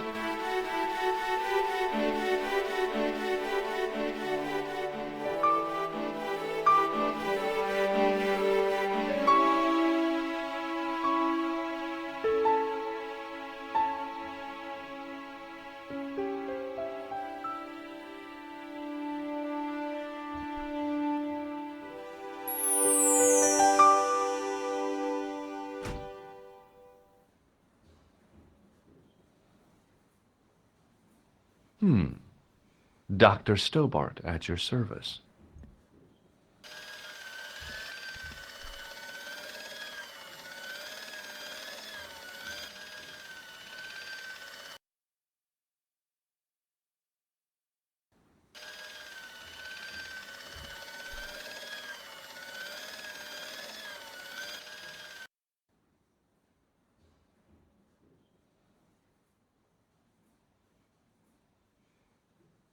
Good afternoon, Doctor. Oh, hi. Is this Ward J2? Yes, sir. The patients are ready for your inspection, Doctor. Thank you, nurse. Well, who's first? Monsieur Croquet in bed 2. What's his problem? He's been complaining of loss of consciousness. You'll need this, Doctor. She gave me a long, narrow metal box and a stunning smile. Thanks.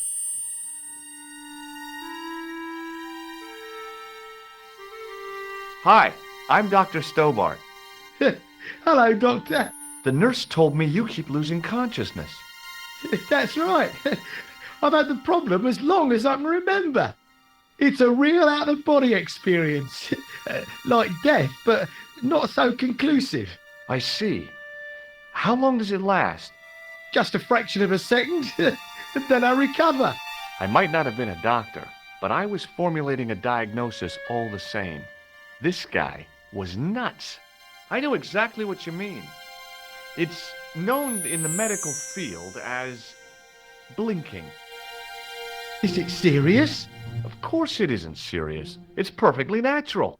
But just think, 2 seconds every minute? Why, that's almost half an hour every day. 2 weeks out of every year spent in total darkness. I don't have time to listen to this baloney. Which bed is Marquet in? He's round the corner, in solitary. What's the matter with him? I don't know, but the men who brought him in were wearing masks and rubber gloves. Hey, you're a doctor. How come you don't know? We doctors don't know everything. Then how come you act like you do? Has Marquet had any visitors? Nah, neither have I. That's the worst thing about being in hospital. You feel like the rest of the world has abandoned you. Well, you know how it is. Life goes on. Thanks for those comforting words. Do you know what this piece of equipment is called? No, I don't. Well, goodbye and good luck. Thanks, Doc.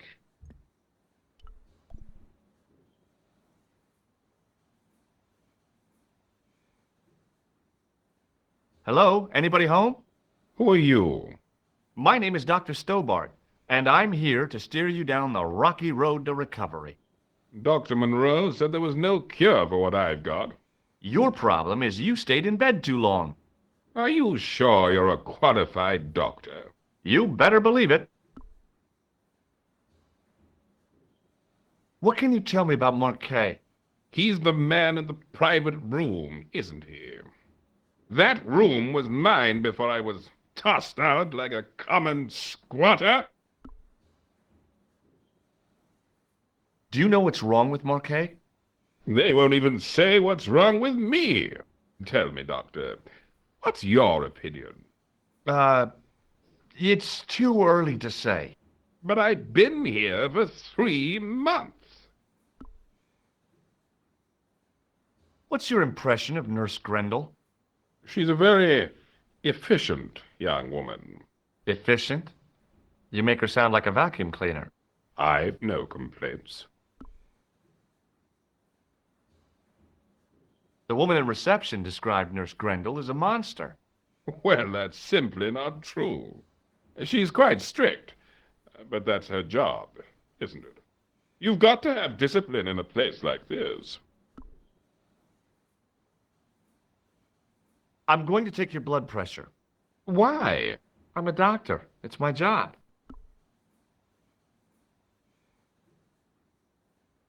See you later.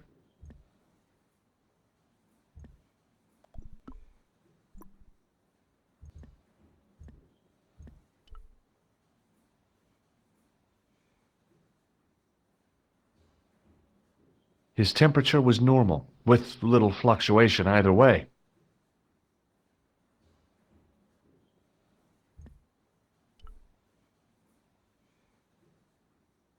Doctor!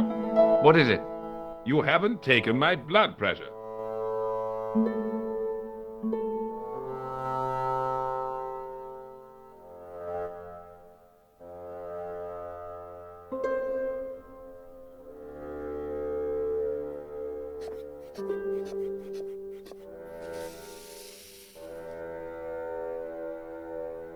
Seems fine to me. You're not doing it right. Of course I am. No, you're not. Dr. Monroe never did it like that. I can't take a satisfactory reading while you're excited like this. I'll come back later.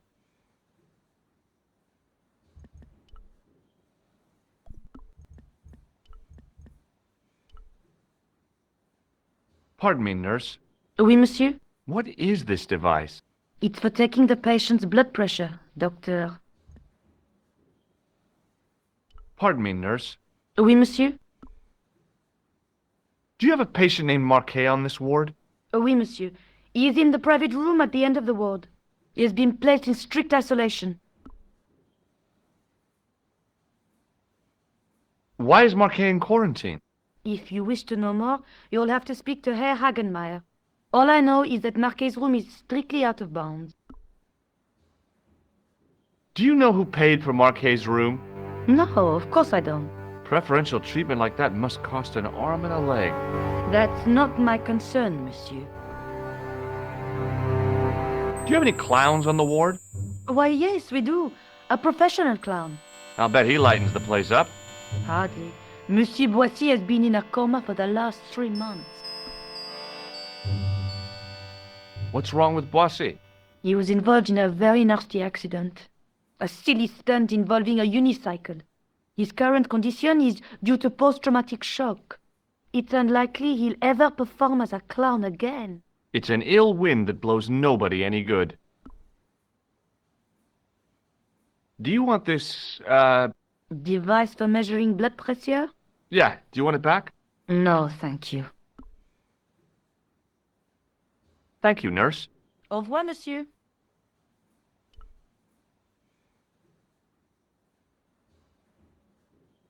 Oh, doctor. What now? You didn't finish taking my blood pressure.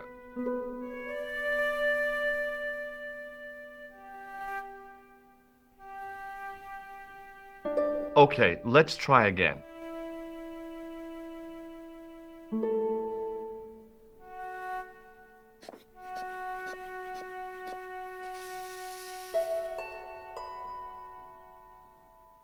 You don't have the first idea what you're doing, do you? I'll come back when you've recovered your manners.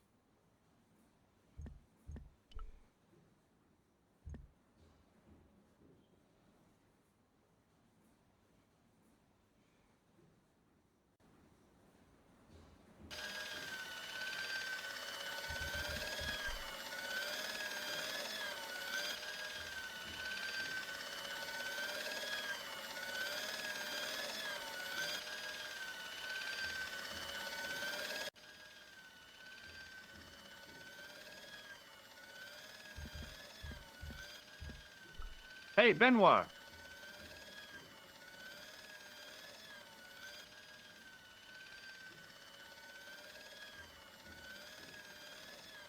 There's no need to shout. What do you want? What do you know about this piece of equipment? It's a device for measuring blood pressure.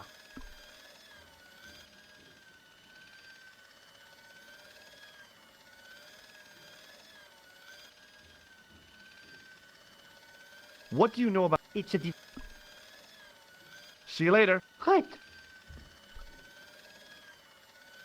Excuse me, sir. You must be the new boy. Yeah, I must be. Well, stop wandering about and make yourself useful. Bernie, come here, boy. This is Benoit, my nephew. Can I trust you to look after him? Do your own babysitting, Gramps. Who do you think you are, anyhow? I am Felix Hagenmeyer. And may I say what an honor it is to meet you in person, sir. You are on my medical wall of fame. Right up there with Pasteur and Leary. I look on it as a privilege, no, an honor, to look after your nephew, sir. He is fresh out of medical school. It will open his eyes to see a real doctor on the job. I'll bet. Show him around. Let him see some real suffering. So long, Hagenmeyer.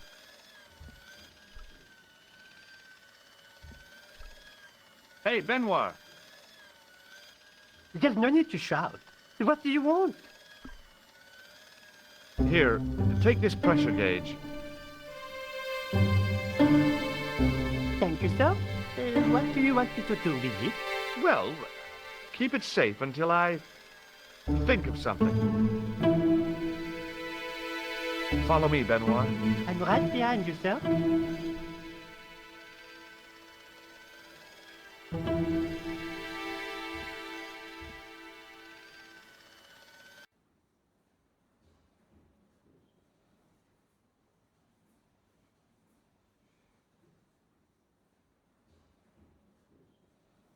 Could you take a look at the client in bed number 3 now? His name is Eric Sopmarsh.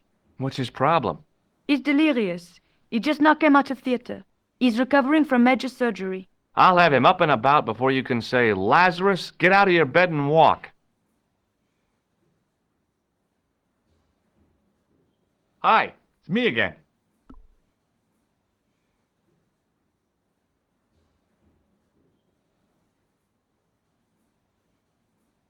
See you later. Hey, Benoit.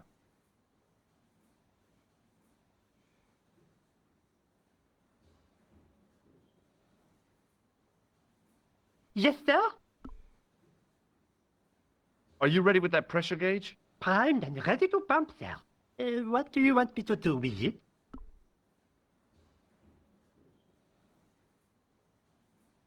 Use it on Eric Sopmarsh. Okay.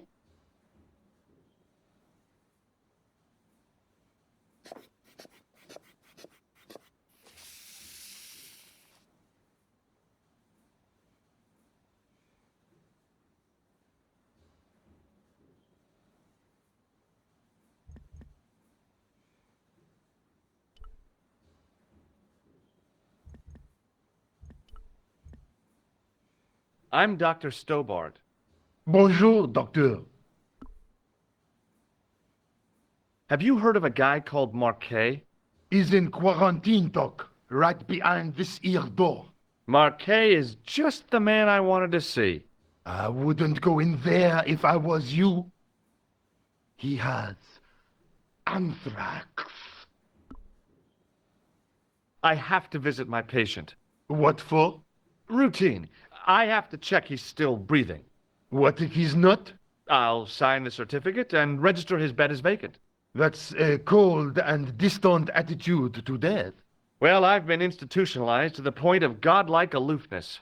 The white coat suits you. Thanks. Have you seen any suspicious characters on the ward? Yeah, I have.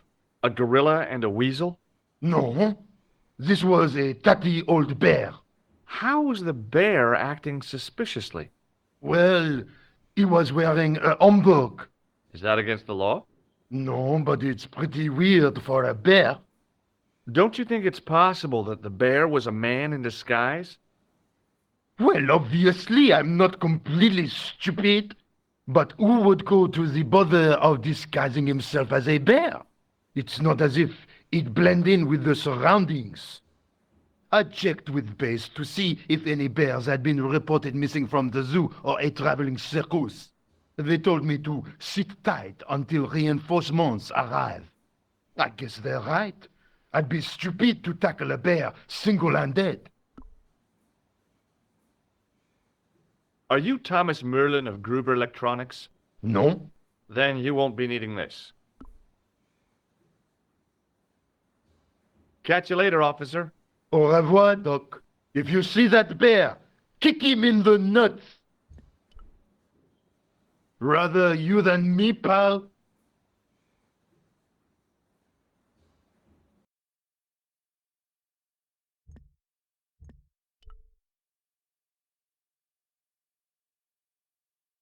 Marquet? Yes. I am Marquet. I've been expecting you. You have? Well, what are you waiting for? Get it over with. I just want to know what I should do with the gem. The Lamar gem. Yeah, right here in my pocket. I thought you were one of the assassins. Not me. I never inhaled. So, you were sent in my place? Yeah. You could hardly make the trip to Ireland in your condition. What should I do with the gem? Deliver it to the Grandmaster. Quickly. Tell him that I have found the tripod. Right here in Paris. You have it? Not yet. But it's been taken care of. I hired a couple of stooges with a flair for petty crime. Would that be Flap and Guido by any chance? You know them? We've met. What about the Hashashin? He's more likely to have followed Klausner. He'll stop at nothing to prevent the reforging of the sword. And that's bad, is it? As for Klausner, he has gone off to Syria on a wild goose chase. They have geese in Syria? He has a theory about the location of That's enough excitement for one day, Monsieur Marquet. What are you doing here? Talking to this patient, of course. Monsieur Marquet is my patient. Herr Hagenmeyer was to hear that. Okay, I'm going. I'd learned all I could from Marquet anyhow.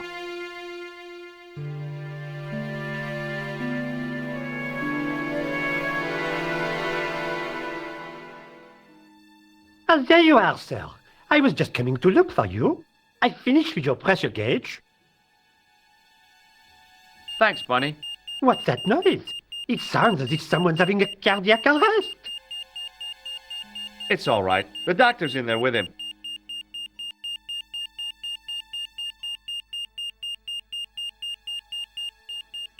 Are you sure he was a doctor? Oui, monsieur. He showed me his ID. It was Dr. Braille. There's no Dr. Braille working here. He's an imposter! The door's locked. Help me, officer.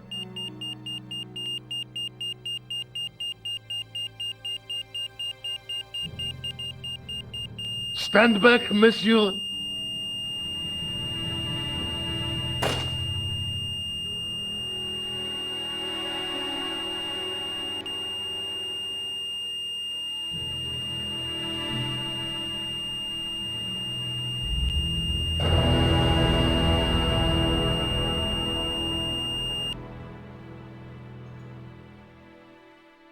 I found Jacques Marquet. Did he talk? Yeah, he talked. For the very last time. He's dead. Yeah, killed in cold blood by a bogus doctor. That's despicable. What kind of guy would pass himself off as a doctor and take advantage of a dying man? Was it Khan? No, I don't know who he was, but it certainly wasn't Khan. He got away, out the window. Have you ever heard of the Hashashin? No. Marquet said that they were his biggest enemy. His biggest enemy was the bogus doctor. Don't remind me. That guy was evil. He had wild, staring eyes like a dead fish. I'll never trust a doctor again. Do you think the assassin was responsible for killing Marquet? I don't think so. He could have finished him off the first time. Besides, Marquet would have recognized him. He was pumped to the gills with sedatives. He wouldn't have recognized the 4 horsemen of the apocalypse unless they'd introduced themselves. Let's take another look at the manuscript.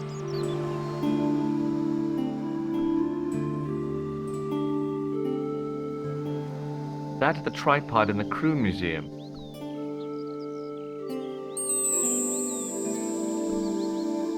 Have you found out any more about the Knights Templar? Yes, I have. The guy responsible for their downfall was Philippe IV, the King of France, otherwise known as Philippe le Bel. Well, he is known to history as Philippe the Fair, but I doubt if the Templars called him that. I'm sure André will tell you all about him. I guess I'd better go back and talk to that weirdo. Which one, Rousseau or Sergeant Mou? Oh, were you referring to André? I'll let you work it out.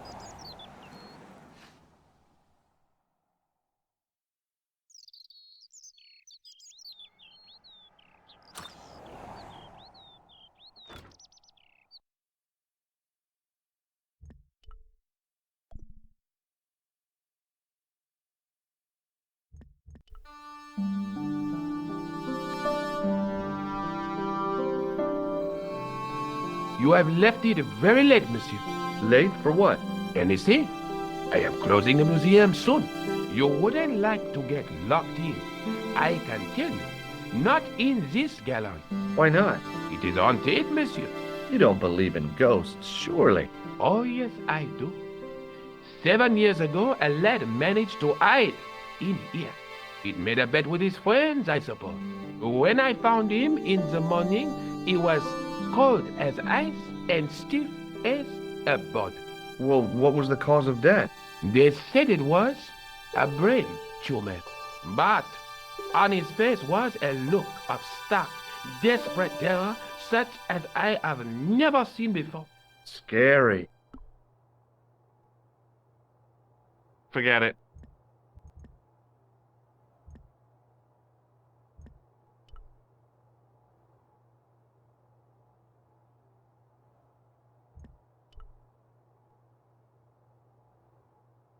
Hi, Andre. Hello, Georgie. Have you ever heard of the Hashashin? Why, yes, it was a radical Muslim sect whose name became synonymous with murder. It was formed in 11th century Persia, shortly before the Crusades. At roughly the same time as the Templars. Yes, they gave a new word to our language, assassini, the assassins. How did the assassins get their name? From the legends surrounding the secrets of their initiation rites. A young man who sought to join the sect was given hashish until he drifted into dreams. He awoke to find himself in a fabulous garden with everything he could wish for. The freshest water, the most delicious food, the choicest hash, and the most delectable women imaginable. Cool. Do you have the address? I haven't finished the story. There was a price to pay for this taste of paradise. Wouldn't you just know it?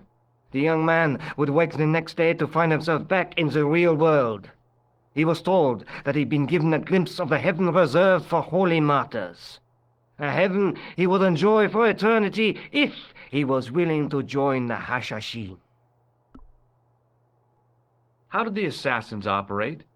Well, as I explained, the new recruits would be only too willing to die for the cause. They'd be instructed in the use of the dagger, poisons, and disguise. Then the Grand Master of the sect would name an enemy of Allah. And they'd stop at nothing to eliminate that enemy. You got it. They were fearless and deadly. Does the cult of the assassins still exist? Take a look around at the world today. You tell me. What can you tell me about Philippe le Bel? He was responsible for the extermination of the Knights Templar. I know that, but why was Philip so hot to get rid of them? Mostly because he wanted to get his hands on their treasure. He had an enormous debt and a lifelong war with England to fund. The trouble was, the Templars were a highly respected holy order. If the Templars were so powerful, how did this Philippe dude wipe them out? By underhanded, dishonorable means, of course. The Pope was Clement V, a Frenchman. French, huh? Handy for Philippe. Fate had nothing to do with it. He was Philippe's puppet, planted to further his political ambitions. Philippe wanted the wealth of the Templars and used Clement to get it. So what was Philippe's plan? What happened? Sealed orders were sent out all over France, not to be opened until the appointed day.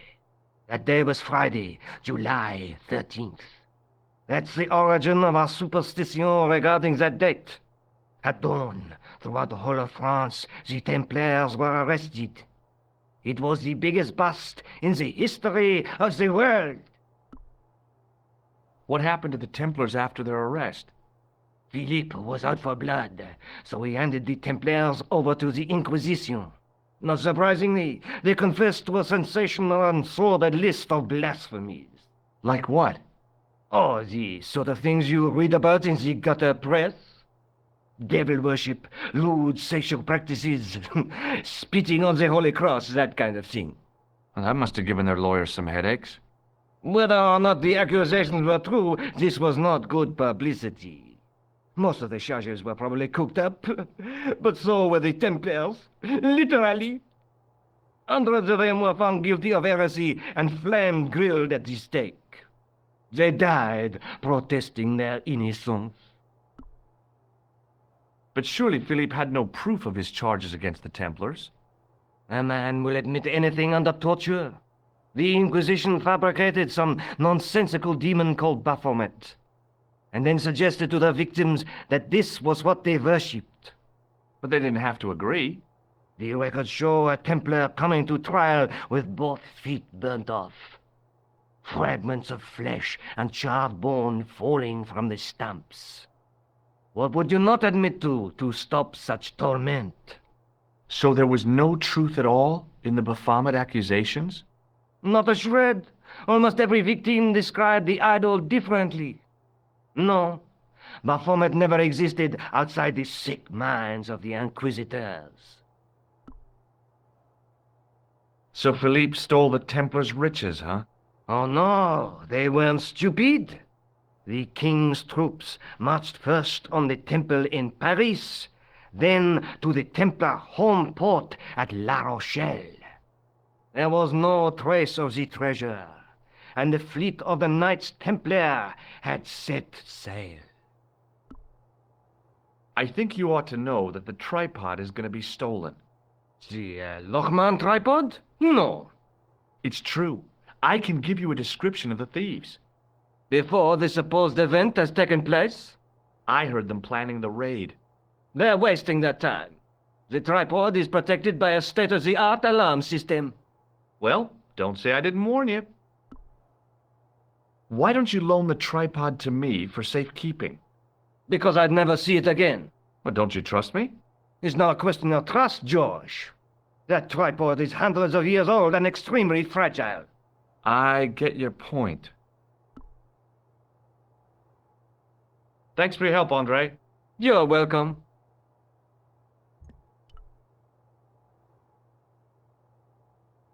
Don't open it! Remember, the burning cattle!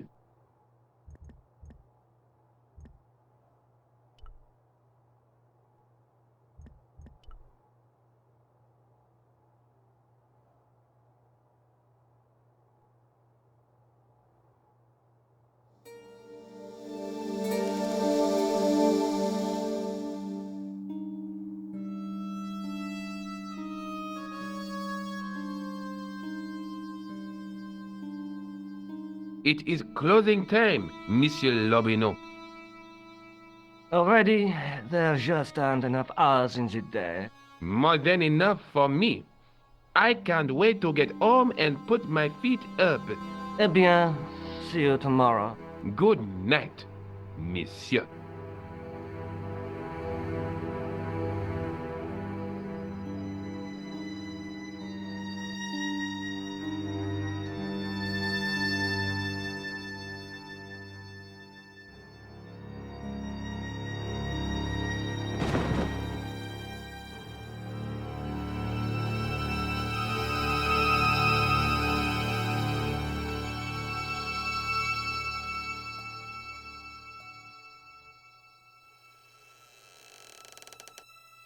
Hey, Guido!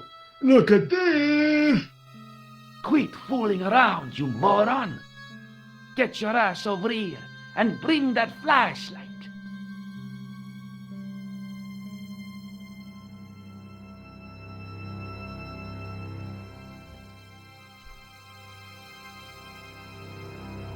What the? Who's there? Let's get out of here!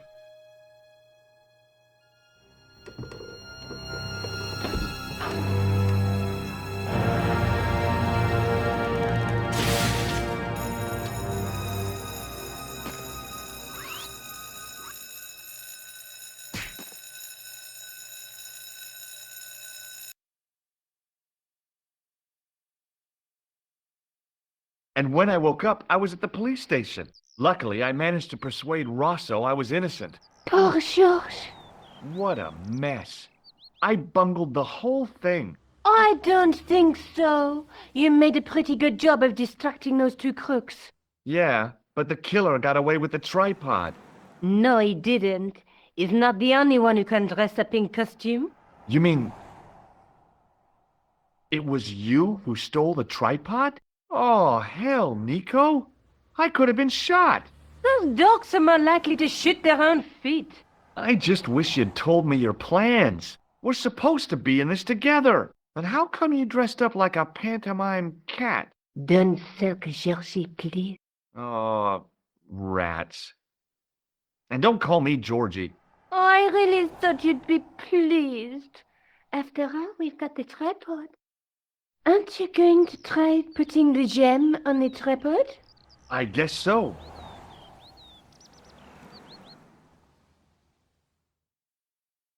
Nothing happened. Yeah. The gem fits perfectly, but what does that prove?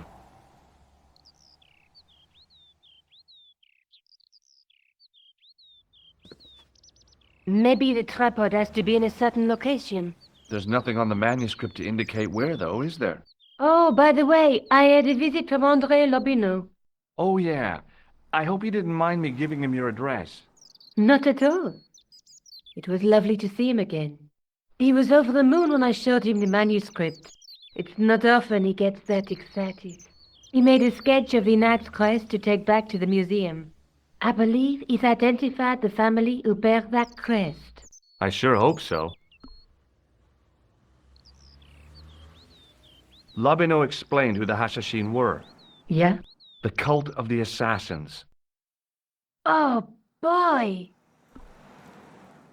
Let's take another look at the manuscript. That's the tripod we borrowed from the museum.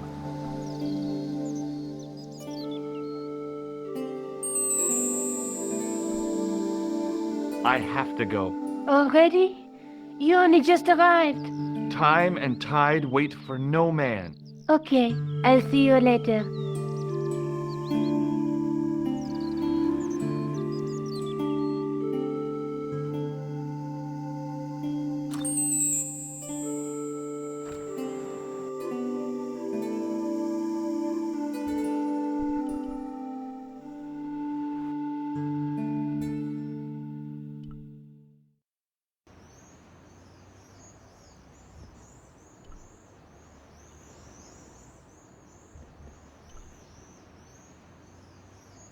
Hey, you with the ball. Oui? Look, a red nose. Oh, you say, whoop-de-doo.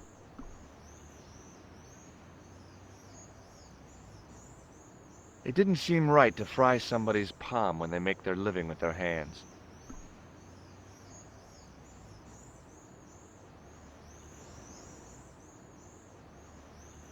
What do you know about the Knights Templar? Le Templier? Ah, the last Grand Master, Jacques du Molay, was burned on an island in the Seine in 1314. Wow, you're pretty well educated for a juggler. No, monsieur. I read it on that board over there. How did you learn to be a juggler? Juggler? What is this juggler? It's you. You juggle, that makes you a juggler. No, I am a jongleur. A jongler? What's that? Mon Dieu! A jongleur is an artist, a master of the contragravitic aeroballetic mysteries.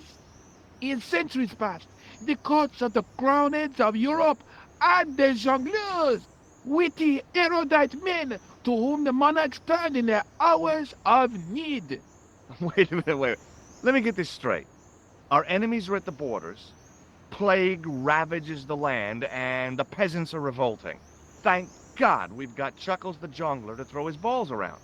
I don't think so. That juggling doesn't look so difficult.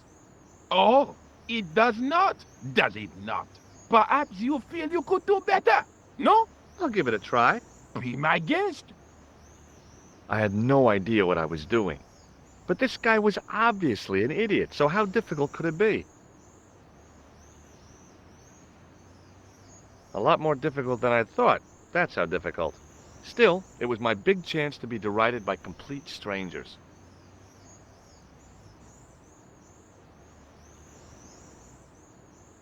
Not so easy after all, is it?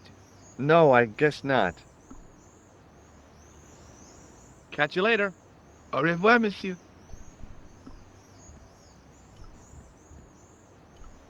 Hi again. Oui? What is it this time? Look, a red nose. Ah, you are a clown.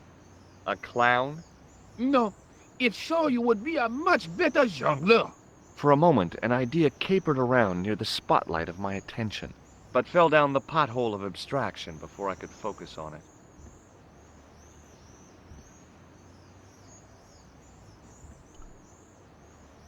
I had no desire to talk to the crowd. Hi again. Oui? What is it this time? Catch you later. Au revoir, monsieur.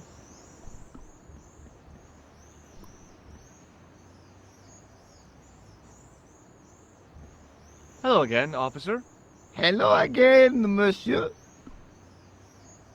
What do you think of the juggler? Ah, he is excellent, most watchable. But he's blocking the thoroughfare and obstructing traffic. So? He is amusing, the traffic isn't. If he wants to block it, who am I to say no? You're a cop. Ah, oui. So I am. Ah, well. So you're not going to do anything about this guy? No. He probably doesn't even have a license. Ah, a license. This I had not considered. So what are you going to do? The instant I return to the station, I shall check. Return to the station? Why not just ask him? And spoil his concentration. What kind of a barbarian do you take me for? I'll see you around. Oui, monsieur. I'll be there. A typically Parisian sidewalk cafe. Last time I visited one of those, it blew up. I decided I was happy enough right where I was.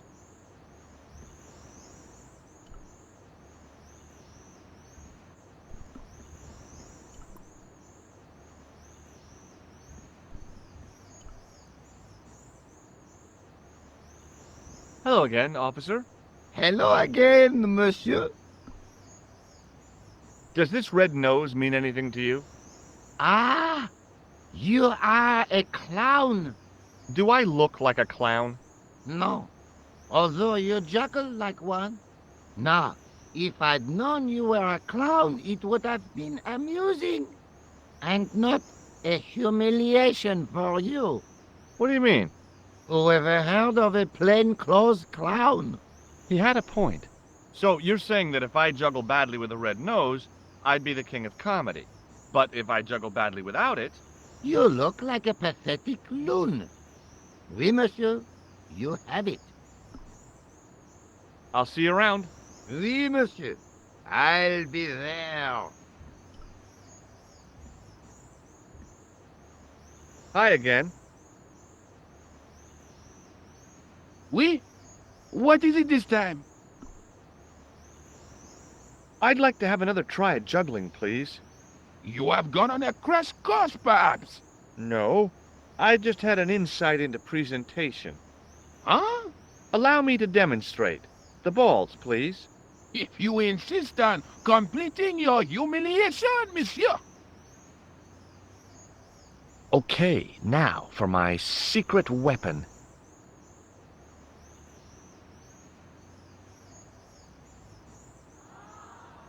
The juggler was speechless with rage. You could have mistaken him for a mime. And without a word, he collected his balls and left in a fury. Hey, you forgot one of your balls. Hey! But he didn't hear. Better still, deprived of his entertainment, the gendarme decided maybe he ought to do some policing for a change.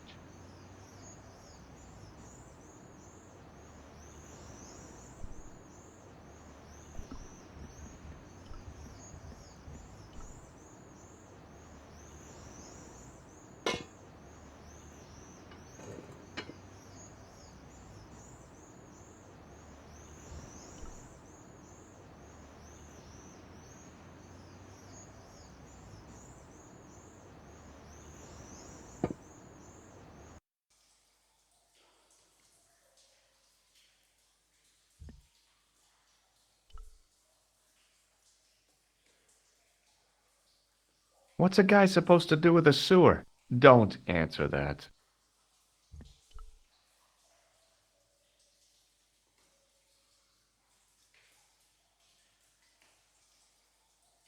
On the boat was a winching machine.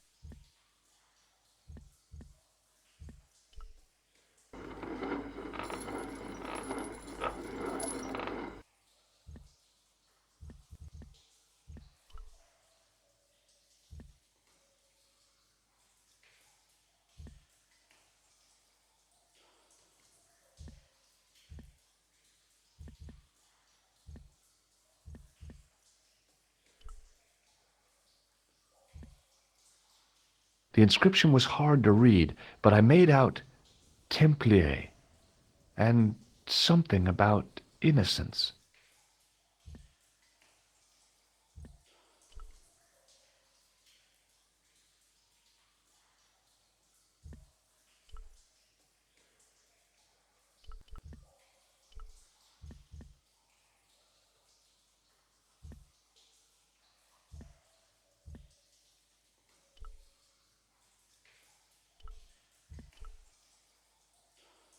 The wall seemed in very poor condition.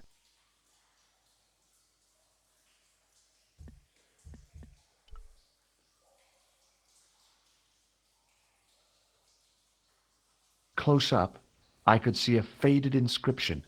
My medieval French isn't much, but the few words I understood seemed to say, "This is where the gallows used to stand." Maybe.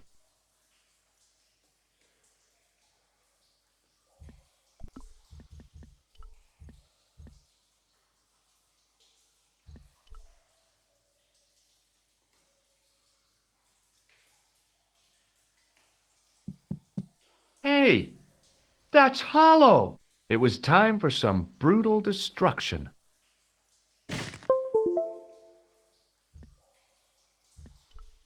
Close up, I could see the plaster was thinner where I'd broken through, and behind it were some cogs and a lever.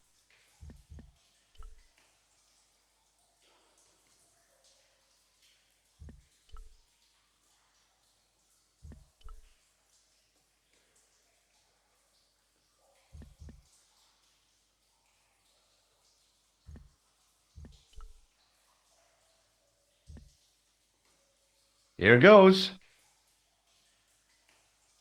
Hey, cool.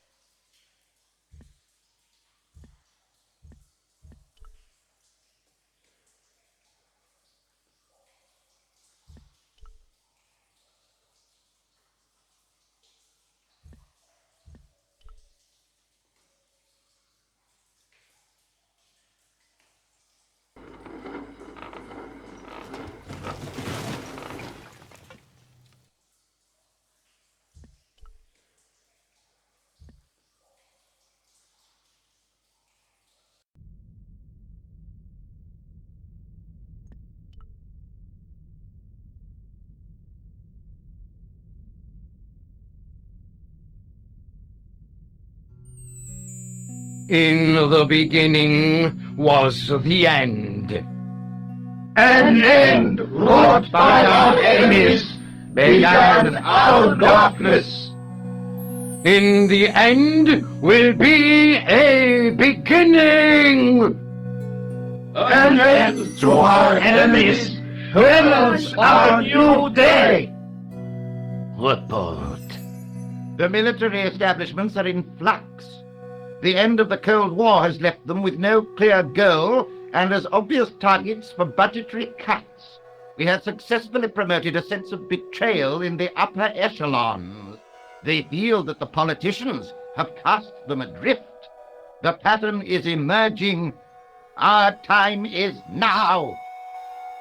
Good. Mademoiselle? Governments are giving the corporations more respect than their own citizens. A groundswell of dissatisfaction and dissidence is growing. The corporations are becoming too large and complex for their own executives to control them. A blind belief in market forces is accelerating this trend the world over. The pattern is emerging. Our time is now. The global population's belief in those that govern it has never been lower. We have inculcated a sense of immediacy and action over forethought and planning in all the major governments. They are acting on hasty decisions that cannot be completed or revoked without appearing foolish. The pattern is emerging. Our time is now. Excellent. The tired old governments are dying a slow death from their own incompetence and our machinations. The millennium is almost upon us, and everything is in place for the rise of our new order. Almost. Professor, where is the broken sword? As we discussed last time, with the loss of the manuscript, our search is as a corollary hindered. And as discussed last time, you have been furnished with a dramatically increased budget. What have you been doing with our money, Professor? We are working on the principle that the Templars, that is to say, our predecessors, Hold on. These are the Templars? must have left a trail when they were hiding the clues to the sword of Baphomet's location. I have a small army of historians and archaeologists ferreting out that trail. I trust these historians and archaeologists are more trustworthy than your friend Pegram. Pegram was loyal. He tried to protect the Lochmarn gem when the Hashashin came near. And failed. And don't call that Syrian maniac the Hashashin. He's an assassin. Plain and simple. That's not what he believes. He actually thinks. Silence! Do I have to remind you that we have a sacred duty? A trust? When Philippe attempted to destroy the Order, we lost the sword and our power with it. Now we have the opportunity to reforge it. But time is short. We need results, not petty bickering, not excuses. Now, Professor Baphomet. Yes, of course, my apologies. We will find Baphomet and the sword, manuscript or no. We have already found another element actually within Paris. Excellent. What is it?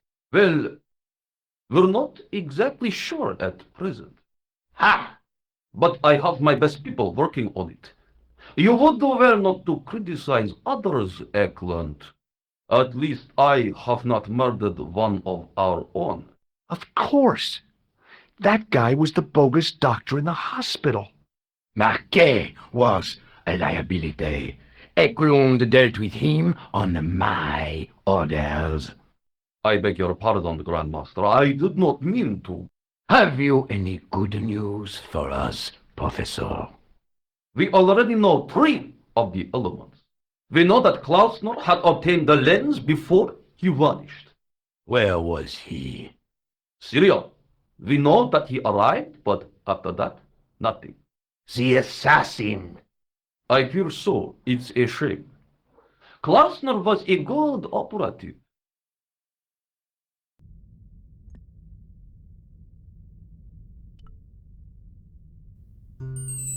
This will be our last meeting in person until we locate the sword of Baphomet. I hope that I don't need to emphasize the importance of finding it. Without it, our endeavors come to nothing. With the sword reforged, we will have the power to sweep the stage of all opposition. The new millennium will belong to us. The next time that we meet, it will be to become the princes of this world!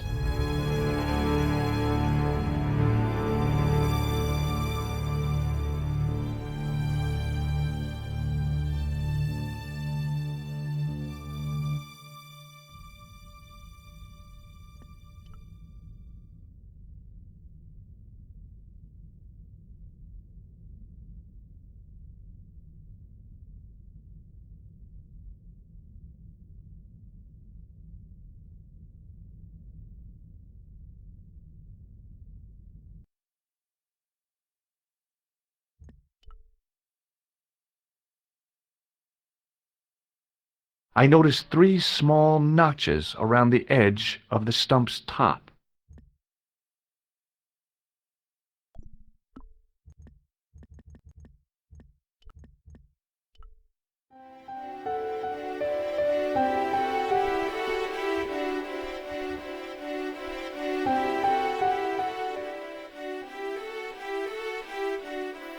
The light, falling from above, struck the gem and scattered in 5 neat rays, and each ray picked out a letter.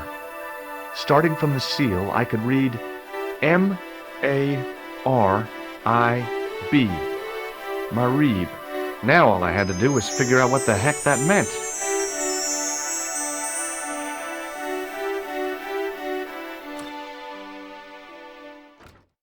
Nico, I've seen them. Who? The Templars. I spied on their meeting in the catacombs. And you saw the Knights Templar? I saw a bunch of guys masquerading as Templars.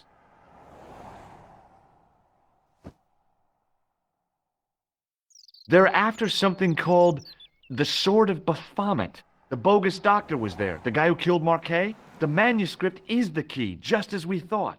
It shows the way to the broken sword, whatever that is. And how does the assassin fit into all these? He's out to stop them. These Neo-Templars, they're men and women in influential positions. Don't you see? Plantar was one of them. The assassin killed him for the manuscript, to stop them finding the sword. But now we have got the manuscript. Yes. So, how does he hope to find the sword? I don't know. They said something about a lens and a guy called Klausner who's gone to Syria, but they didn't seem to realize the significance of the very site of their meeting. You see, after they'd gone, I discovered a stone pedestal and a carved inscription. I set up the gem on the tripod, directly below a beam of light. The gem split the beam and lit the letters M-A-R-I-B.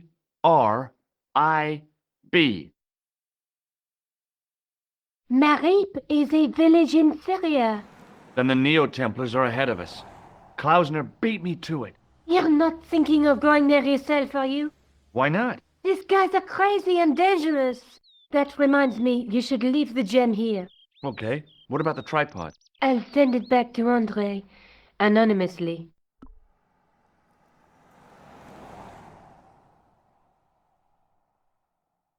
Do you think I should go to Marib? Syria is a long way, George.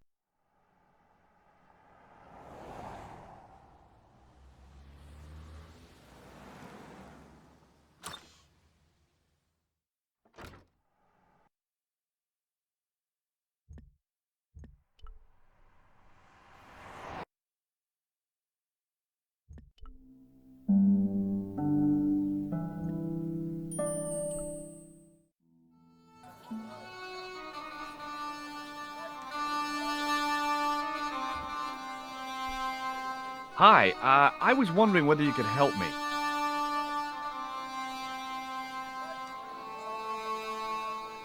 Why, sure, son. Always got time for a fellow American. The name's Henderson. Dwayne Henderson. Pleased to meet you, Mr. Henderson. Hell, boy, I'm not in the office. Call me Dwayne. Oh, okay. Dwayne. My name's George Stobbart. You're a long way from home, Dwayne. Could say the same about you, George. Me? Well, I'm just sightseeing, that's all. Without a camera, kinda lags to come all this way and not take pictures. Mind if I take a picture of you, George? What? Why? Ow! You could have warned me. You don't mind, do you, George? The folks back home will be real interested. Where is your wife, Dwayne? Pearl? Oh, she's around, looking for bargains. What does Pearl do for a living? Oh, I run a greetings card company, and Pearl writes the poems for him. You ought to ask her to recite some. Do you mind if I ask you an odd question? Okay, but I might not answer it. Do you know anything about the Templars? The Knights Templar? Yep. Nope. Nothing at all. Well, you knew they were an order of knights. What I know and what I say are two different things, boy. I haven't lasted as long as I have in this business without knowing that. In this business? Sure. The greetings card business. Oh, please. I saw a medieval picture of a woman, royalty or nobility, something like that. She was looking in a mirror, but the reflection was of a man with 3 faces. What do you think of that? I think you should be in therapy. What exactly do you do, Dwayne? Didn't I say? Oh, I run a greeting card company. Yep, we're based in Cleveland, Ohio.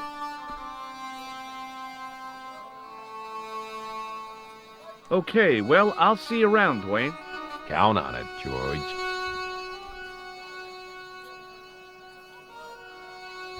Hello. I was wondering whether you could help me. Why, hi there, handsome. What can I do for you? Hi, my name's George. I was just... Well, it certainly is delightful to meet you, George. I was... My name's Mrs. Henderson, but you can call me Pearl, I'm sure. Okay, Pearl. I was... So nice to meet a friendly American face so far from home. Pearl? Yes, dear? I was just wondering if you could help me. Why, sure, precious. I've been talking to your husband, Dwayne. Oh. Yeah, he tells me that he runs a greeting card company and you write the poems that go in them. Oh, yes, indeed. I consider myself the artiste of the family. Tell me, George, would you like to hear one of my poems? Well, maybe not just for the moment. Okay, George, you don't know what you're missing. Have you ever heard of a group of knights called the Templars? Sounds familiar. I remember. Dwayne had a book. The Holy Something and the Holy Something Else, I can't quite recall. I read a little of it. And? Seemed like a lot of hooey to me. So, tell me a little about yourself, Pearl. Me? Oh, a gentleman's interest is always so flattering. Well, my husband and I run a greetings card company in a cute little place called Akron in Ohio. Akron? Cute? Little? Hold on. Didn't Dwayne say they were from Cleveland? What was that, sweetness? Oh, nothing. I was just thinking out loud. I met your husband earlier. He's an interesting man. That's why I married him. You said that your company is based in Akron. And Dwayne said it's in Cleveland, no doubt. Well, yes, he did. Dwayne was in the Marines and Vietnam, you know. Anyways, he got a medical discharge. Thing is, he gets confused. We moved away from Cleveland 5 years ago. Oh, I'm sorry. I didn't mean... He also gets a little paranoid. Thinks he's a spy or something. I'm so sorry, Pearl. Don't worry yourself, George. We live with it. Do you know anything about medieval weaving? I do a little needlework, but gosh. It's okay. It was a long shot. I've got to go now, Pearl. It's been a pleasure, George. Don't be a stranger.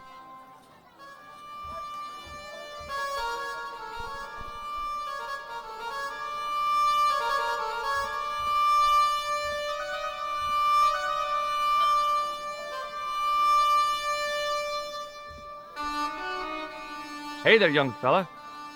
Speak you the English? Speak you the Anglais? Parlez-vous anglais? Yes, si, and indeed oui, and rather better than you by the sound of it. My name is Nico. Welcome to my grand emporium of quality merchandise.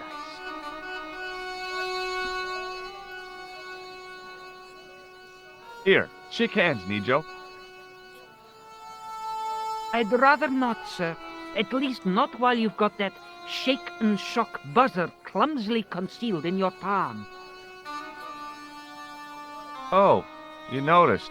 Outlawed in 3 separate arms limitation conventions, those are.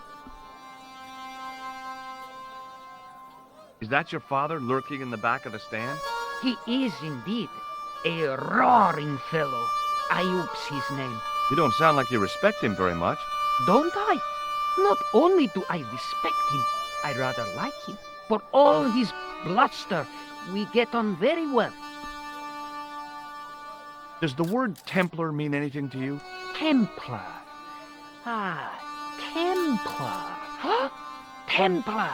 Why, yes, of course. It does? Yes. A splendid series of books by Mr. Leslie Chatteris, featuring the roguish Mr. Simon Templar. Great. That's a real help, Nijo. Anything else? The Saint television program, featuring Mr. and a... So, this is your stand? Oh, yes, sir. Though stand does not begin to do it justice. The finest in this bustling metropolis. This is a bustling metropolis? Well, not per se, no. You speak very good English. Thank you, sir. I learned from tapes that my uncle procured. Oh, a language course. No, sir. Jeeves and Wooster. Dassie, Fink, Noto, Aunt Agatha. What ho? How much are those books there on the shelf? Have you any Syrian pounds? I think I might have a couple of Irish punts. Then they're too expensive for you, sir. What do you make of this? Well, beyond the obvious, very little. That pattern seems very familiar, though.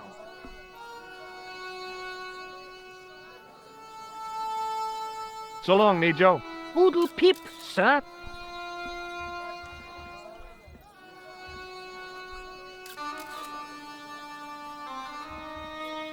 I had neither the money nor the desire to buy any of that garbage. I hadn't come all this way to seek out curios.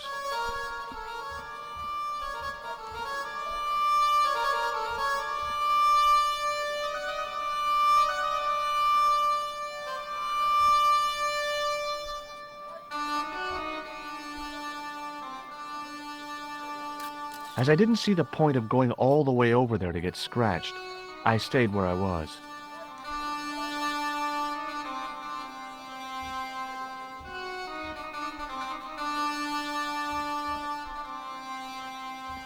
Hi, what's your name, sir? Hello, hello, you buy kebab. Most good.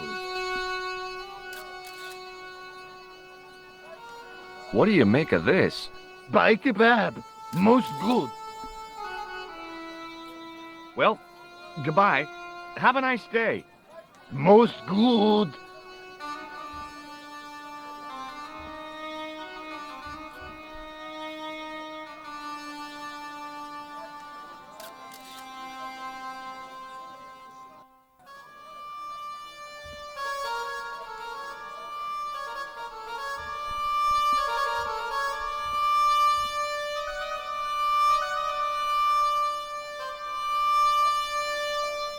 Hi.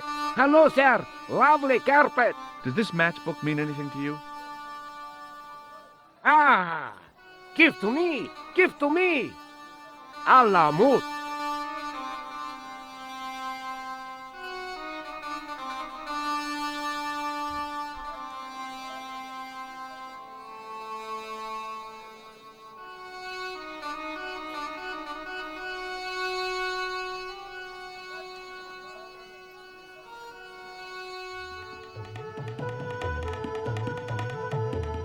Many beneficent greetings, my most fortunate possible friend. Huh? Do I know you, mister? No, no, and again I say, no. But, my friend, do you not see our mutual good fortune in this meeting? How frank do you want me to be? You are a traveler, yes? Boy, you must be the world's greatest detective. No, I am told that is Sherlock Holmes of the big forehead and slipper full of shag. I, as contrast, am world's greatest luxury taxi driver. I can see where this is going. I am Ultar, taxi driver and luxury guide per excellence. Yes, This I had to hear. Where does your heart desire to go? Simply mention the name to your obedient servant, and we shall fly there, swift as the eagle. Oh, well, I don't really want to leave Marib yet, but I'm sure that if I do, you'll be the first to know. Is good. You know where you want to go, you come to Ultar. Thanks. See you around, Ultar. Be having a pleasant day, full of shining experiences and happiness, my friend.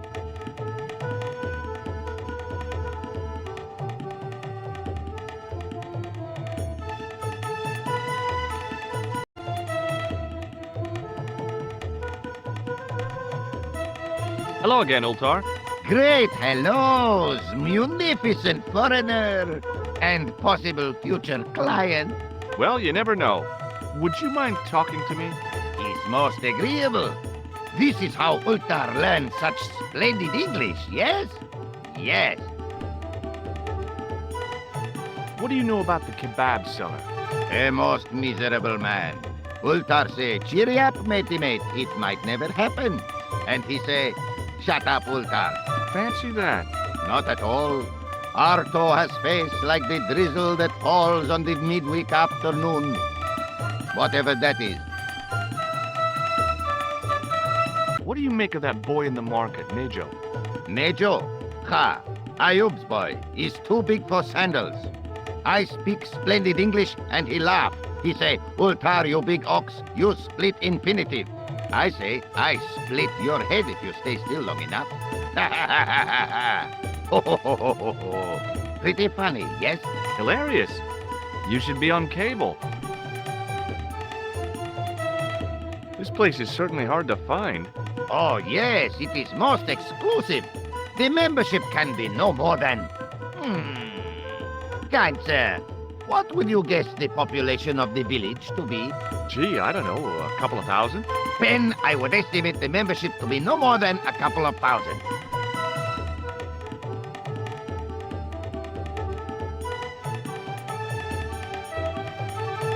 Do you know anything about the Templars?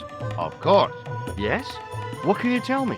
Great she-bop band of the 60s. No, that's not really... Who put the bop in the bop, bop, bop, bop, bop? Yeah, eternal questions. See you around, Ultar. Fare you most splendid, good sir. I hadn't felt a need to spit since I was 12.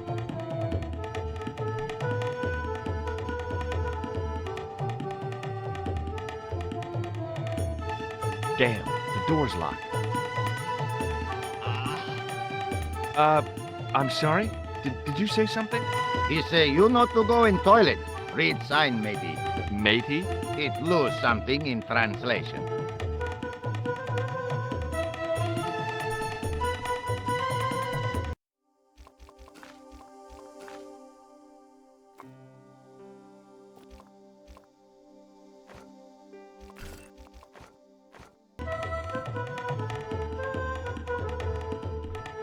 By staring hard at the notice and squinting, I discovered I couldn't understand a word of it.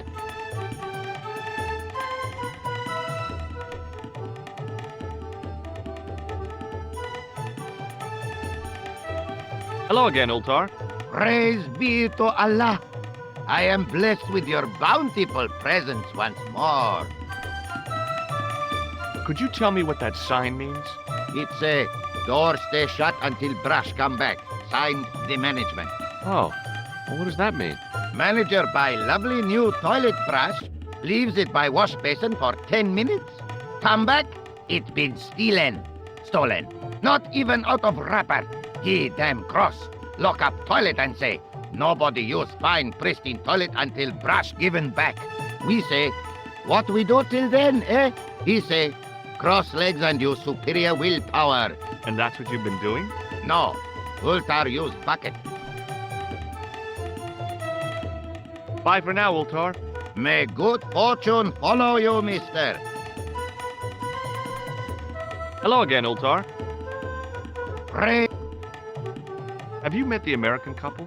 Have Ultar met them? Huh? And? The most ungenerous. Ultar offer to show them wonders of countryside. They say, is there anything ancient? Ultar say, yes, of course. Nature is ancient. They say, no, anything ancient made by men. And Ultar say, have you seen Taxi? Fan belt older than Ozymandias. Ha ha ha ha! But they gone. Have you seen this man before? Oh, most certainly. Was here only yesterday. Here? Yesterday? My God, he's close. Yes, he was asking lot of questions, just like you. What did he ask about? He asked about American called Stobby. Stobbart? Yes, Stobbart. You know him. The killer knew my name. What else did he ask about? He asked about German man called Klobner. I tried to remember the name of the man the conspiracy had lost in Syria. Was his name Klausner? Sure, that is what Ultar said. Klausner. I told this man in the picture, Klausner wanted to go up to Bull's Head. Hold on, he wanted to go where? Bull's Head. Big hill, 10 miles out of town. Maybe 60. When was that? Oh, maybe a week ago. What can you tell me about this Bull's Head Hill?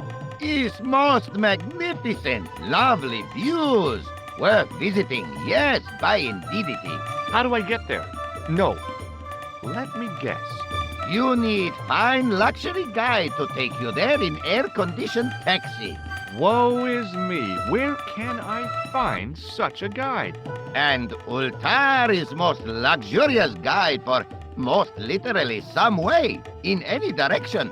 Gee willikers, lucky old me. Are you desirous of my pleasant and luxuriant service? All right, let's go. First, I regret the formalities. A trip to the Bull's Head. 50 Yankee dollars, please. $50? I don't have $50. Oh, most unhappy event. Ultar then sorry, but he cannot take you on ride of lifetime. Hold on, Ultar. Is there nothing I could barter with you? Word that it was so, beloved friend. But my taxi needs gas, and its muffler needs the muffler doctor.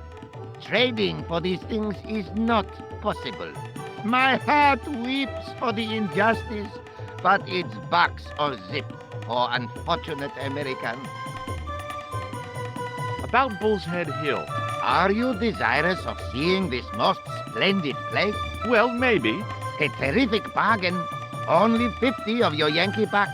50, huh? Well, I still don't have any cash on me, American or otherwise. Oh, unfortunate, most extreme. The delights of the Bull's Head Hill then must wait, I fear. About Bull's Head... Are you desirous? Well, 50. Well, Oh, the delight... See you around, Ultar. Fare you most Hi. Nice club you've got here. I was wondering if you could help me. What? I mean, I beg your pardon? I'm sorry, but I don't understand. No surprise there, all righty. He says sorry, but he not speak English. But he didn't say anything. He not have tongue. No tongue? What happened? It was bet. And he lost. He won. You should see other chappie. Oh, yes.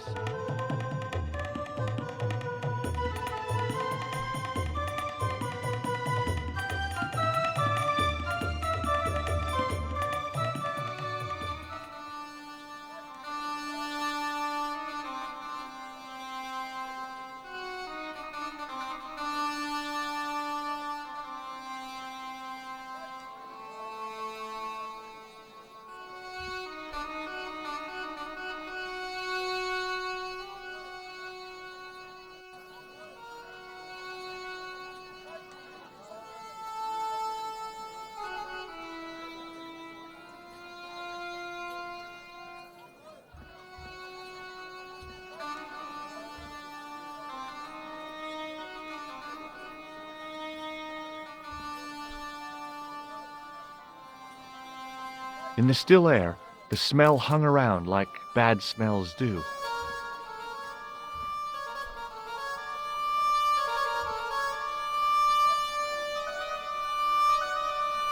I figured going out into the countryside was a pretty good way to get lost.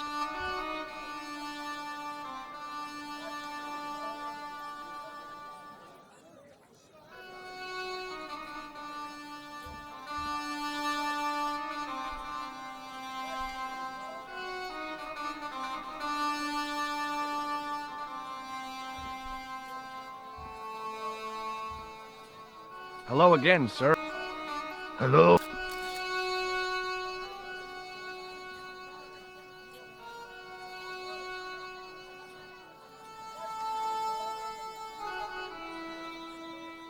What do you think of this? Pie kebab? Come to eat? Does this mean anything to you? No. No.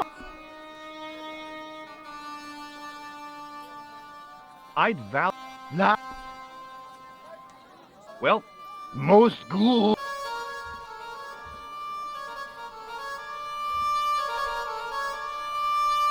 Close up, I could see flies love kebabs.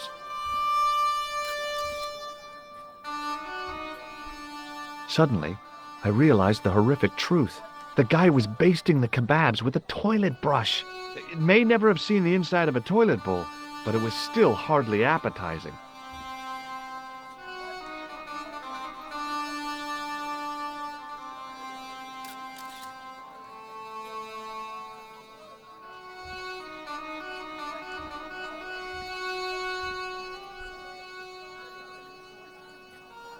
hello again, sir.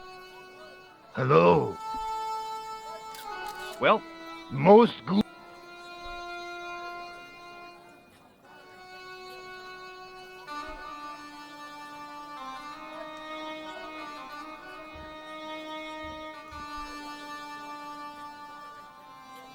Hi, Nico.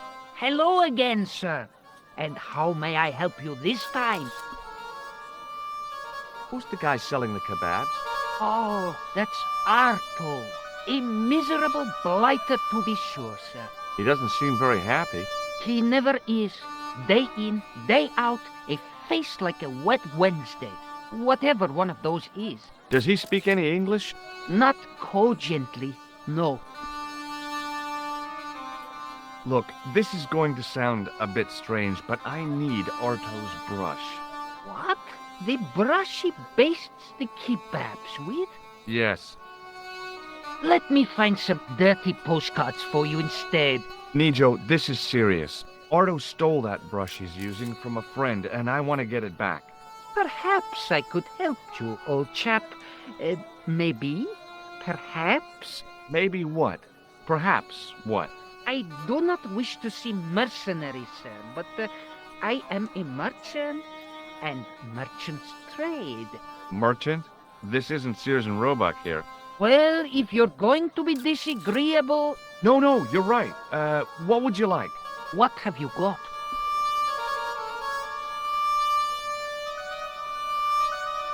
A comedian. No surprise there. What do you think of this, eh? Oh, sir, what a splendid plaything. One day, when I am rich, I am going to build a world-renowned collection of brightly colored balls. Are you serious? In deadly earnest. People will come from far and wide to see my Yes? collection. The Rockefellers and the Gettys can keep their hoards of so-called fine art. But answer me this. What good is a Picasso, I ask you, if you cannot bounce it off a wall? You may have a point. Sir, for such a marvelous thing, I would gladly help you. I thought merchants were supposed to be wily and never reveal what they really want. Bah! I say to mercantile greed, I have the soul of the aesthete, and I desire that red bouncy thing beyond reason. Do you understand? Not really. If I give you the... I've already told you. I'll help you if you give me the ball. What's it to be?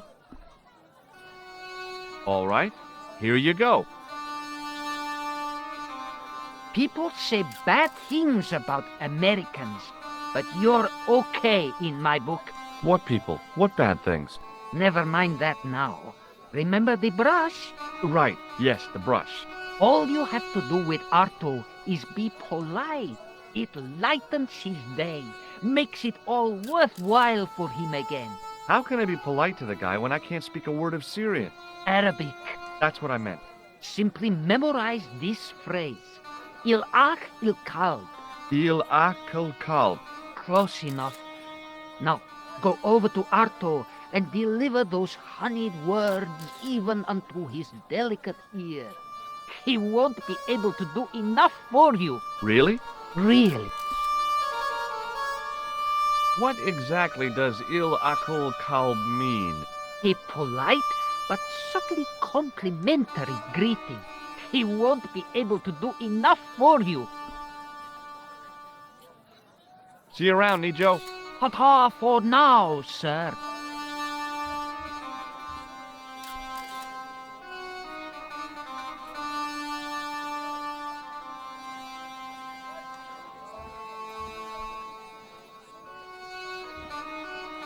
Hello again, sir. Hello. Il akul kalb? Filthy. Bad. I'll kill you. Whoa, calm down. Feet, do your thing.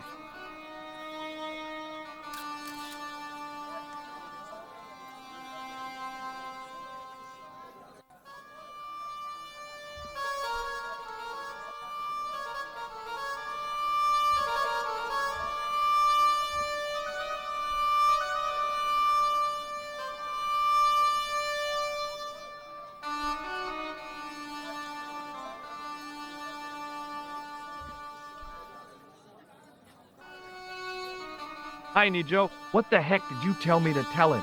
Patience, sir. Patience? Patience? I've been chased by a homicidal kebab seller, and you expect me to be patient? But consider, sir, while you were running from the irate Arto wasn't using the brush. Hold on. Are you telling me that I've been used as a diversionary tactic? Your brush, sir.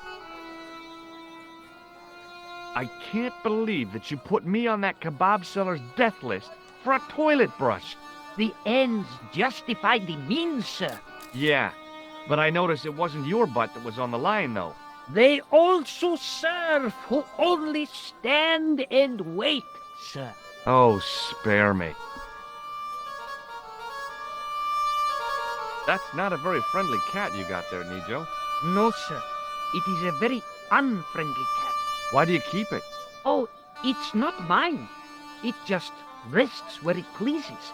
And today, it pleases to rest there. As Kipling would say, it is a cat that walks by itself.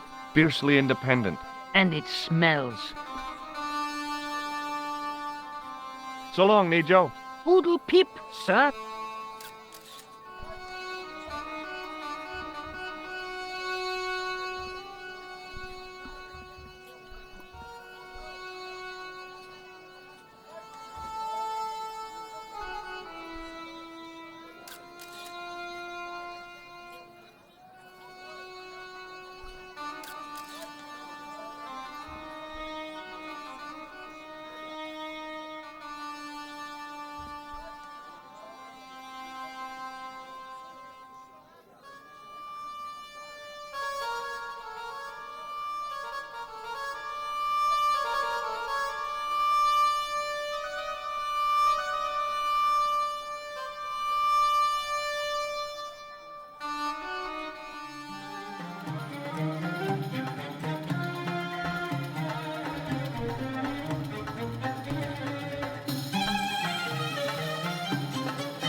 Hello again, friend. There wasn't much point in trying to launch an in-depth conversation when I couldn't speak Arabic and he couldn't speak. Period. Well, I did know a few words of Arabic, but doubted the wisdom of using them. Here's your brush, sir. It wasn't easy getting it back.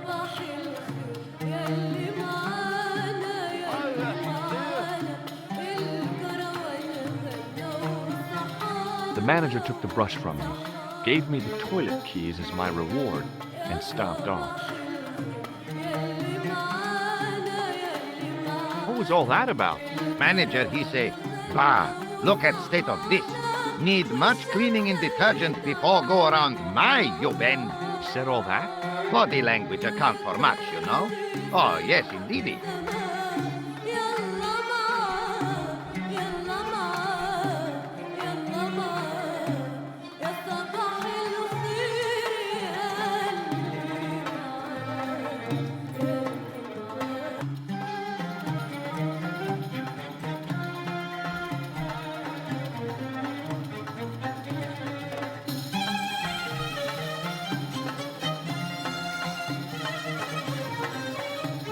Oops. I hadn't drunk anything since the morning, and I didn't need to use it.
It was a roller towel dispenser.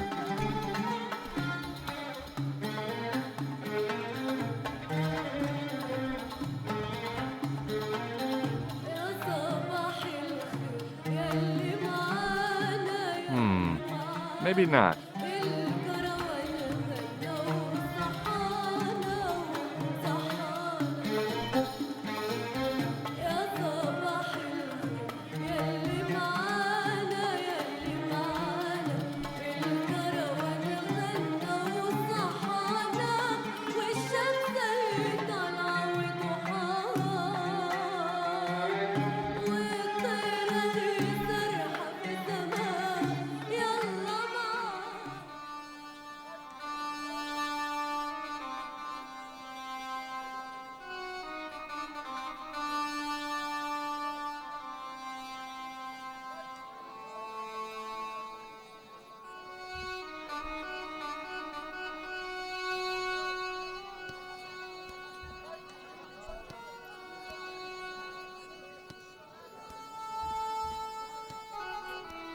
Hello again, Pearl.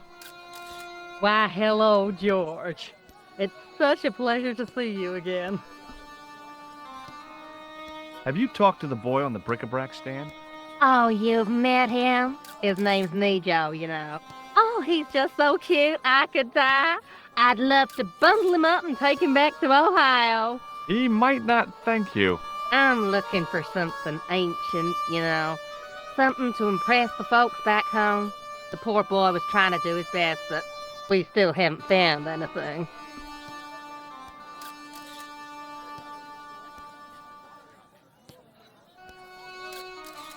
Have you met the taxi man, Ultar? Heavens, yes. What a big man. Very muscular. But you didn't go for a ride. Why, George, you're absolutely the most... Oh, you mean a taxi ride? No, Dwayne wasn't interested, so it didn't happen. You know what Il Akal Kalb means? My, sounds romantic. Yeah, I don't think it is, though. Have you ever heard of a hill called the Bull's Head? No. No, I haven't. Is it nearby? I'm not sure. Sounds awful romantic. The Bull's Head Hill.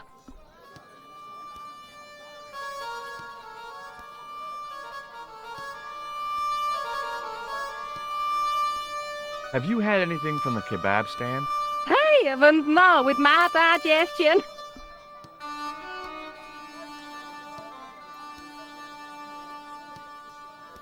I've got to go now, Pearl. It's been a pleasure, George. Don't be a stranger.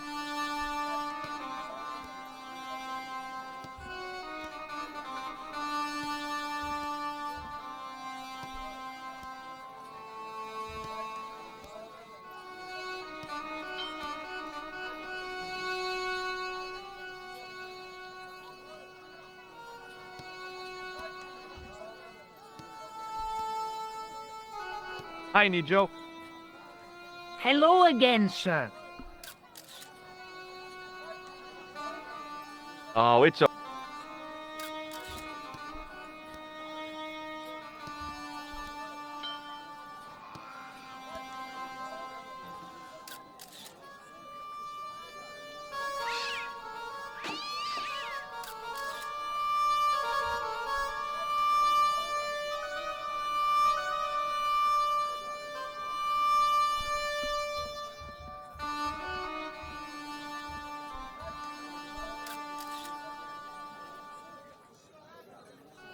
The plaster seemed to soak up the grease paint until it began to look like stone.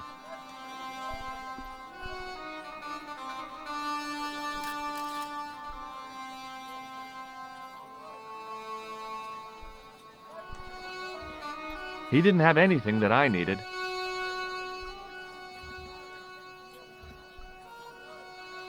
Hello again, Pearl. Why, What do you think of this fine piece of ancient statuary? oh, not that. Just what I've been looking for. Would you like it? Would I ever? I'm not carrying the money, though. If you go and find Dwayne, he'll pay you for it. If he gives you any trouble, just tell him that I want it. I've got to go now, Pearl. It's been a pleasure, George. Don't be a stranger. Hi there, Dwayne.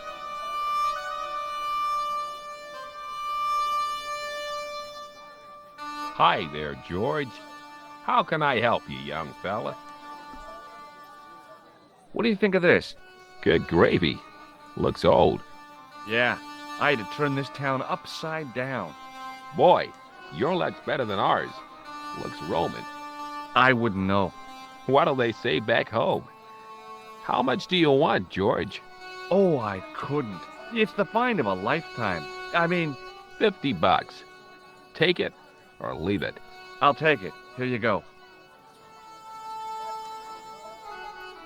And here you go.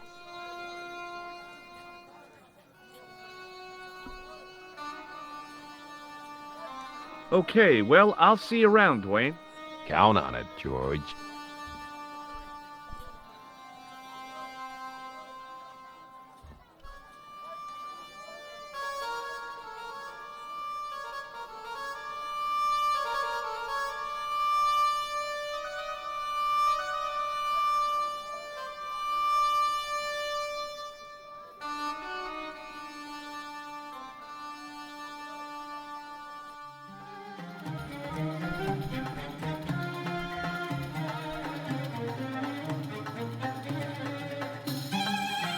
Hello again, Ultar.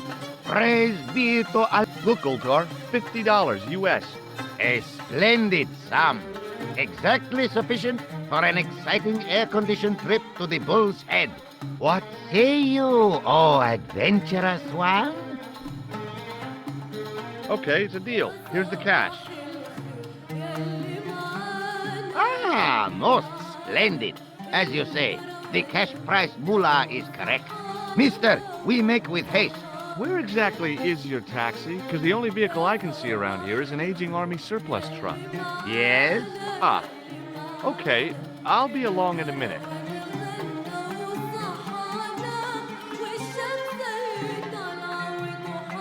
It didn't seem right to take off with the toilet keys, so I left them on the bar.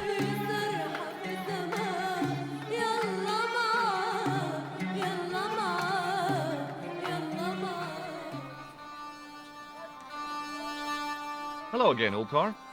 His most splendid and adventurous client. That's your taxi? Oh, yes, most assuredly. Most entirely splendid taxi in all Marib. It looks like an old army truck to me. Bah! You Americans with your checkerboard caps and your judd hearses. You have lost sight of what a taxi should truly be. About 4 tons by the look of it. There, you have hit the nail in the nutshell. Okay, already, let's go. Regrettably not, most esteemed pair. There is a minor problem of a tiny nature. The fan belt has taken it upon itself to break. So, what are you gonna do? What can I do? I must wait for a ride to the garage for a replacement. How long is that gonna take? 1 day, maybe 6. I can't wait that long. We gotta get moving. But how, my friend? I'll think of something. What does Il Akal Kalb mean? Who teach you that? Nejo told me to say it to Arto. And Arto come after you with big knife, yes? Yeah, how did you know? I know Arto. You tell him in bad Arabic that his kebab's made from dog meat. I said he was using dog food? No wonder he went crazy. Ultar not mean dog food. Ultar mean dog. Oh. Ew.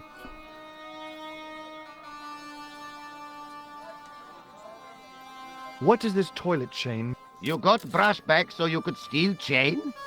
You're sure strange cookie, mister, yes?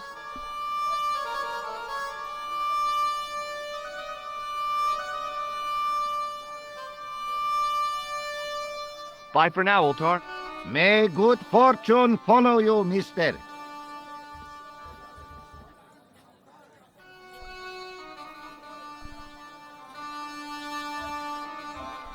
Hi there, Dwayne.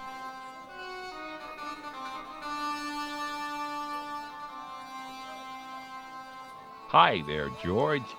How can I help you, young fella? Have you ever heard of a... Can't say. I don't... Bull. Have you met Ul... Almost luxurious. Yeah, the... Tried to pull a bunco on us. Okay, well, I'll see you around, Dwayne. Count on it, George.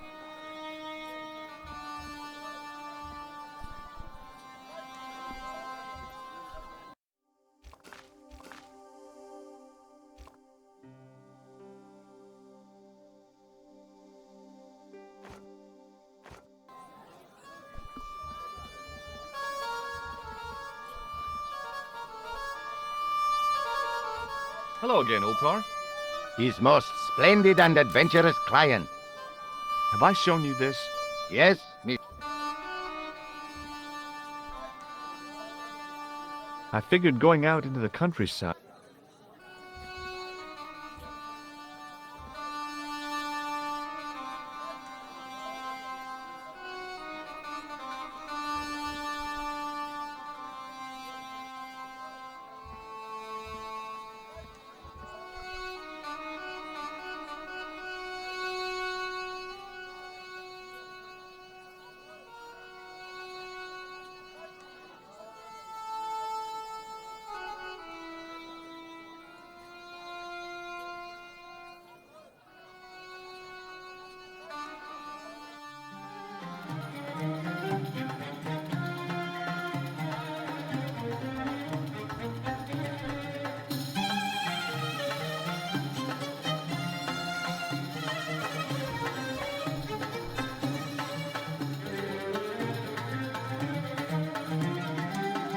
I knew the door was locked.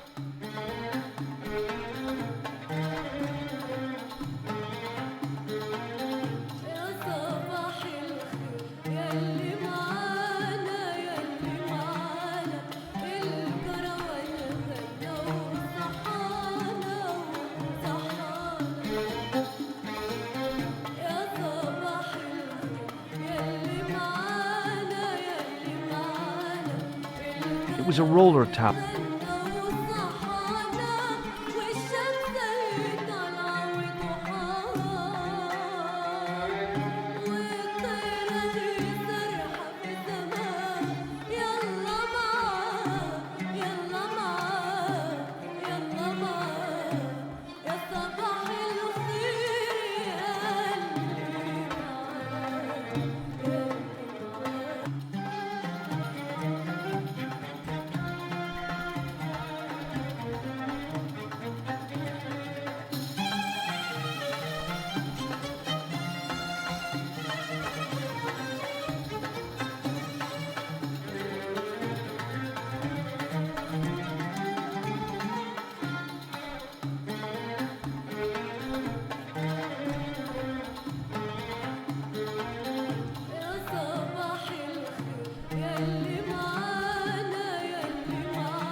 The dispenser had opened easily enough.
Hello again, old. His most. Is this any use to... My friend, the very thing, yes.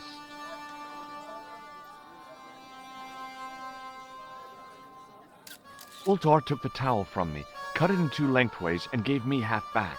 With his half, he did the kind of fan belt replacement that's normally done with stockings. Now, if I knot the ends together, so... Serviceable, yes? Very serviceable indeed. Stockings might work on a Bentley, but on a truck, the coarse toweling did the job nicely. Come along, my friend. You want to see the bull's head? Yes?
With a flourish, I tied the end of the towel to the stick with a textbook reef knot.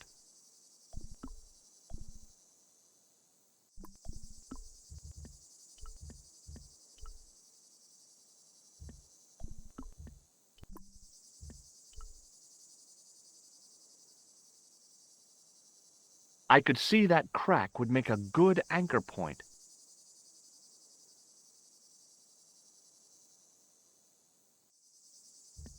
Well, that looked really safe. But I had no choice. I hadn't anticipated going mountaineering when I'd come to Syria.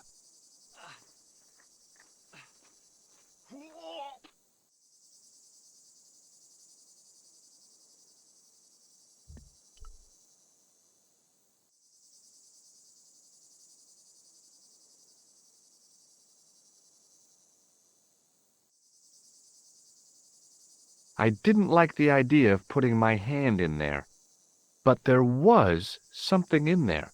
A metal ring, as wide as my hand.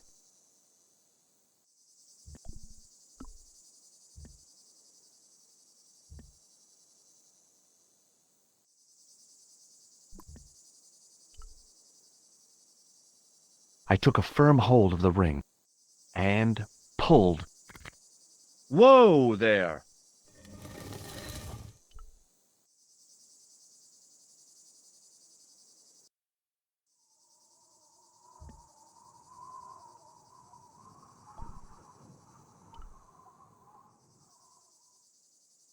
Around the corner, I found the corpse. Oh my God. Klausner? Large as life and twice as dead. I'd hardly had time to accept the fact when I heard the door mechanism start up again.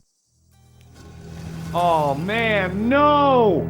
The door had slammed shut, trapping me. I had a bad feeling about how Klausner had died.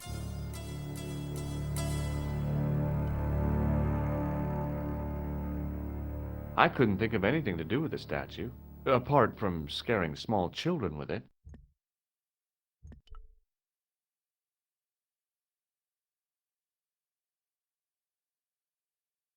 I couldn't take the inscription with me, and I didn't have a notebook or a camera to record it.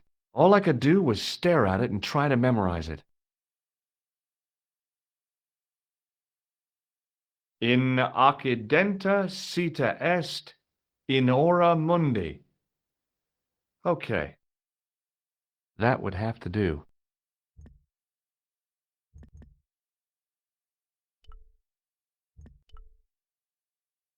Without explosives or a pickaxe, there wasn't a whole bundle I could do to the brickwork.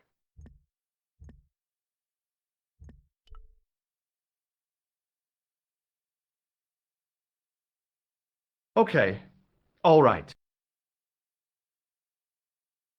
Hey, what's this? I'd found some kind of lens, a very old lens made from a very hard glass. That settled it. The knight on the manuscript had been holding a lens the whole time, not a crystal ball.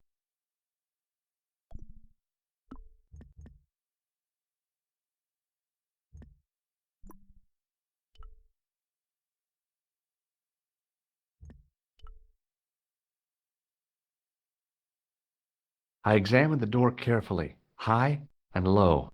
I looked for levers and rings to pull, panels and buttons to push like in the movies, and found nothing.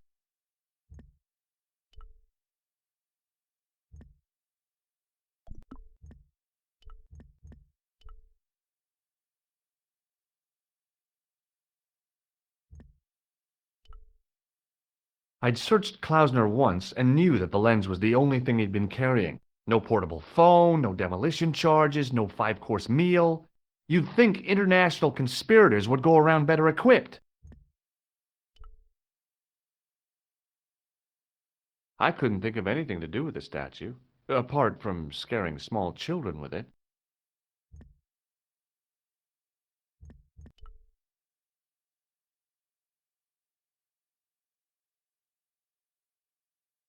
I couldn't take the inscription with me, and I didn't have a notebook or a camera to record it.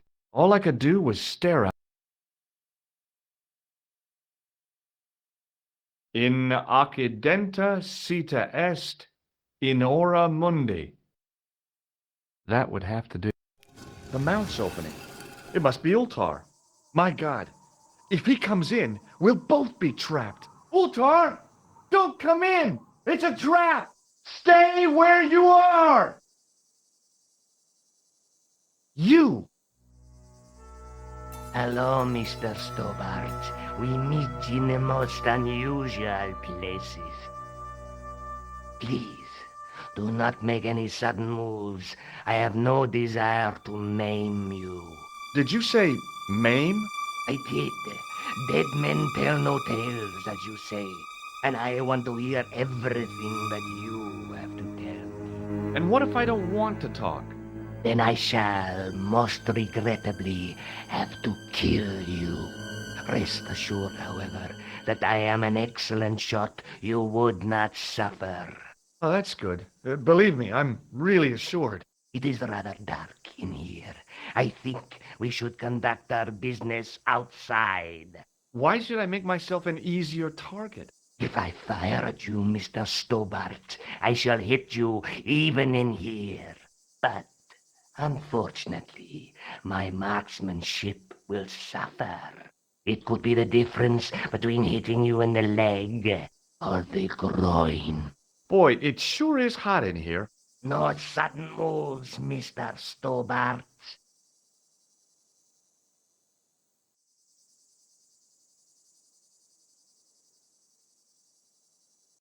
Now then, where shall we start?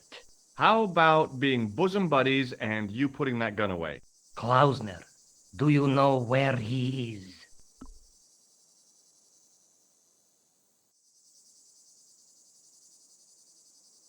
Yep, he's dead. Just around the corner of the cave. You want to look? I'll take your word for it. How did he die?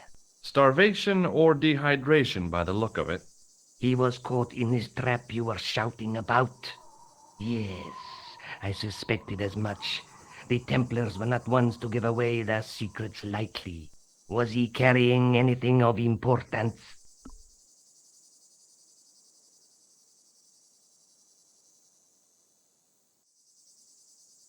Yeah, he was carrying some sort of lens.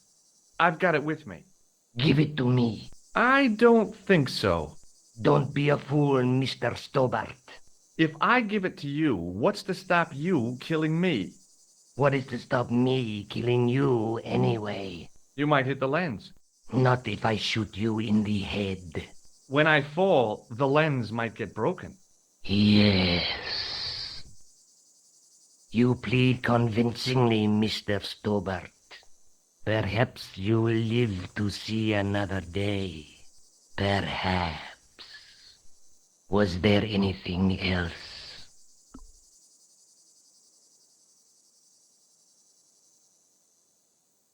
Well, there was something in Latin up on the wall. What did it say? In accidenta cita est, in ora mundi. Ah, the words of Caesar. Yes, that makes sense.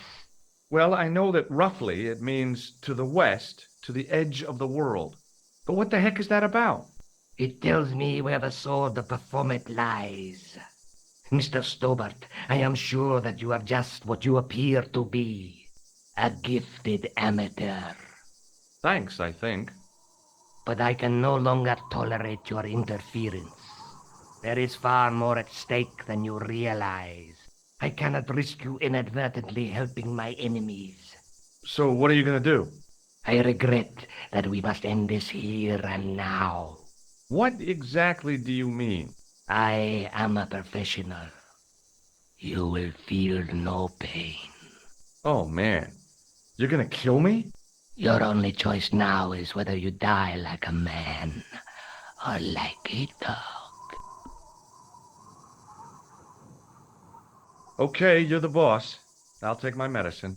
You are an honorable man, Mr. Stobbart. A rare breed. I should like to shake your hand. Yeah. Well, what the heck? It was a long way down. Below, I could see Ultar's truck.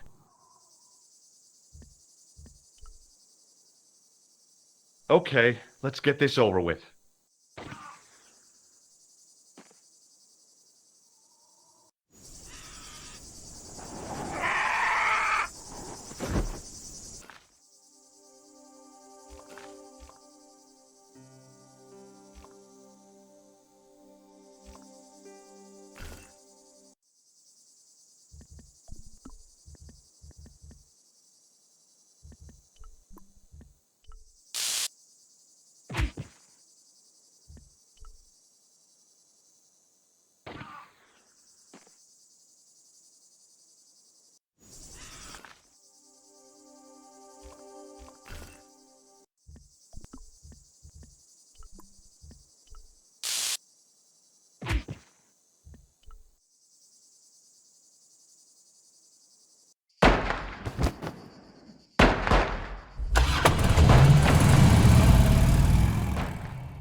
Luckily, the canopy on Ultar's truck broke my fall.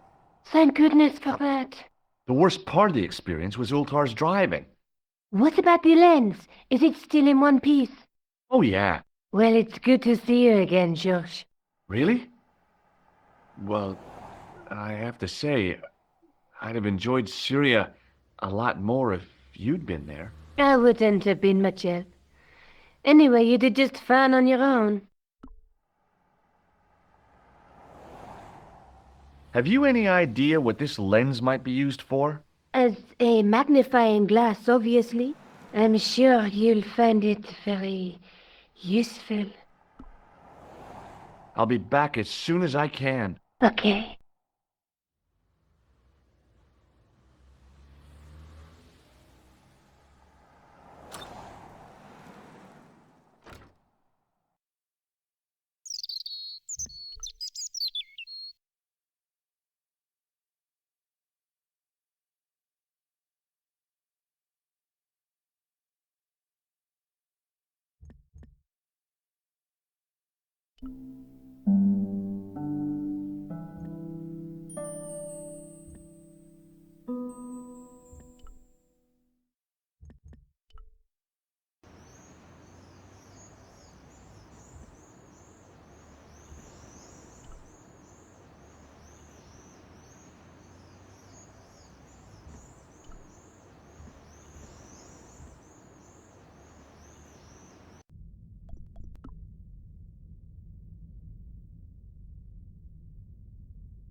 You're back.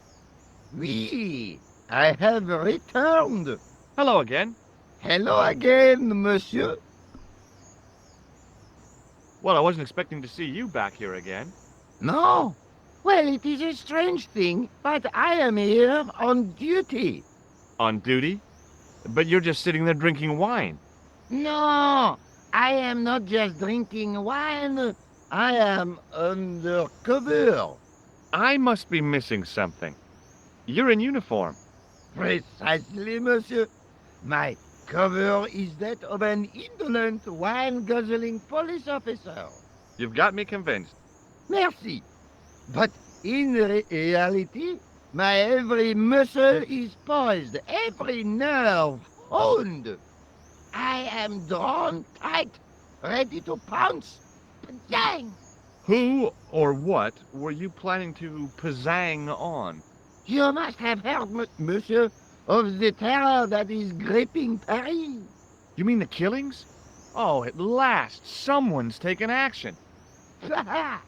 People die every day. No, I am on the trail of Sieur Jacques. Who? Sieur Jacques, the terror of the subterranean city. He pops up here, he pops up there. The cops, they seek him everywhere.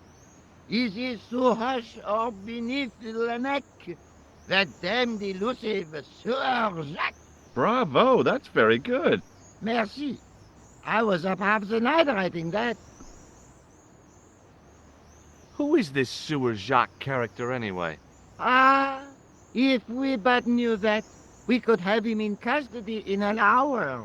But he is cunning.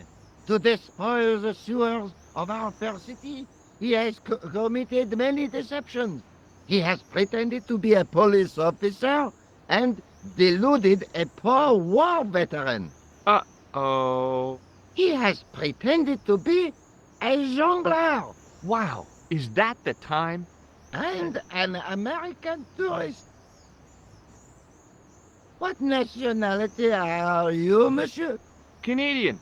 Well, gotta go now. See ya. Well, it's not everyone who can say they started an urban myth.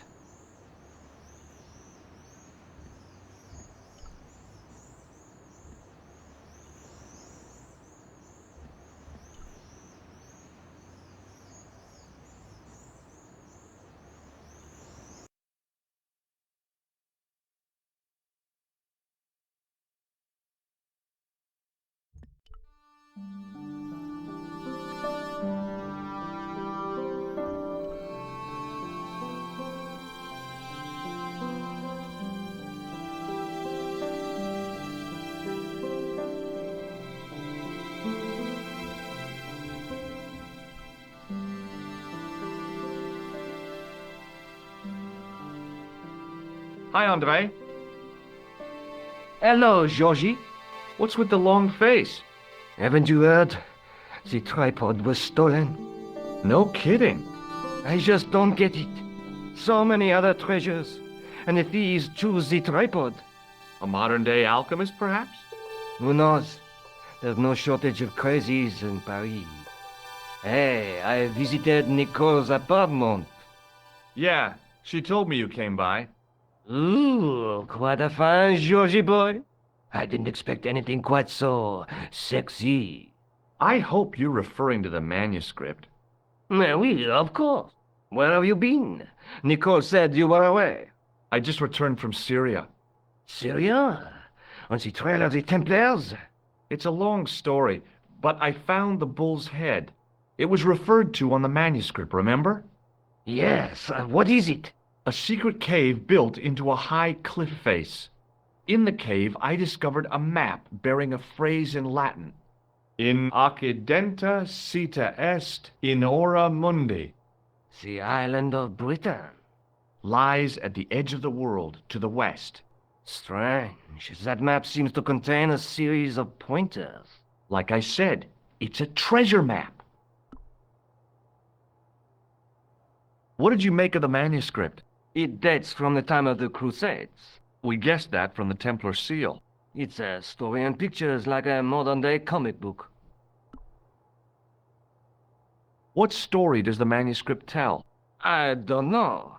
It was probably produced for the tourist market. Tourists?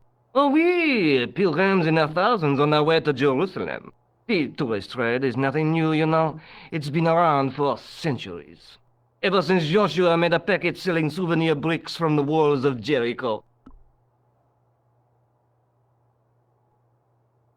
Have you deciphered any of the images on the manuscript? There's very little I can be sure about. The slang of the bull could be a reference to Mithras. Who's he? A Persian god, almost as popular as Christ at one time. The only thing I can be sure of is the knight. He's Spanish. How can you tell that? The writing on the shield, the reference to Ave Maria. No self-respecting knight from Northern Europe would have borne a coat of arms like that. Can you identify the knight's coat of arms? I already did, Georgie. He's a member of the De Vasconcelos family from the Costa Calida. Were they famous? No, they're not mentioned after the 15th century. Oh. The spotlight of history moved on. They're probably long dead. Do you think the manuscript could be the map to the Templar treasure? Frankly, no. That's too far-fetched. The manuscript is interesting enough and a rare find, but that's all. Wouldn't it be terrific if it was a map, though? The treasure of the Knights Templar. A romantic notion, Georgie, but extremely improbable. Thanks for your help, Andre. You're welcome.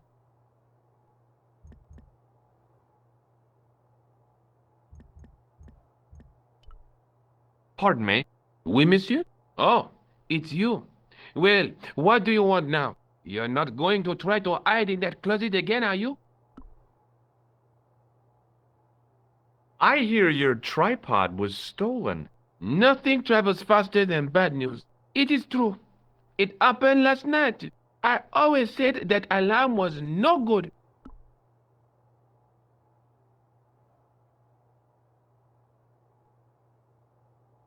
Thanks.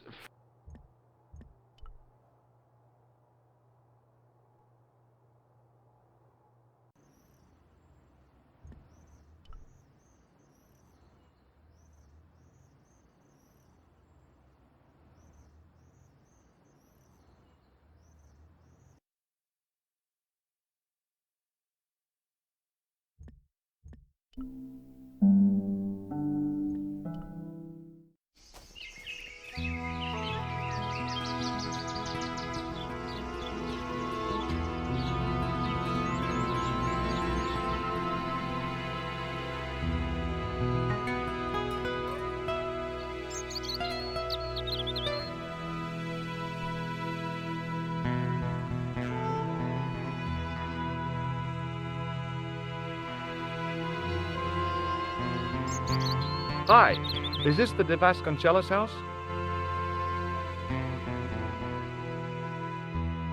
Who wants to know? I could tell the old coot was going to be trouble. My name's George Stobbart. I was wondering whether... The house is not open to the public. This is the De Vasconcelos house.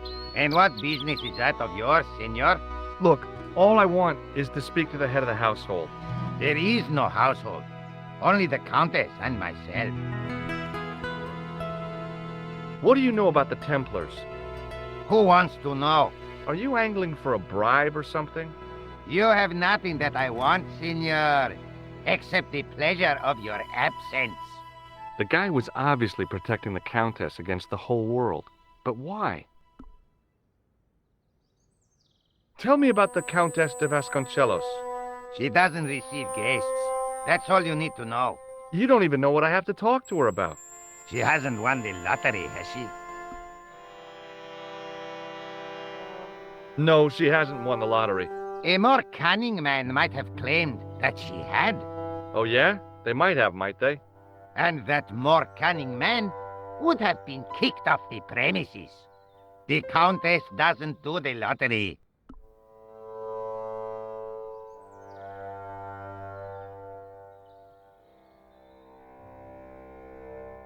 Okay. Well, I'll see you around. Adios.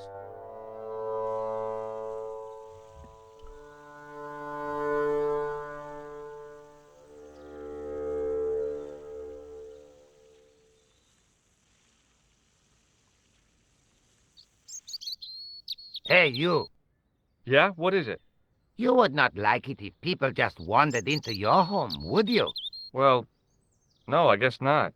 Then show a little consideration. Okay. Sorry.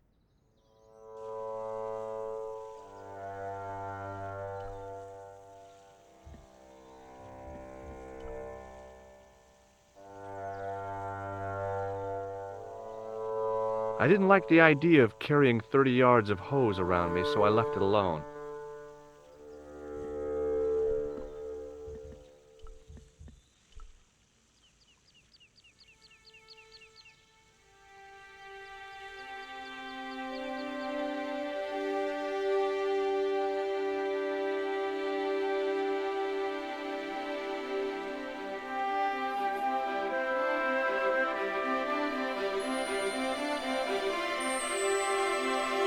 My hose has stopped. Yeah? See, my hose never stops. Well, I'm sorry to hear it. It's always sad when an old tradition comes to an end. Did you have anything to do with it? See, you. Well, I'm shocked. I'm mortified. How could you think such a thing? Very easily, senor. Very easily. I'm going to find out why my hose has stopped. And that means going into the house. You are not, absolutely not, to go in the house. If you do go in the house, I will set the dogs on you.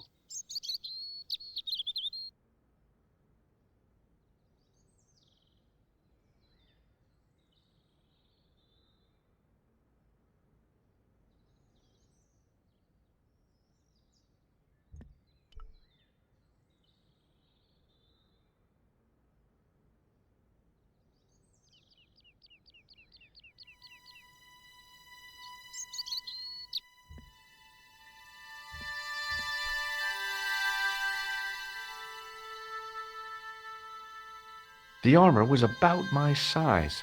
I had a mental vision of putting it on and clanking off to see the Countess, with the gardener hanging hopelessly on the outside trying to stop me. Apart from being stupid and unworkable, it was a great plan.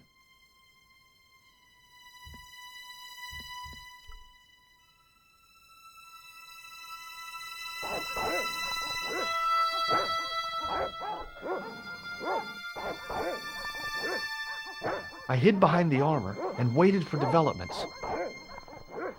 Hey, you. I know you are there, American. All right, you dogs. I'm coming.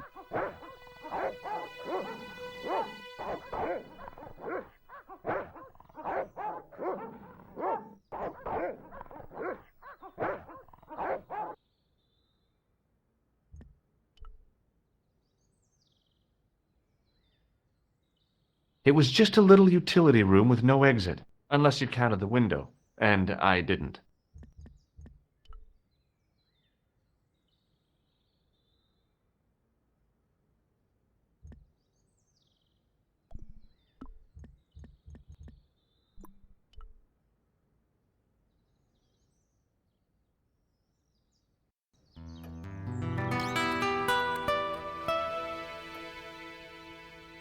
Madre Dios, who are you? My name's George Stobbart. I'm sorry to burst in like this. You must leave at once. You're not wanted here. Please, if you'd just listen a minute. Very well. State your business, Senor Stobbart. There's been a series of murders, part of some conspiracy. Anyway, the trail led me here. Here? There is nothing for the outside world here. Over 600 years ago there was. What do you mean? This whole thing ties in somehow with the Knights Templar. The Knights Templar are dust. They had a secret that was so important, they went to a lot of trouble to hide it. I do not see what this has to do with my family. Your family had a strong connection with the Templars, right? I believe that they've planted some clues here. Why should I believe a complete stranger who barges into my home? Just let me have a look around. If I find nothing... You'll be spending the night at the police station. Very well. Please, sit down. Thank you.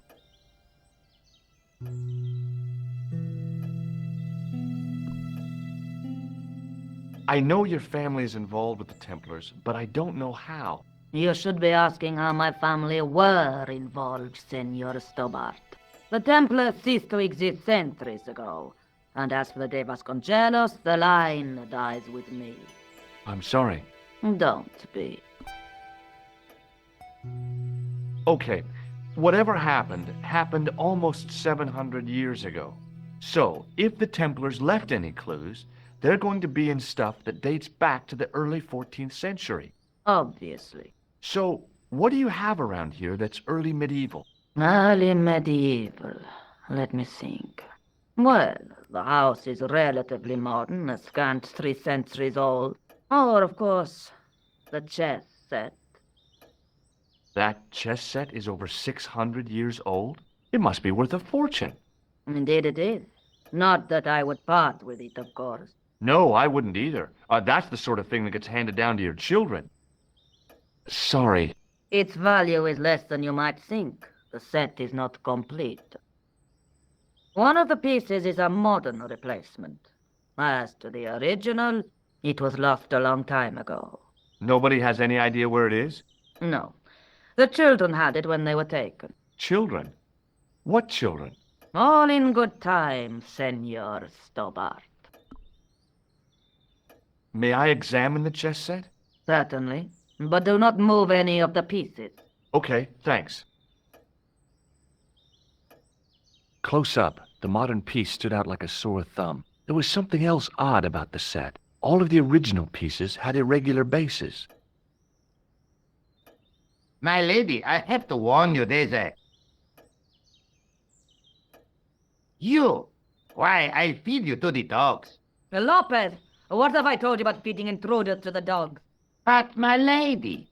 Never without my permission. Senor Stobbart, if I find that you're wasting my time, you will be fed to the dogs. Now, I want to show you something interesting. Follow me.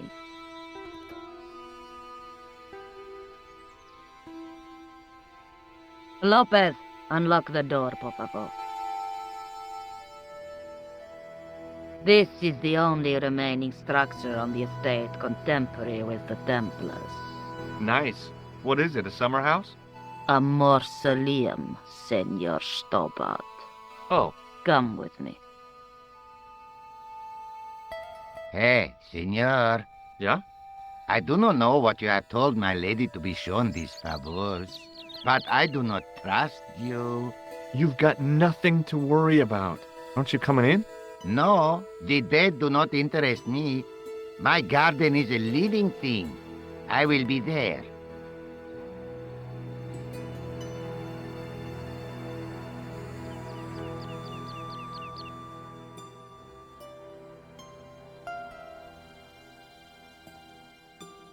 Wow, this is old.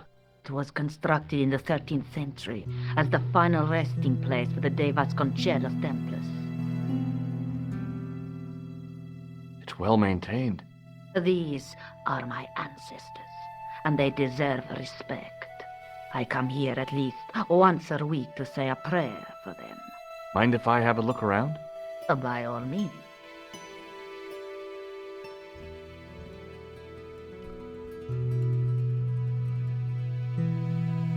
Now what? There was nothing to snuff. Feeling like an idiot, I put it down again. On removing the Bible, I found a pattern on the lectern top. Hey! It's a checkerboard! Close up, I could see that the pattern was made up of glass squares over a checkerboard pattern. Some of the squares had little jagged holes in the middle. Close up, over a checkerboard, it was too delicate to move.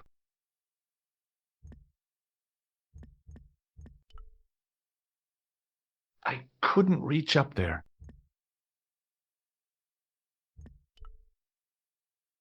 I couldn't climb up there without breaking something. Now what? Feeling like...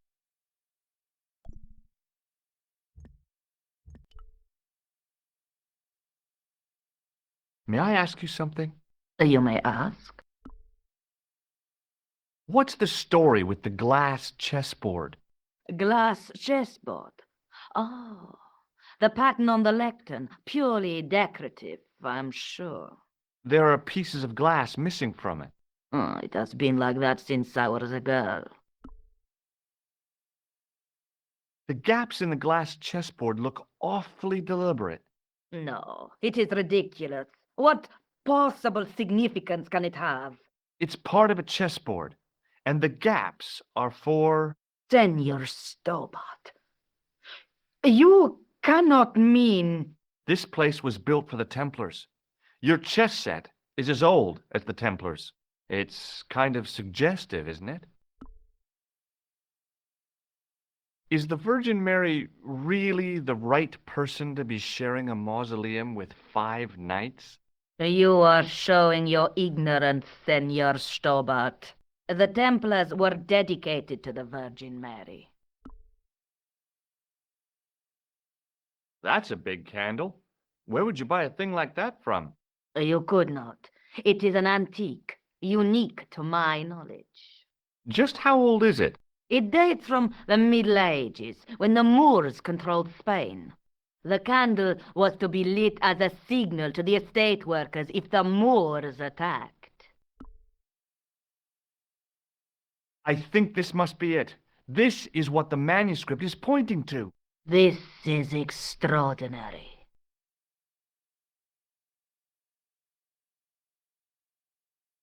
Am I to understand that the Templars left a puzzle here? And in all of this time we failed to realize that there was a puzzle? It was wonderful to watch the Countess change before my eyes. Right! Well, no time for wallowing in self-pity, eh, Senor Stobbart? This mystery has had a good long run, but it ends here and now. All those years of fatalism were falling away from her. Lopez! Lopez! Put that hold down and listen! Go to the house and get my chess set! Yes! The old chess set! Oh, damn the game! Now, hurry!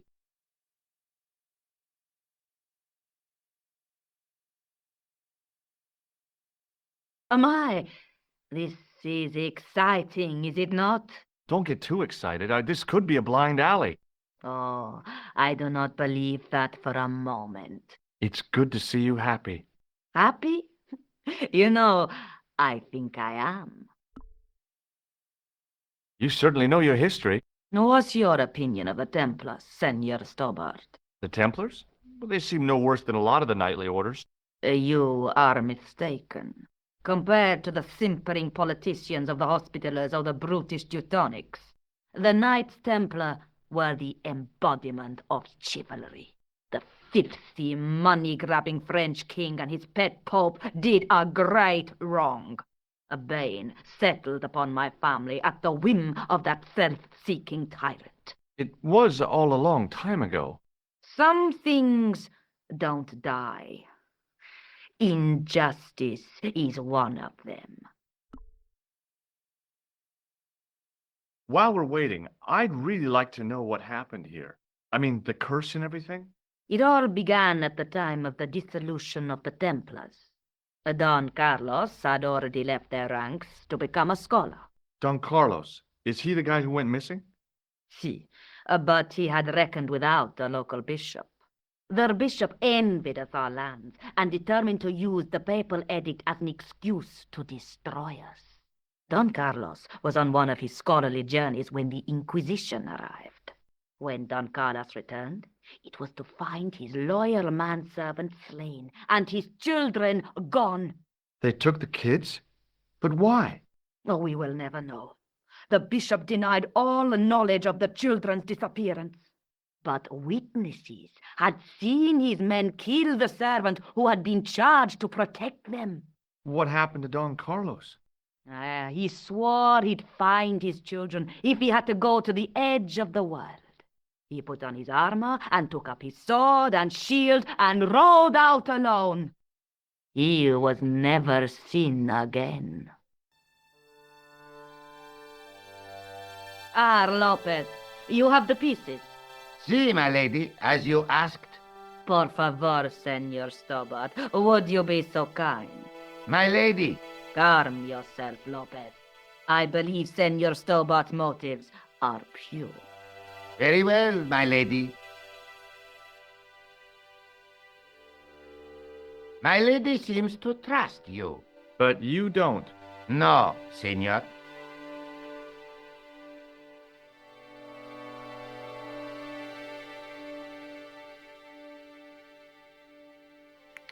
It fits, Senor Stobbart. It fits. Working quickly, I found which pieces went into which holes.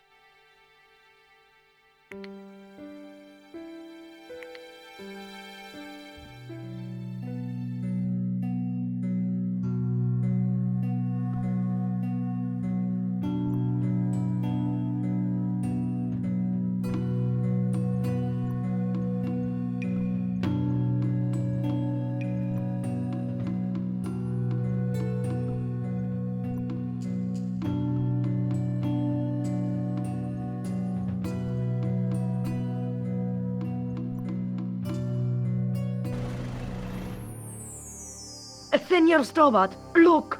What is that? It's not the Holy Grail, is it? No, Senor Stobbart. It is the communion chalice of the De Vasconcelos, missing for almost 700 years. Wow! Well, go on. I cannot. I can hardly believe it is real. Go ahead. Live a little. Are you sure? This is your moment of triumph, Senor Stobbart. Sure, I'm sure. The possibility of death traps only occurred to me a few days later.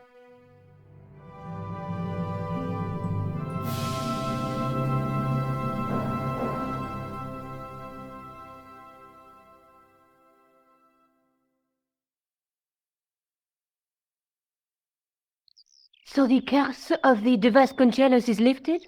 Oh no. The Countess was thrilled to find the lost chalice. But there's still the riddle of the missing knight. Well, you can forget about that now and get back to finding the Templar's secret. Actually, I promised the Countess I'd find Don Carlos. You what? I can explain everything. You have got the odds for a withered old Spanish aristocrat? The Countess entrusted me with the chalice and the quest for her ancestor's tomb. You're as crazy as she is. Haven't you got enough problems? Khan and the Templars? It's all part of the same thing. The chalice is important, I'm sure. The manuscript pointed us to the knight, and I have to find him. What then? I don't know. But when the knight and the chalice are reunited, maybe I will.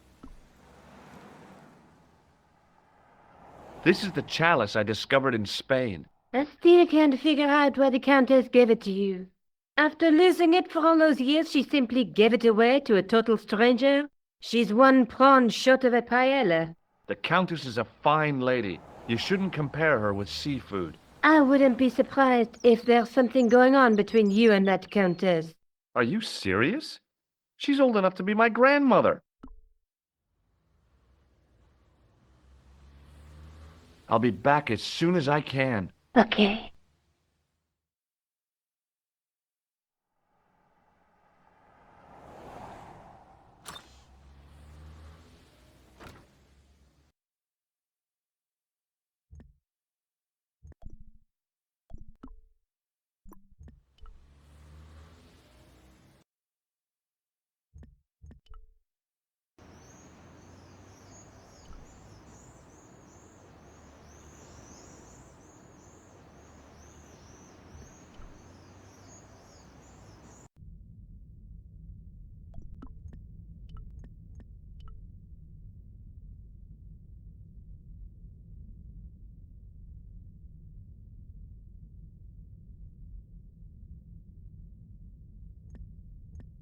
Excuse me, Father. Pardon? Do you mind if I ask you a few questions? Not at all, monsieur. It will be my pleasure to help you. What do you make of this chalice? It certainly looks very old. About as old as this church, I think. There seems to be an engraving on it. Yeah? What does it say? I do not know. It is very tarnished. With your permission, I could try polishing it. I promise I will be very careful. That'd be very good of you. This shouldn't take very long. Feel free to look around. Okay, thanks.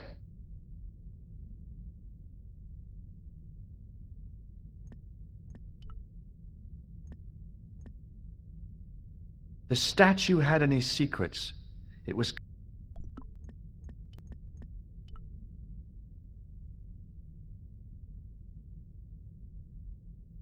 The lens fitted into the end of the scroll like a hand into a glove. Hey!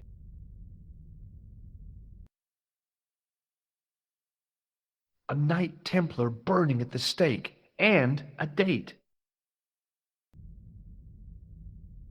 Let me see.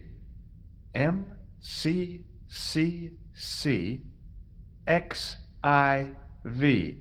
That's 1314.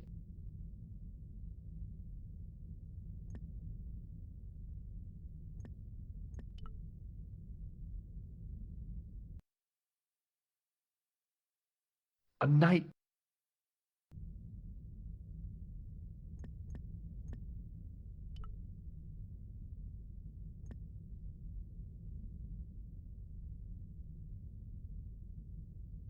Biblical references engraved, I guess. A knight. I was surprised Philip le Bel had left this place alone. The second stone knight in a row of 4 lay on the church floor.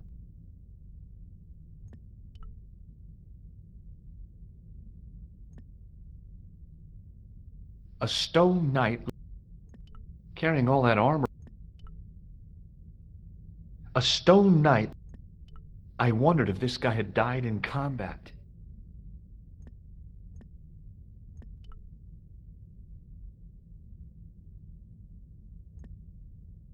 Hello again, Father. Hey, thanks. It is my pleasure, monsieur. What was the writing on the chalice? It was not writing, my mistake. It was a coat of arms. The remarkable thing is that it seems very familiar. Yeah? Oui, I think I have seen it on that wall tomb in the far corner. That winged horse is quite distinctive. Did you know that the center window conceals an image of a man burning at the stake? The burning man? What, you knew? That there was a hidden image? No. But the church has a reputation for being haunted. Many times people have claimed to have seen the burning man in the window, but when others they look, there is nothing. Perhaps the light has to be just so for the figure to appear. Yeah, or maybe you need a special lens. You must be proud to have such an incredible collection of stained glass. Pride is a sin, monsieur, but it is hard not to marvel when the light shines through them. It is a fine example of the artisan's genius.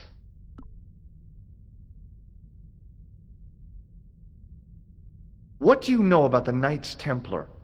You have come to the right place, if that is your interest.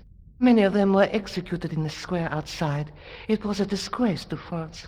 Well, the Pope was right behind it, though. Clement V was a man of mammon, not of God. That's kind of forthright for a priest, isn't it? You think so? It is hard to be sure what happened. It is so long ago.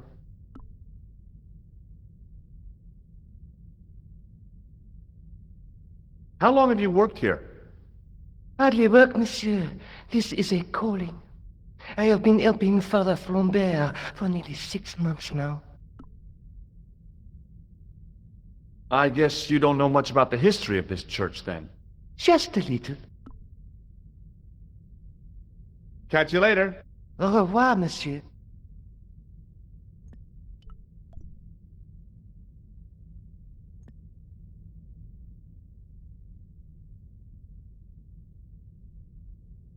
Now that my attention had been drawn to it, there was no mistake.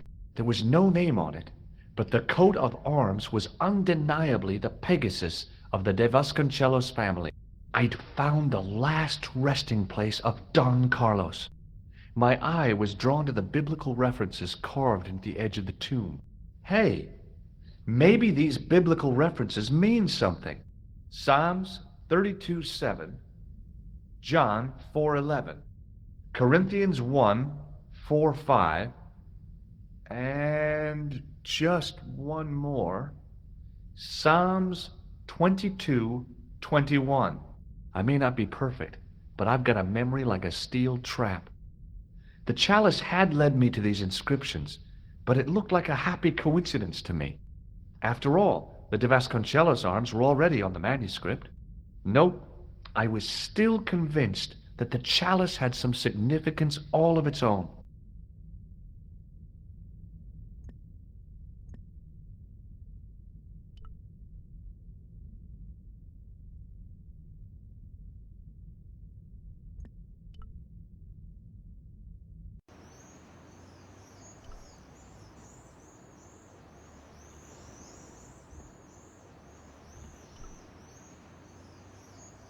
I think he suspected me of being the mysterious Sieur Jacques, and the last thing I needed at the moment was to be arrested for crimes against public sanitation.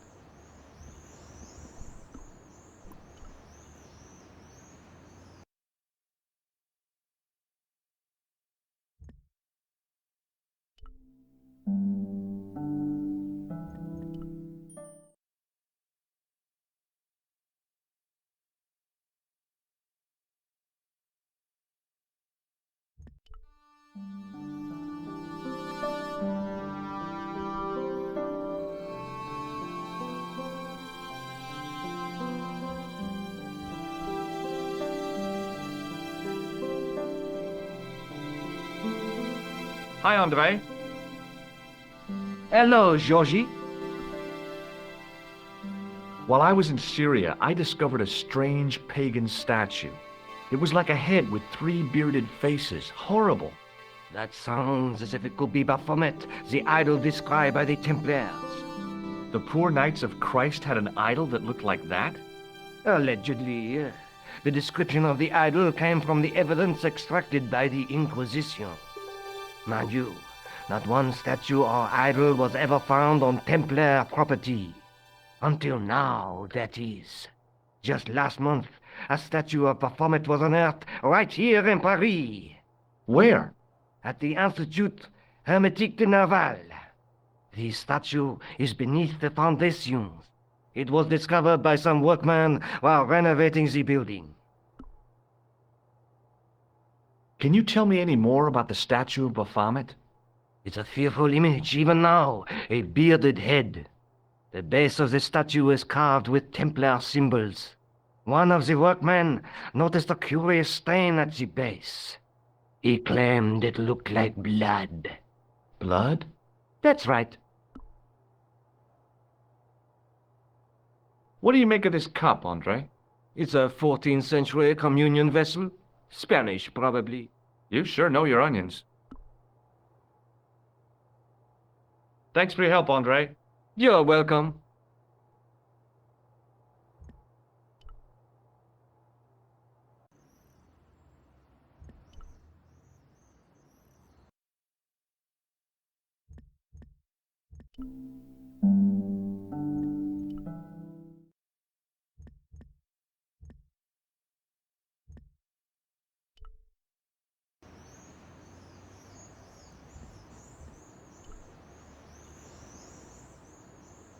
Excuse me, could you help me? What is it? I've got a few questions. You're doing a fine job. Merci. I have my professional pride. I don't think I've ever seen a Gauloise smoke so stylishly. It's a natural talent. I'm being sarcastic. I'm being indifferent. You're very good at that as well. Merci. Vive l'indifférence. So, what are you doing here? I am having my break. Yeah, I mean when you finish your break. Oh, when I finish my break? An interesting concept, monsieur. You'll probably need to think about it. I could have another cigarette while I consider. Perhaps tomorrow too? Okay, let me put things differently. What were you hired to do here? I was hired to keep the archaeological dig in the basement of this building clear of debris, and to touch up damage to the door frames with my little pot of paint. It's a very responsible job. Unfortunately, I'm not a very responsible person. So what do you know about the excavation? I know they won't let me in to do my job. I would complain to my union, but là... You couldn't be bothered to join. Right. Tell you what, though. I'm surprised at the sort of people interested in this excavation. What's unusual about the visitors to the excavation? None of them look like archaeologists to me. Do you know what an archaeologist looks like? Three-piece suits, crocodile-eyed attaché cases, Rolex oyster. But no archaeologist dresses like that. Quite right, monsieur, quite right. So, who are they? Who cares as long as they pay me?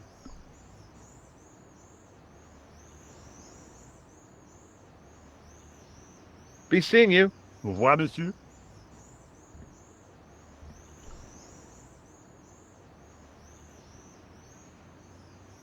Hey, monsieur! Get away from my paint pot! Okay. I should think so. Meddling with a man's paint pot. Puh!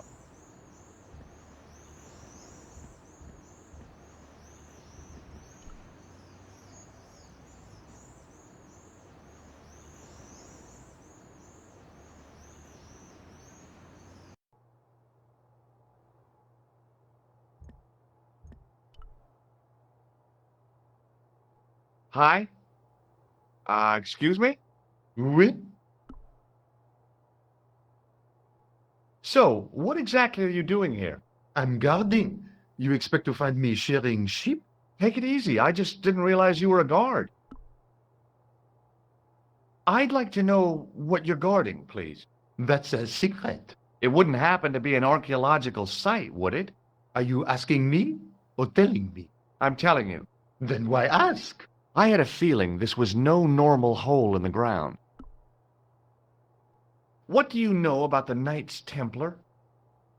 There was a long pause during which the guard said nothing. Then he said, Nothing. Nothing at all? Is this a test? What, like a history pop test? No, like a test.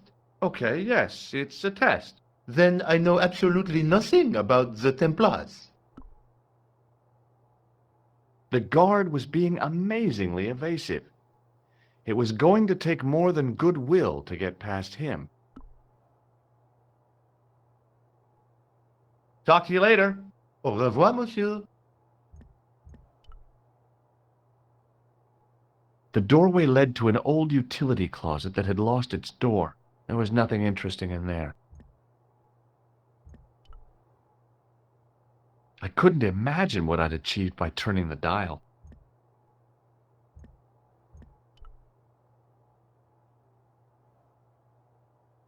Do you mind if I use the phone? Be my guest. I'm paid to guard this door. The phone can look after itself. Hi, Nico? George, what have you discovered? Nothing yet. Nothing. Is something wrong? No. George, why are you calling me? Oh, no reason. I just wanted to hear your voice. You did? Well, this is my voice saying, don't bother me, I'm busy. Oh.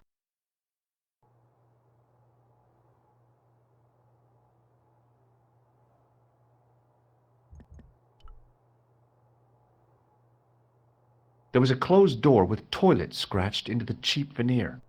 That door's locked, monsieur.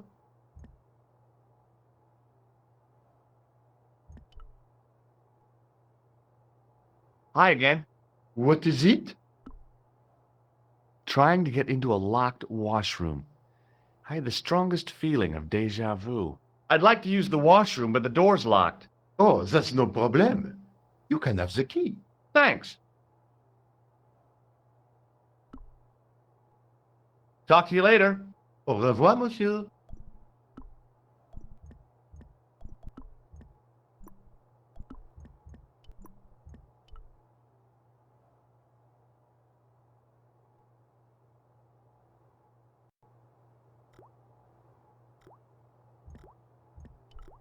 The thing felt really hot. Big demands seemed to be being made on it. Being in a charming comfort station like this made me think fondly of the toilet in Syria. That place was kept in pretty good order. At least, it had been until I vandalized it.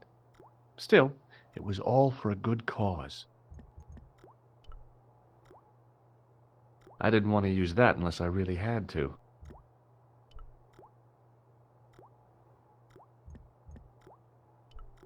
The cold tap's washer looked to have failed. It was just dribbling down the sink.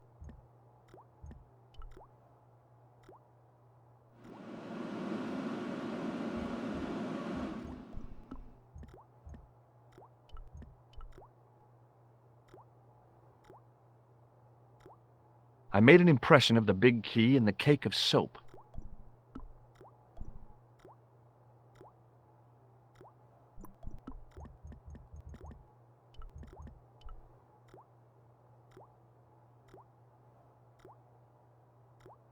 I carefully sprinkled the plaster into the soap mold I'd made of the key.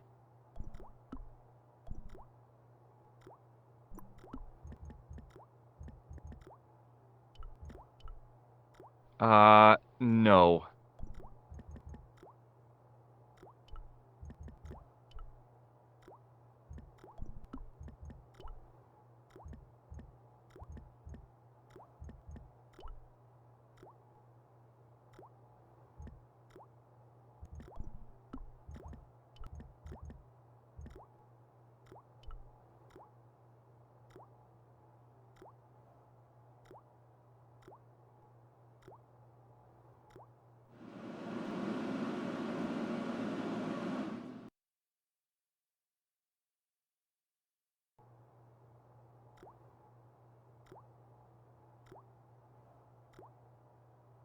Well, it had taken a while, but I had made myself a completely unconvincing plaster key. Way too fragile to use in a lock. I'd have to substitute it for the real one. Trouble was, it looked like plaster and not metal. Then again, that plaster statue in Syria hadn't looked like stone until I'd been a bit artful with it. Maybe I could improve the key as well.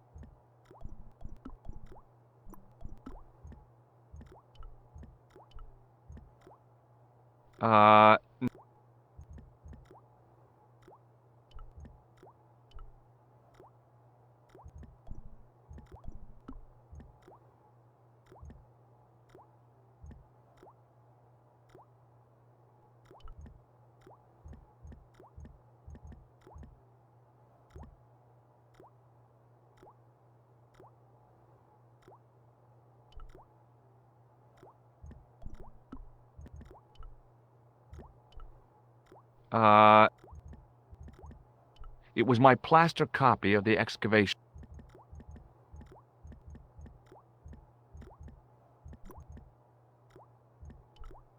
Being in a charming comfort station like this, that place was kept, at least it had. Trouble was,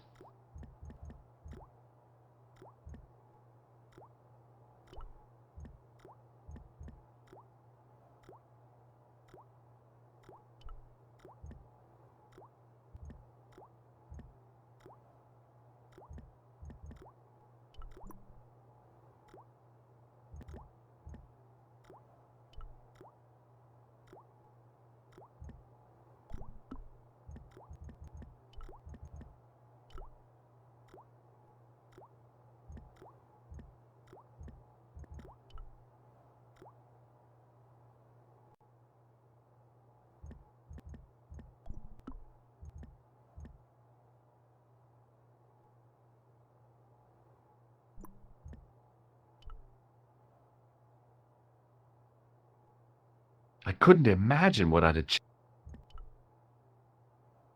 Hi again. What is it?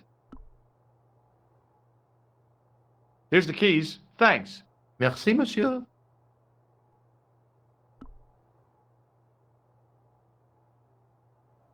Talk to you later. Au revoir.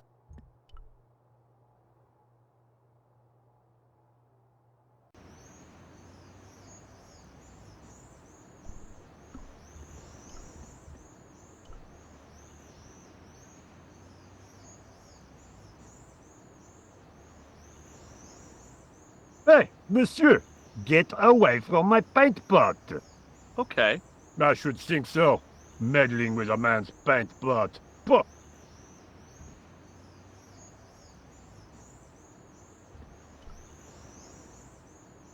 Hey, Okay.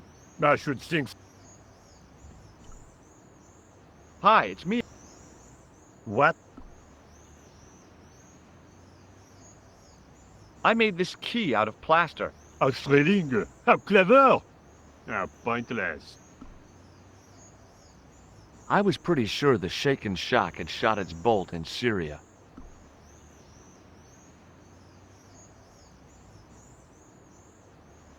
What does the word Templar suggest to you? Templar? Nothing. Nothing.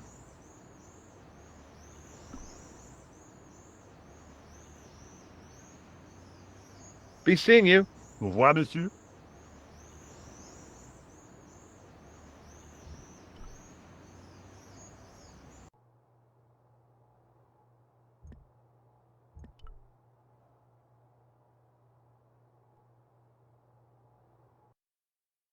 Collard! Hi, Nico. It's me. I'm at the excavation site. Goodbye, George. No, wait a minute. I need your help. What kind of help? I told you I'm busy. This will only take a few minutes, I promise. Okay, what do you want me to do? I want you to keep somebody on the phone for a while. Who? A painter. I need to get at his pot. Oh, okay. Stay on the line. I'll go and get him.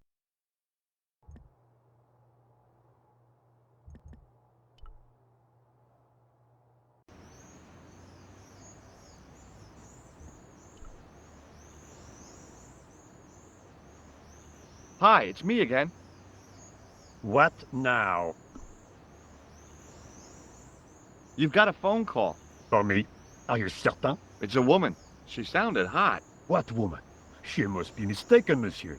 Well, she asked for that hunk of a man with the nicotine fingers and his ass hanging out of his pants. Certainly sounds like me. Stand back. It wouldn't do to keep the lady from her hunk.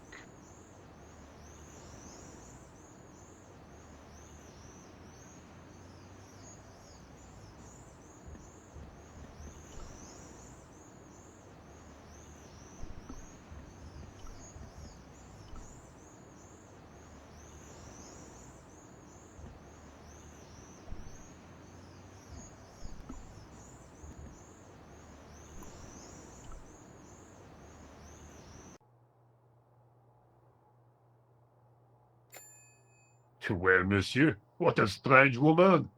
She was all over me, and then suddenly... Nothing but abuse. Really? What? Abuse? Ah well, I have a cigarette to finish. And monsieur, if she calls again, I am not available.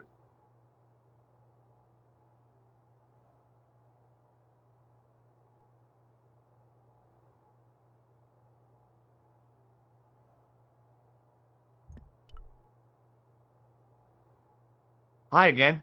What is it? I need to use the toilet again. Again? Already? I have this problem.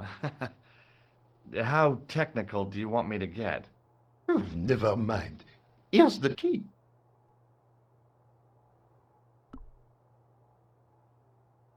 Talk to you later. Au revoir.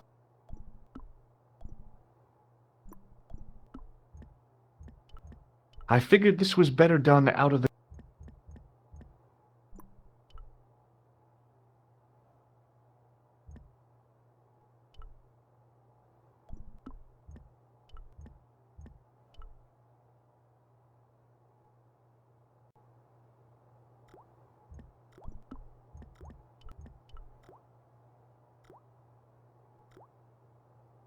Quickly and without fuss, I swapped the fake key for the real thing.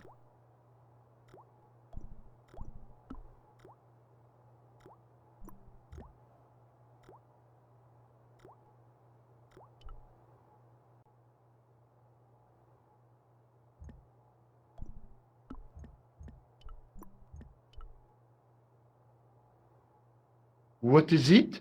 I couldn't give him the keys. The false key looked pretty convincing, but it felt exactly like what it was. Painted plaster. He was bound to detect it.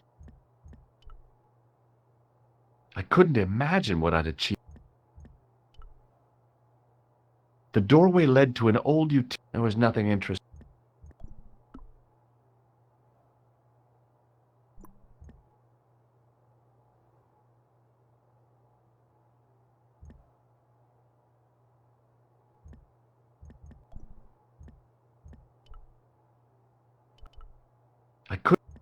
A thermostat was mounted over a radiator. The radiator was pumping out heat as the thermostat was cranked right over to full. No wonder it was warm in here, even with the door open to the chill of fall. I couldn't imagine. A thermostat, the radiator, no wonder. Hi again. What is it? It sure is hot in here. I have to have the door open to allow the workmen access, so why not? I turn the heat up. You could wrap up warm. I have my gloves if it gets cold, but why bother when it's warm anyway? Talk to you later. Au revoir, monsieur. I turned the heating off.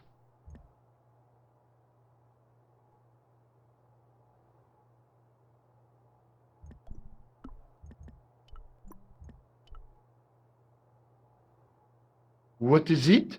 I held my breath and hoped that he wouldn't notice the substitution. Here's the keys. Thanks. Merci, monsieur.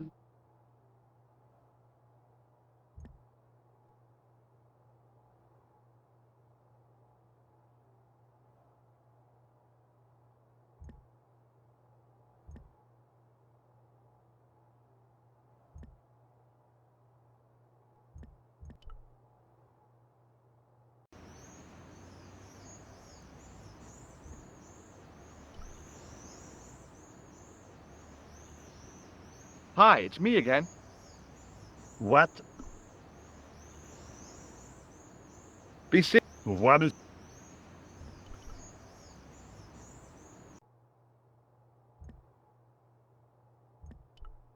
I didn't think that the guard would just let me waltz past.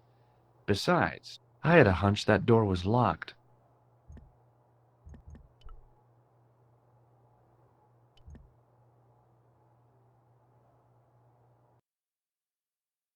Hi, Nico. It's me again. I'd guessed. What do you want this time? What did you say to the painter? I shan't repeat it, Josh. Look, I need to get the guard out of the way. Could you call back and ask him to get the painter again? Okay, I'll call back soon.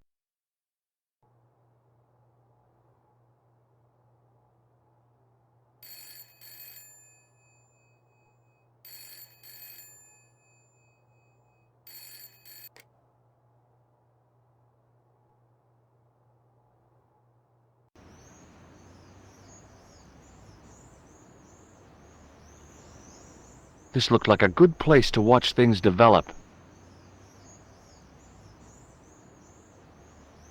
Hey, you!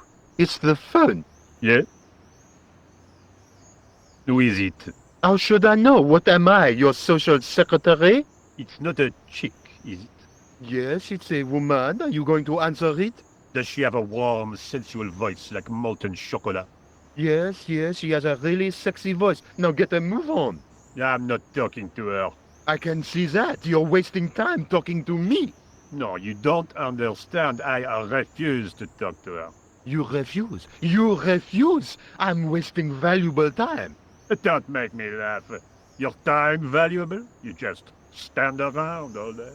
I have a highly responsible job. Ha! Don't me, you elephantine oaf. My job is important. Impossible. They would have hired somebody competent in that case. Meaning what? Instead of which they hired a dismal rent-a-cop like you. All epaulettes and no brains. Why, you... This looked set to carry on for some time. It was too good an opportunity to miss.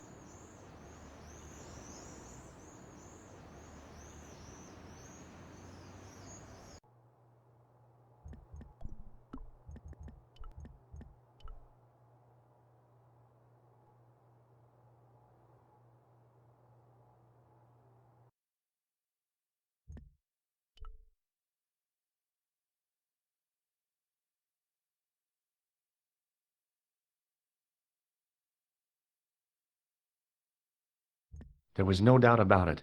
It was the same sort of idol I'd seen in Syria, Baphomet. The Templars had certainly been through here.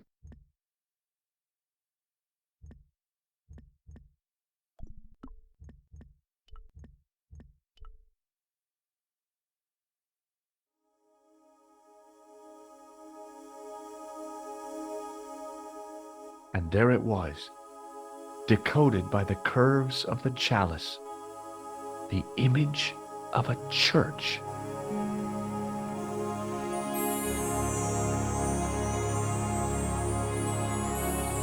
I'd found out what the chalice was for. You've solved the puzzle? Yeah, there was a distorted picture at the Baphomet site. When I viewed it in the polished surface of the chalice, it changed. What did it show? A picture of a church with a square tower.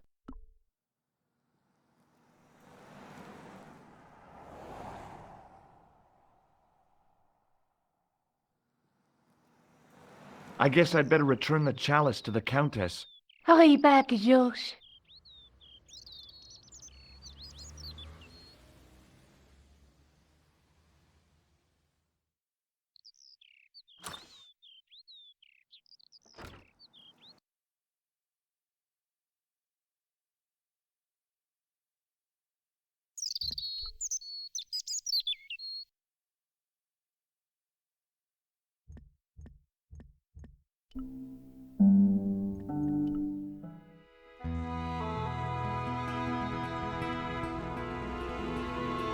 I'd been planning to return the chalice anyway, but I hadn't expected the trail to bring me here.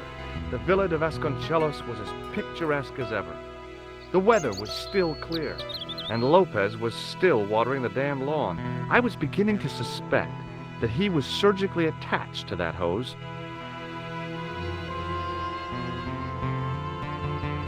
Hi there, Lopez. How's tricks? Senor Stobbart, how pleasant to see you. You are well.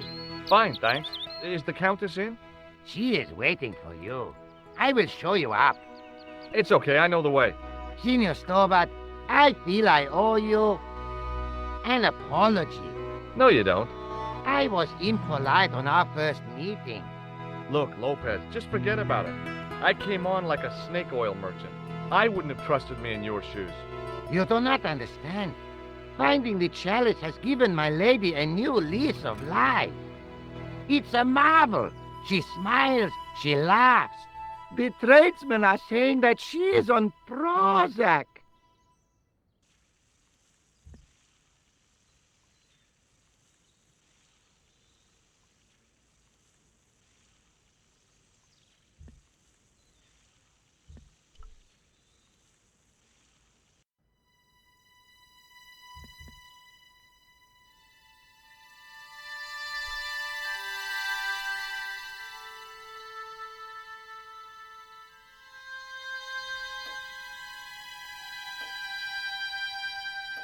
Senor Stobbart. Oh, what a pleasure. Please, sit down. Hi, Countess. The pleasure's all mine. I've brought back your chalice.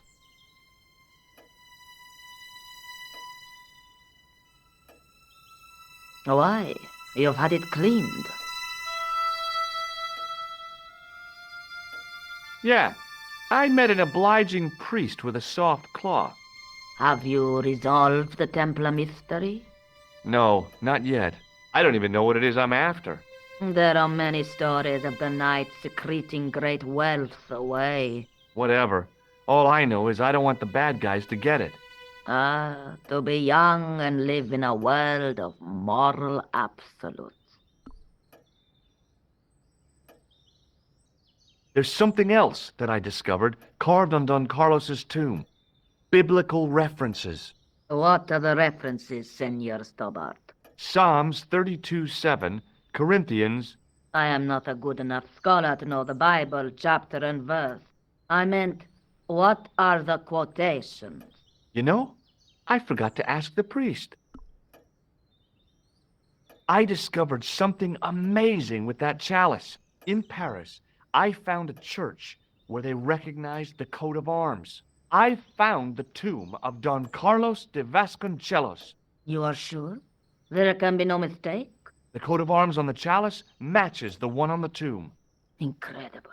You have my most profound thanks. I must go there as soon as possible. Yeah? Well, I'd be happy to show you the city.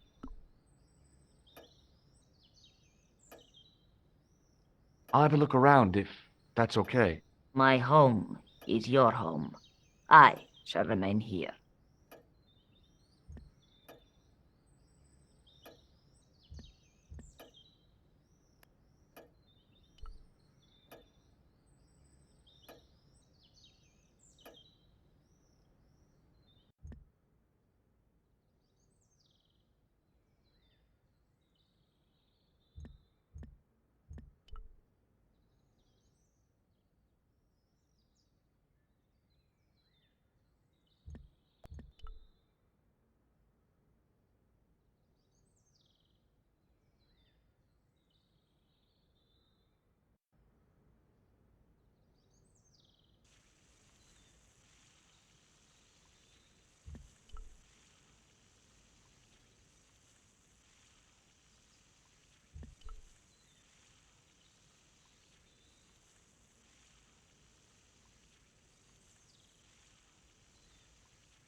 I couldn't reach up there.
Hi, Lopez.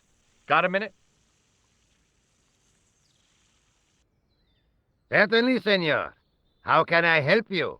This Bible's in Spanish. See? I would have expected Latin. Be careful with it. It was a present to my lady from an old friend. He died a long time ago. It is all she has to remember him by. Okay, I'll handle it with kid gloves.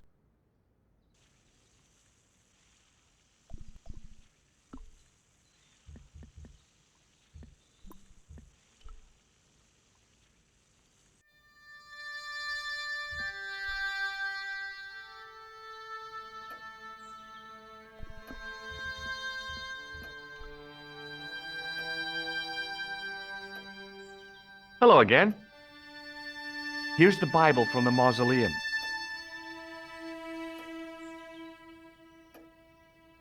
Very well. Let us begin. The first reference. Psalms 32:7. Thou art my hiding place. Thou shalt preserve me from trouble. Thou shalt compass me about with songs of deliverance. My hiding place. Don't get your hopes up too high. This might just be leading us to where we found the chalice. You are right, of course. The next. Okay, John 4:11. John 4:11. Here. The well is deep. The next. Quickly. Okay. Corinthians 4:5. Here it is. Will bring to light the hidden things. Any more? Just one. Psalms again. 22:21. Save me from the lion's mouth, for thou hast heard me from the horns of the unicorns. The last is confusing. Lions, unicorns, what does it mean? I can't guess. Salient points seem to be a hiding place and a deep well. In no sense is their mausoleum a well, Senor Stobbart. Is there a well in the grounds? I do not know. I suppose that there must have been once upon a time. Lopez is the man to ask about anything pertaining to the estate.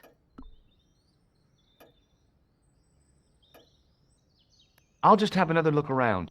Very well.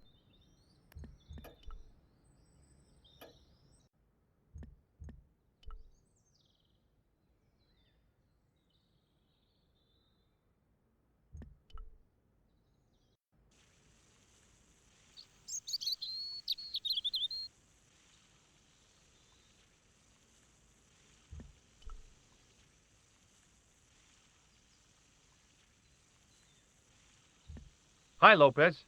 Got a minute? Certainly, senor. How can I help you?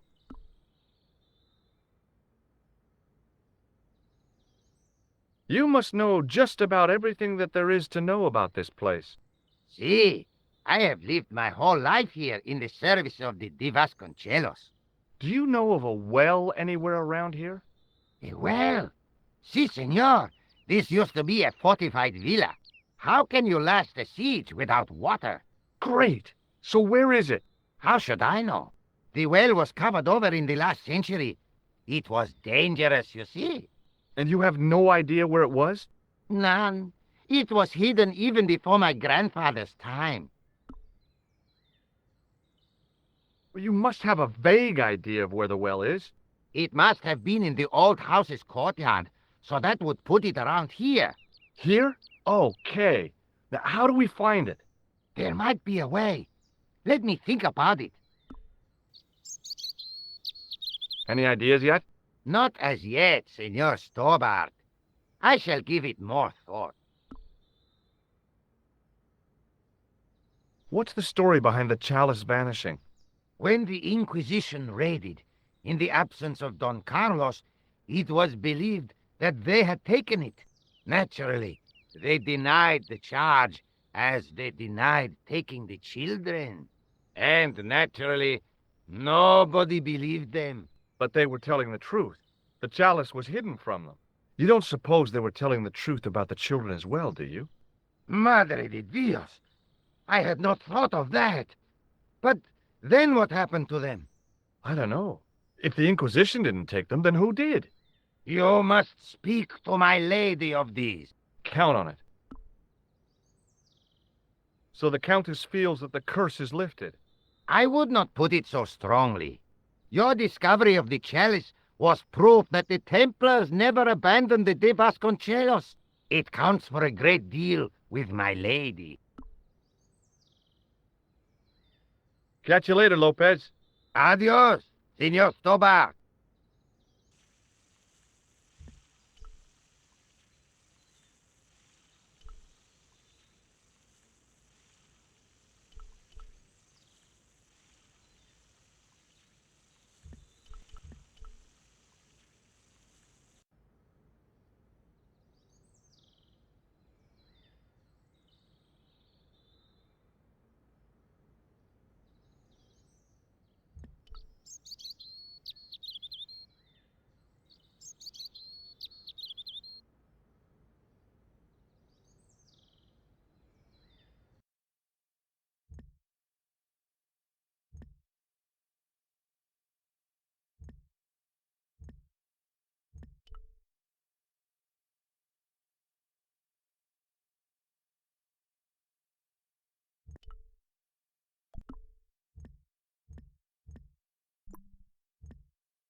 George Stobbart, grave robber. No, I don't think so.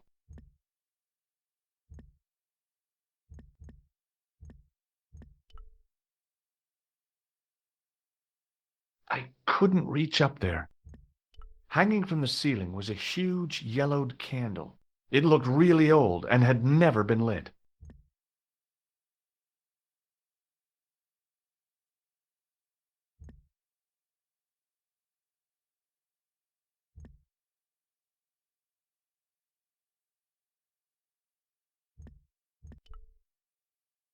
I couldn't climb up there without breaking something.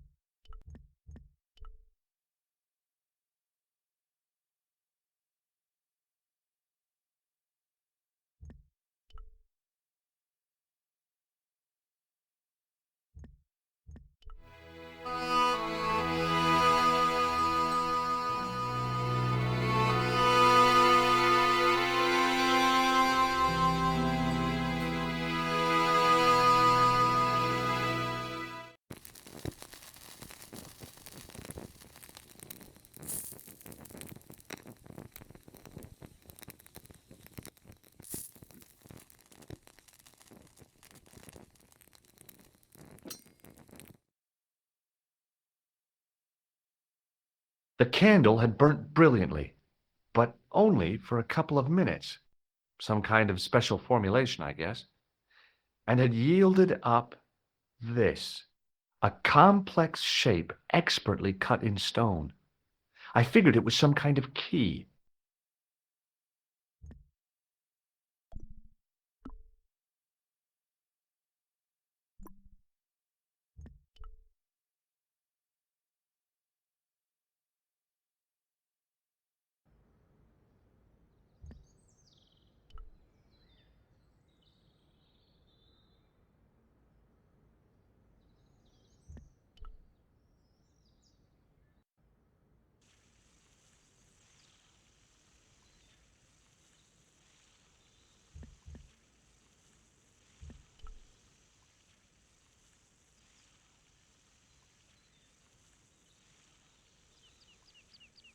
Hi, Lopez. Got a minute? Certainly, senor. How can I help you? Any ideas yet?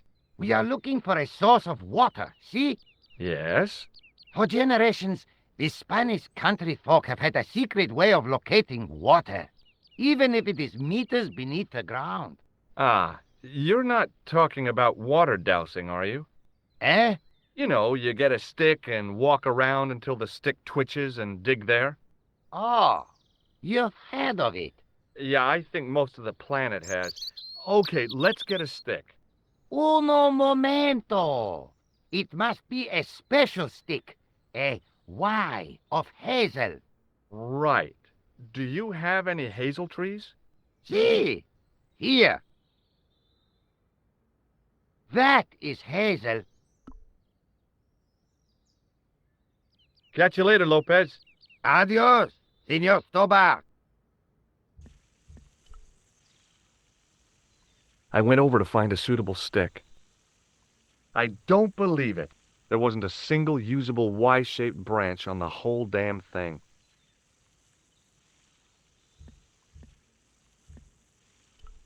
So that was what a hazel...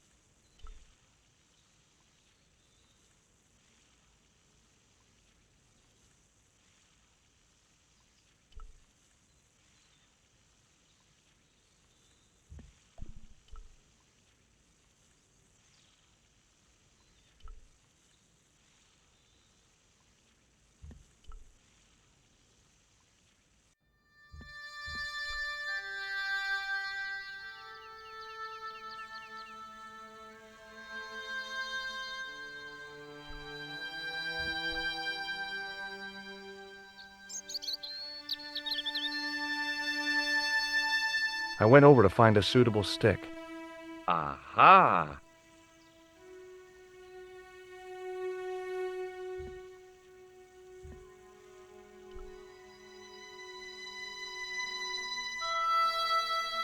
I didn't like the idea of carrying 30 yards of hose around me, so I left it alone.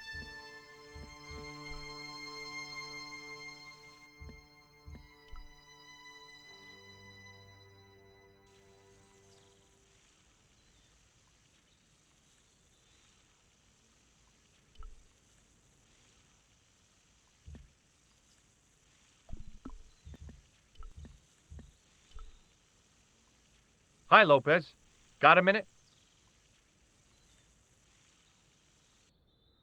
Certainly, senor.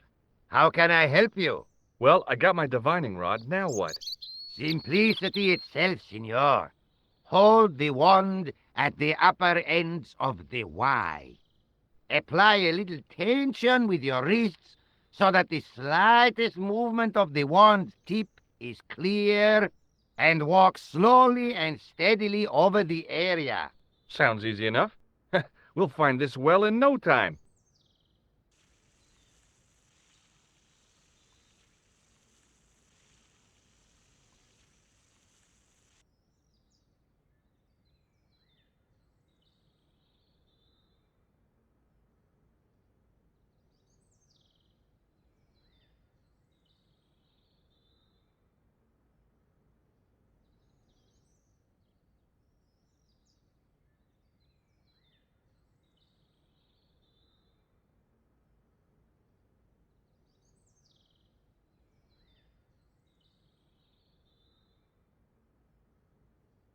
Senor Stobbart, you've found something.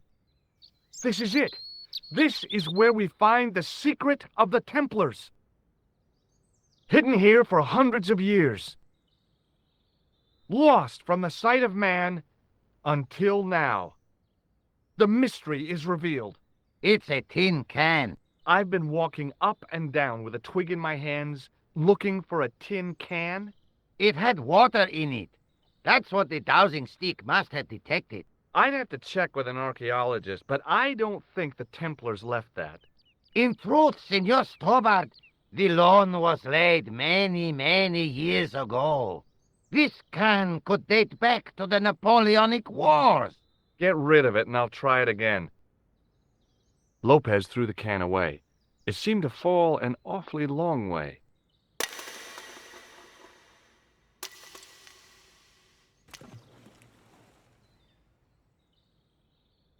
The splash at the end confirmed what we both suspected. Well, I'll be a monkey's uncle. It has been here all the time. All those years and nobody found it. Stood in awe for a moment, marveling at the secrets all around us. I could have fallen down that.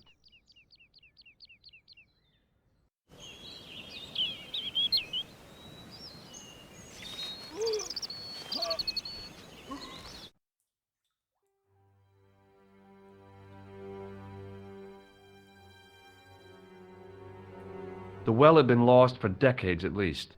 The air was cool after the noon sun, but that's not what gave me goosebumps. I have a really, really bad feeling about this.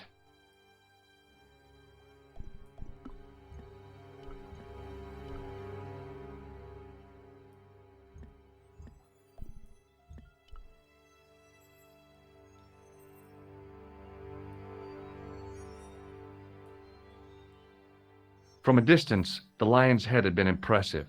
Close up, it was frightening. Hey, one of the fangs is a separate piece.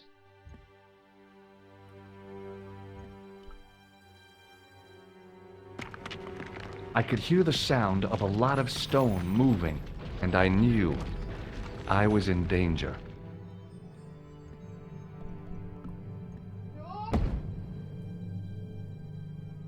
Signor Stobbart! Signor Stobbart! Are you all right? Signor Stobbart!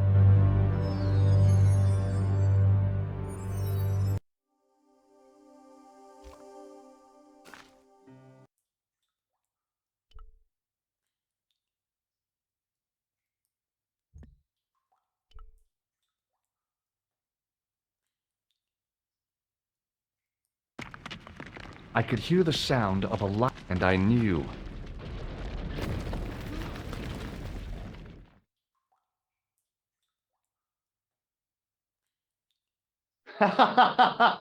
Oh, very funny, you psychos! Signor Stobbart! Signor Stobbart! Are you all right? It's okay, Lopez, I'm fine. Hey, tutto mia dada! You gave me a scare! Nice try, Templars.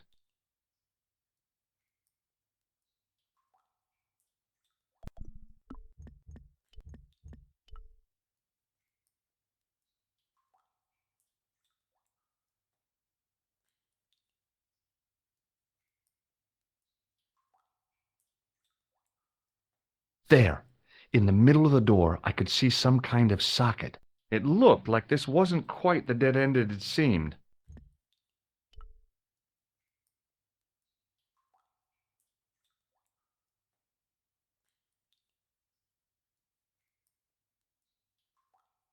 Now I knew what I was looking for. It only took a few moments to find it.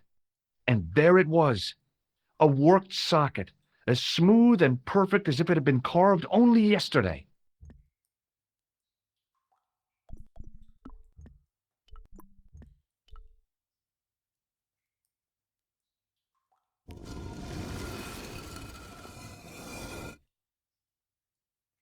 Open sesame! Another secret door!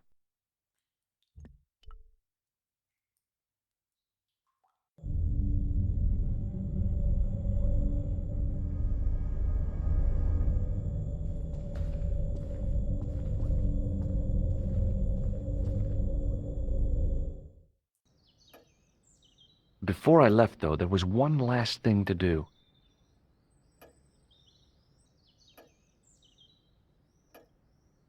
You won't be needing that replacement piece anymore, Countess. I found it with the children. You'll probably want to be alone for a while. I'll be out in the garden with Lopez.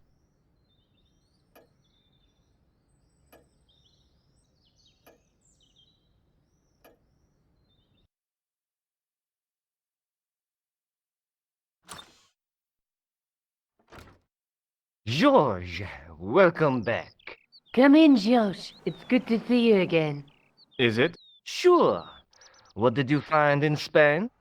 Without Longplay, we wouldn't have got this far, George. Yeah, I know.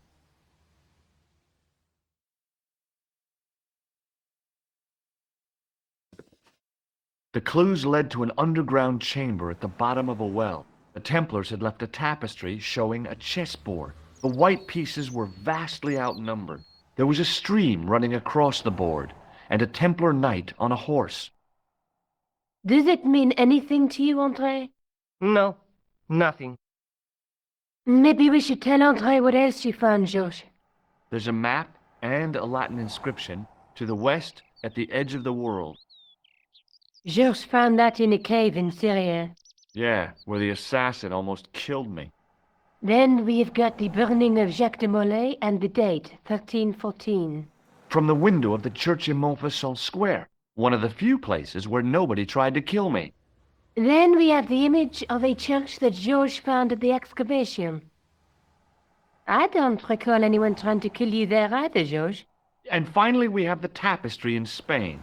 Did I mention I almost got killed there? Not yet, but I'm sure you're about to. It was only my cat-like reflexes that saved me from certain death. Cat-like reflexes, eh? And while I was risking life and limb, where were you, Andre? Getting your glasses fogged up over an Etruscan vase? That's enough, boys. Can we get back to saving the world? Of course. My apologies. He started it. Well, the Latin phrase are the words of Julius Caesar. He was describing the island of Britain. Are you sure? The map didn't look much like Britain. How come Caesar described Britain as being at the edge of the world? To the Romans, the Mediterranean was the center of the universe. Britain was a remote, unfriendly place, inhabited by blue-painted savages. It hasn't changed much. They've stopped painting themselves blue. Except when they go to a football match.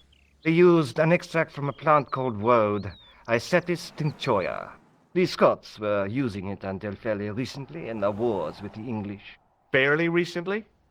I don't recall the Scots being at war with the English. How recently are you talking about? I believe William Wallace's men used it in the 13th century. They might well have been using it as late as... You can't remember, can you? 1314. Ah, we're back onto that, are we? Andre, what is it? What do you mean? 1314 in Scotland. The Battle of Bannockburn. That would explain the stream on the chessboard. That's what a burn is. Right, Andre? As in Bannockburn? Right, George. And it gets better. Tradition has it that the Scots were helped by a shock force of, well, can't you guess? Not Templar? Yes, a group of outlawed Templars. They are said to have turned the tide for the Scots. And it all ends at a church in the Isle of Britain at Bannockburn in a church. What are we waiting for? I'll call a cab.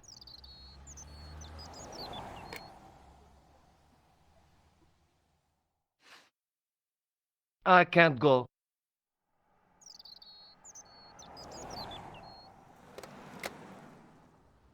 Andre, you've been loads of help, but... What George is trying to say is that you shouldn't feel guilty. I was? We understand you've got commitments. Oh, listen, we have to hurry. Let's go, George. We'll see it through. Oh, and, don't worry about us.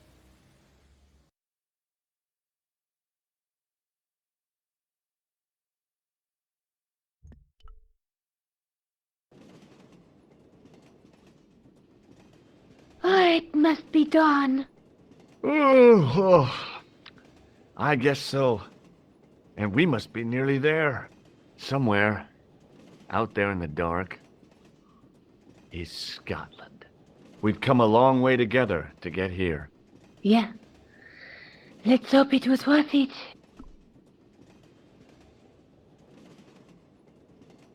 There's something I've been meaning to say to you, Nico. Is this the right time and place, George? There might not be another time. I don't want to waste this chance. You don't need to say anything. I wouldn't want to be anywhere else. But here, with you. Now. You're exhausted. Why don't you get some sleep? Sleep? At a time like this? Excited, huh? Would you like something to help you sleep, dearie? I've got some tablets in my bag. Oh, no. Thank you. Thanks all the same, ma'am.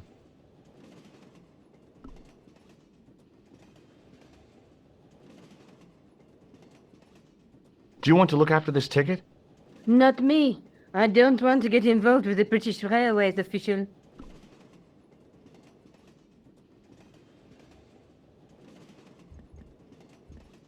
Pardon me? Yes, my dear. Do you know what time we're due in Stirling? 6:15, but we're running 8 minutes late. What's the book you're reading? Oh, it's something I picked up at the station. A medieval detective story. Quite well written for that kind of thing. It's been out of print for years. What's the title of the book? The Crooked Crusader Caper by Molly Pegram. I assumed the author was a woman, but apparently not. His real name is... Professor Nigel Pegram. That's right. Do you know him? No, I never met him. George is a great fan of his, though. Do you know Stirling well? Yes, I do. Is that where you two lovebirds abound? Yeah, It's one of the places we thought we'd see on our holiday. Be sure to visit the castle, won't you? Oh, I'm sure it's a neat place, but we are not really interested in history, are we, George? No. I suppose espresso bars and boogie-woogie are more your cup of tea. That's right. There's nothing George enjoys more than a good boogie. Is there a church called St. Ninian's at Stirling? Yes, there is, and I know why you're going there. You do? Of course I do. It's obvious you're in love. You're eloping, and they say romance is dead.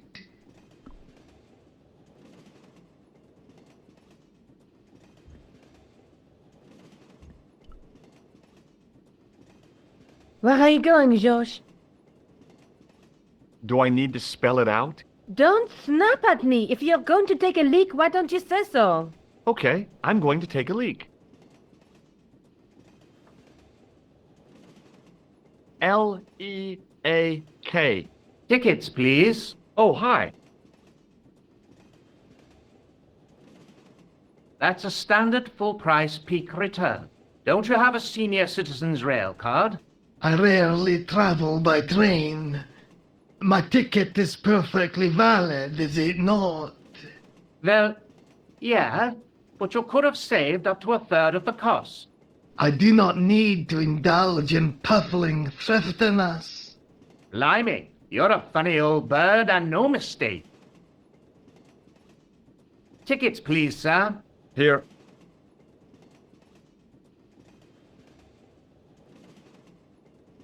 Off to Stirling, eh? Yes, we are. Well, I hope you won't be disappointed. It's a miserable place this time of year. Still, there's plenty of pubs and a lovely view from the castle. Thank you.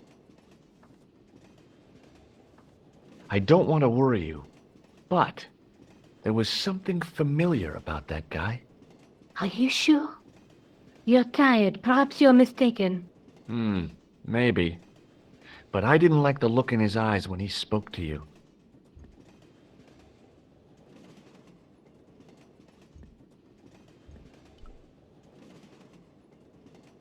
Can't you sit still, George?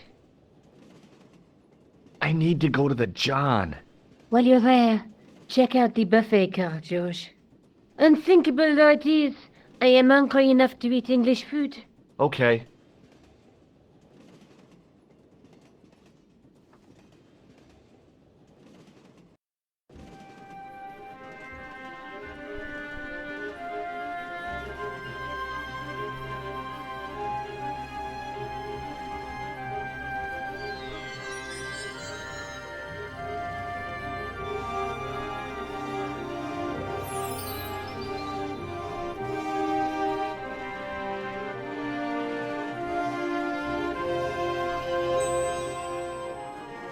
Oh, no.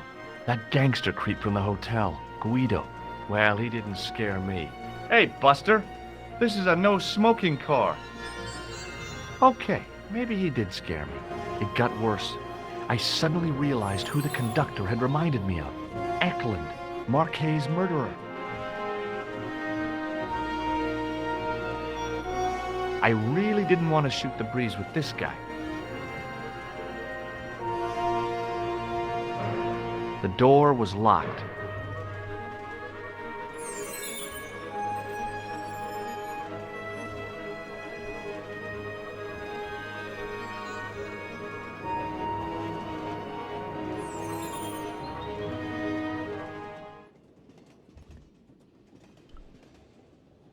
Hi, having a party? No, this is breakfast. Come on, join us, man. Away, Basha, wake up, man.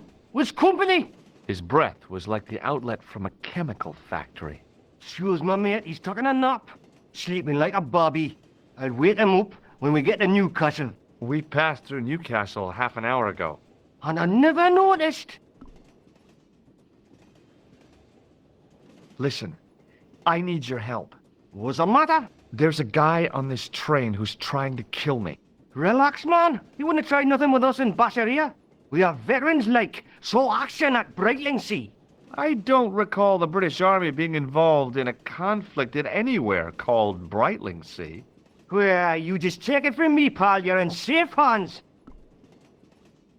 What is that stuff you're drinking? It smells like gasoline. Right, I'll put hairs in your chest, like. And your eyeballs, too, by the looks of you.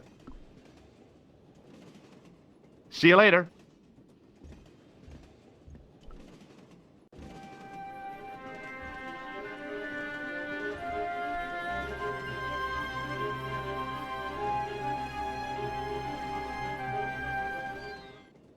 I should have known better than to leave Nico and the old lady alone. Suddenly, the sword of Baphomet took second place to finding the girl I loved.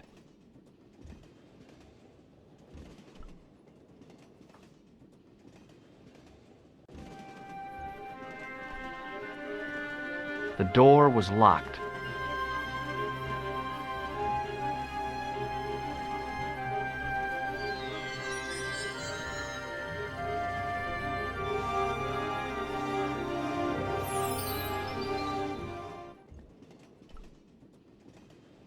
Didn't open that window, pal. Why not? It's freezing out there.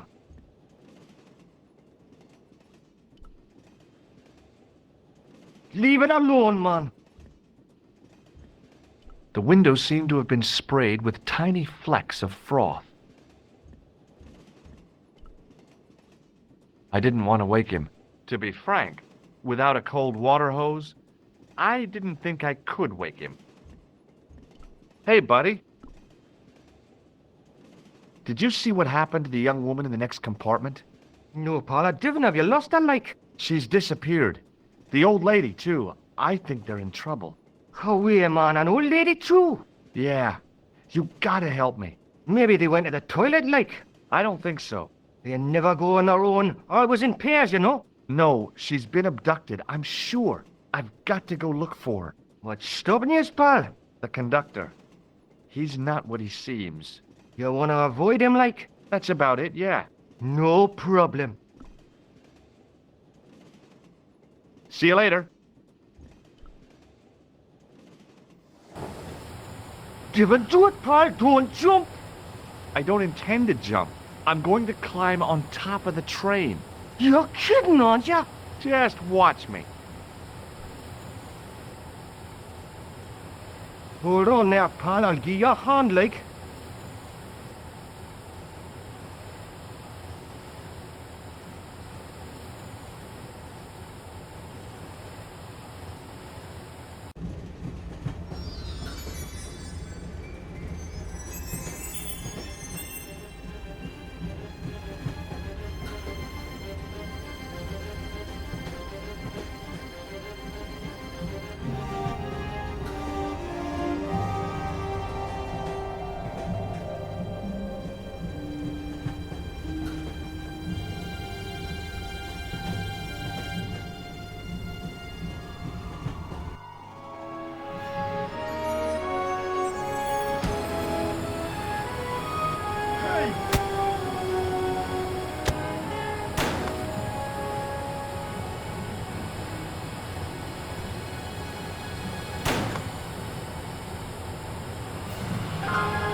Let's talk this over like reasonable people, Eklund. I can explain everything.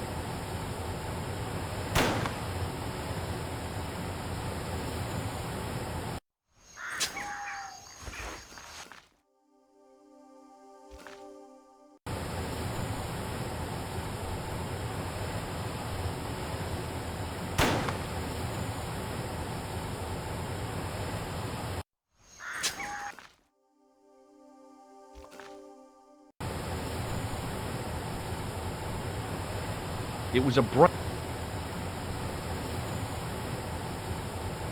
No, I had to think fast. I figured I'd stand a slim chance of escape if I moved fast enough. But I couldn't leave Nico to Eklund's mercy. I'd always wanted to stop a train, and now was my chance.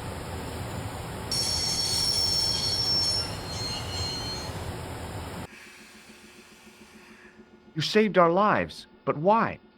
You are always on the same side, Stobbart. Different causes, but a common enemy. The Knights Templar? Don't call them that. The real Templars were a noble foe. These barbarians have no right to that name. These men are no better than dogs. What are the Neo-Templars after? What is the Sword of Baphomet? Not what you think, my friend.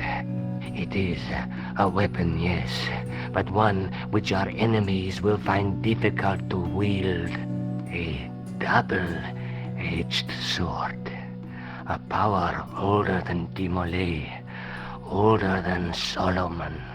We'll stop them. You and me together. And Nico. No, George. My journey ends soon at the Garden of Paradise. You're talking in riddles. Can't you tell me straight what they're after? The sword symbolizes a colossal energy caused by the alignment of the Earth's natural power fields, which are focused at St. Ninian's. The energy endowed the Templars with the power which made them great. A power which made them charismatic to such an extent they could control the will of all around them. How did you escape from the Bull's Head? It is a long walk from the cliff of the Bull to the village, Stobbart. Fortunately, I know the ways of the wilderness. Also, I have a sister who keeps a garage just around the corner. May Allah guide you to our enemies. Thanks. One last thing. What? What is it? He's dead.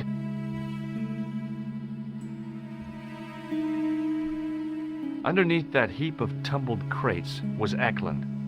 I wasn't about to help him out.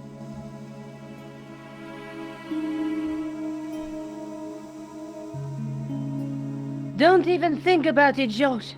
What? Who? Look me straight in the eye and tell me you weren't thinking of using that axe on Eklund. Don't be foolish, woman. I was gonna use it on you.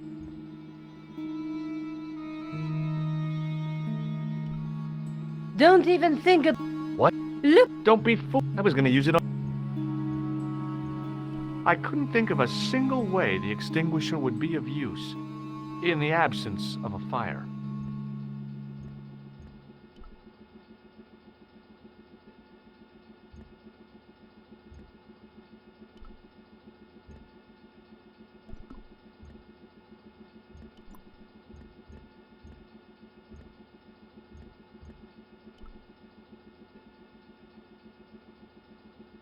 Where do you think you're going? Don't worry, I hadn't forgotten about you. Untell me this instant, George Stobbart. I will, when I'm ready.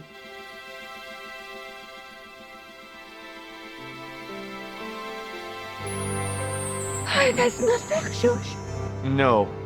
You took advantage. Well, my hands were tied. When Eklund pointed that gun at me, I thought I was gonna die. I thought of all the things I'd never get to do. And kissing you was at the top of my list. George! Uh-huh. George, we've got to get off the train. Eklund could recover at any time. So what are we waiting for?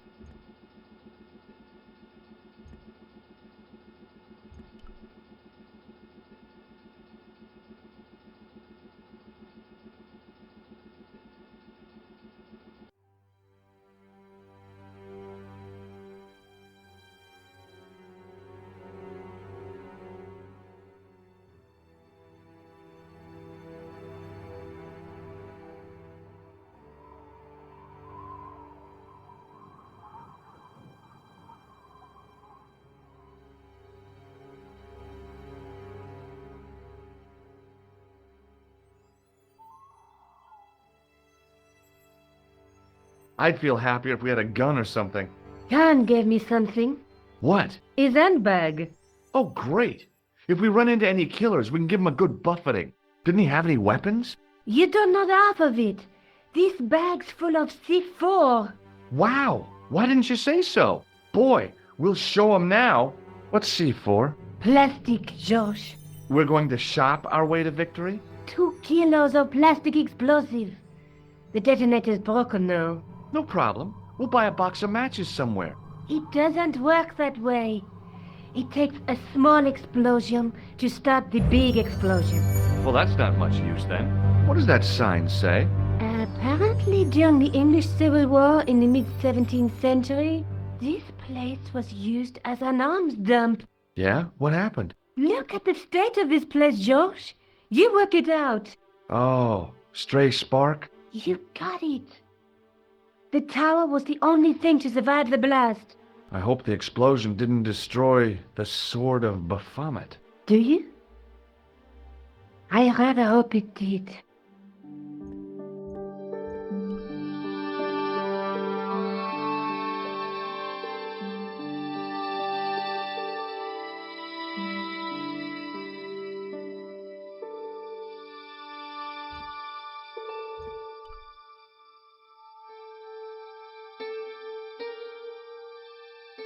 The wheel turned reluctantly with a creak of complaint.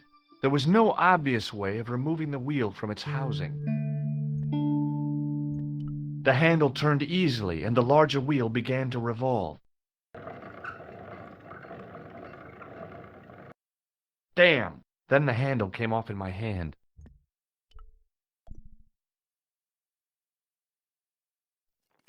I scrabbled around in the rubble and found an old clay pipe with a broken stem.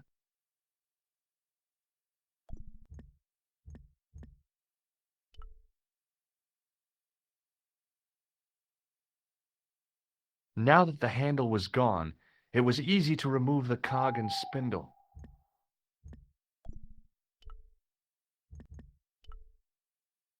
The wheel turned reluctantly with a creak of complaint. There was no obvious way of removing the wheel from its housing.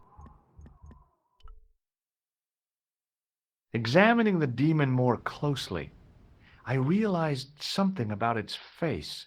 It was a clever illusion. No matter where I stood, the eyes weren't looking at me. There was a simple reason. The demon didn't have any eyes.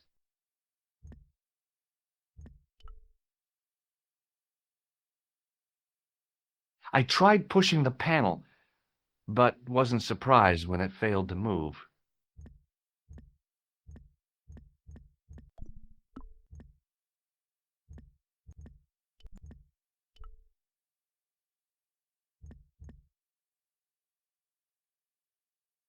The cog slipped neatly into the eye socket.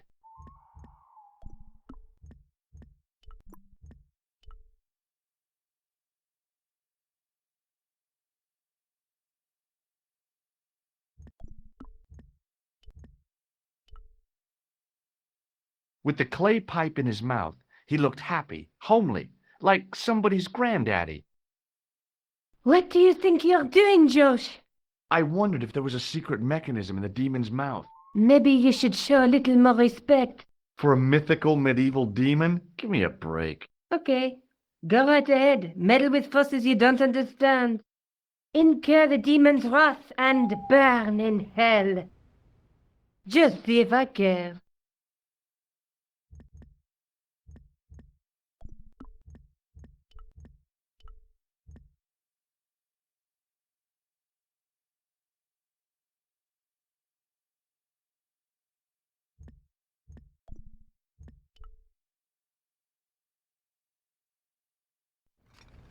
Under one of the stones, I found a metal coin which was green with age.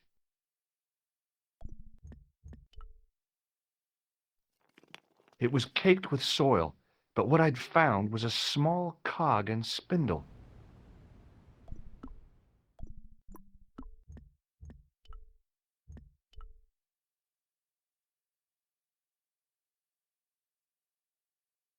With a rasp of metal on stone, I eased the second eye into place.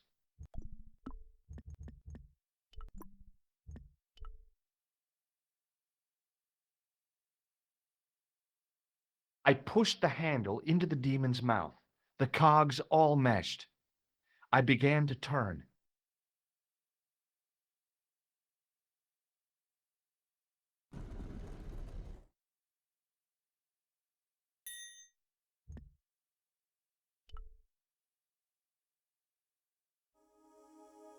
As soon as I saw the flickering torches, I realized the bogus Templars had beaten us to the sword. But where were they now? And why was it so quiet?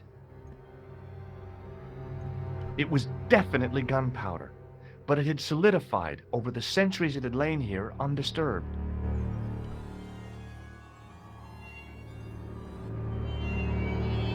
Listen, I can definitely hear chanting. You're right. I hear it too. What do you suppose they're doing? It wouldn't surprise me if they were holding some kind of satanic sex ritual. So, what are we waiting for? Shh!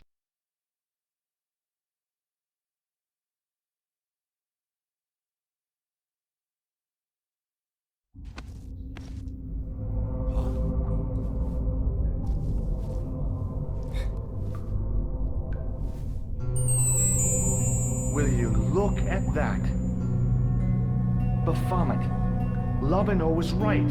This place was ancient even to the Templars. This whole place? This is Baphomet? Finally, the truth. The Templars had never worshipped this graven image, no more than they'd worship a rainbow. But, like a rainbow, they regarded it as a symbol of a covenant with God, who'd revealed this place to them.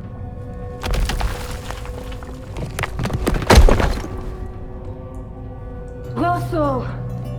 Why is it double-dealing treacherous?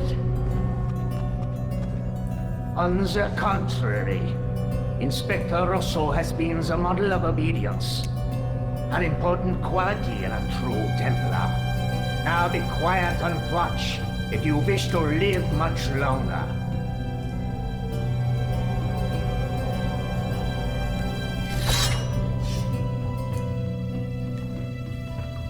Brothers and sisters, we are gathered here to witness the reforging of the sword that was broken.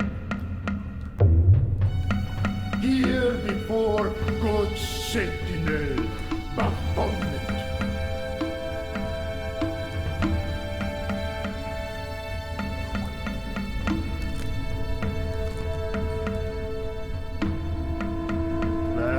Master and Knight of Baphomet, we salute and pledge our obedience to you.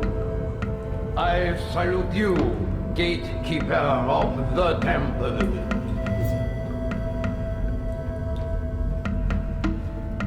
Seven centuries ago, our greatest weapon, the sword of Baphomet, was lost to us.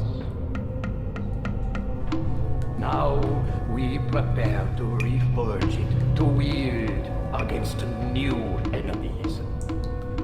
As the tired millennium dies, and this world looks for new leaders, we shall not fail. We shall lead the people to a new order, wherein all borders will dissolve. All will be united under the red cross of the Templars.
George, we have watched your efforts to stop us with respect. But surely you realize that you have been misled by our enemies. Both of us want a better world. Fortunately, no harm has been done. We need determined, resourceful men like you. Join us, George. Join us in true brotherhood. Yeah, true. Wait. Brothers? What about Marquet? What about Pegram and Klausner? You didn't look on them as brothers, only as failures. 3 men dead, and you don't give a damn! George, you know that sacrifices are necessary. Every great undertaking. Join you? I'll see you in hell first. Oh, George, I had great hopes for you. C'est la guerre est going to kill him.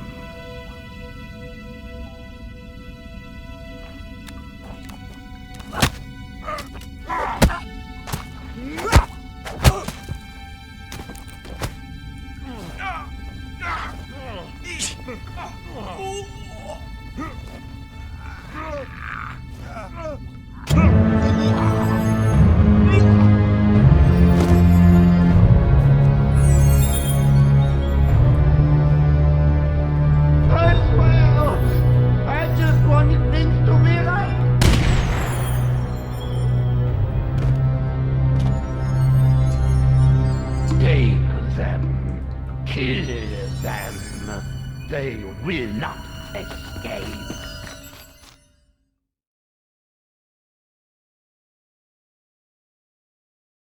Well, well.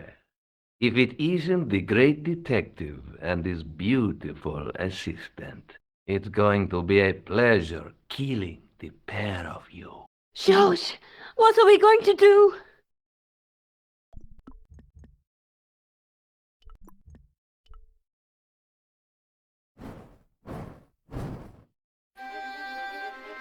Come on, Nico. We're leaving. You fools! You cannot escape us. Guido! Stop them. But master, the powder! That powder is from the English Civil War. You fool. It's over 300 years old. How explosive do you think it can be? I thought it was all over, but Nico had one last trick up her sleeve. Or in her handbag, to be exact. A handbag full of plastic explosives. Maybe, but this stuff is brand new. Oh, dear.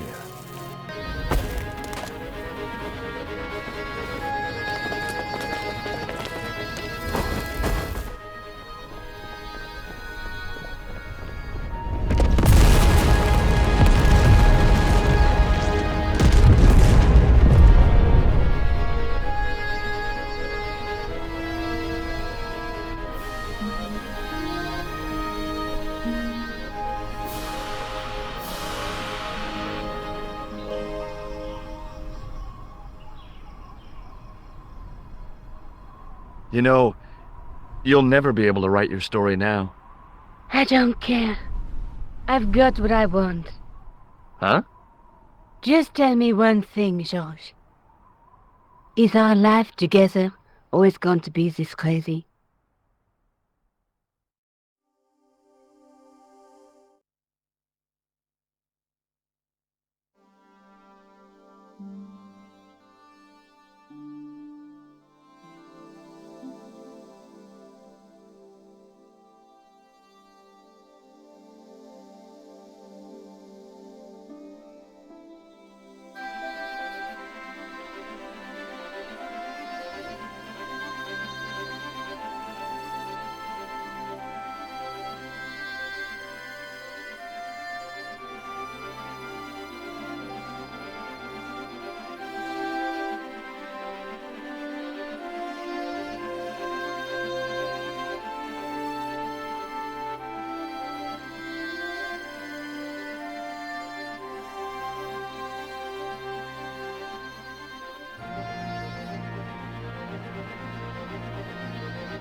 Hello again. What now?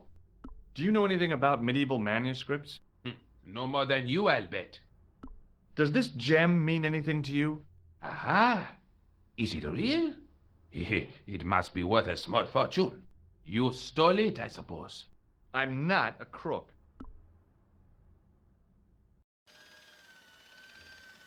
Excuse me. Yes, sir? I've got a toilet chain from a bar in Syria. No, Kitty. A toilet chain? From Syria? You sad man.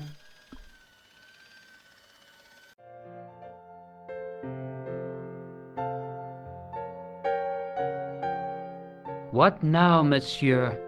Check out my ID card. Your ID card, monsieur? I don't think so. No, it's Rosso's card. Attempting to impersonate a policeman is a criminal offense, monsieur. Ah, forget it. Thanks for your help, buddy.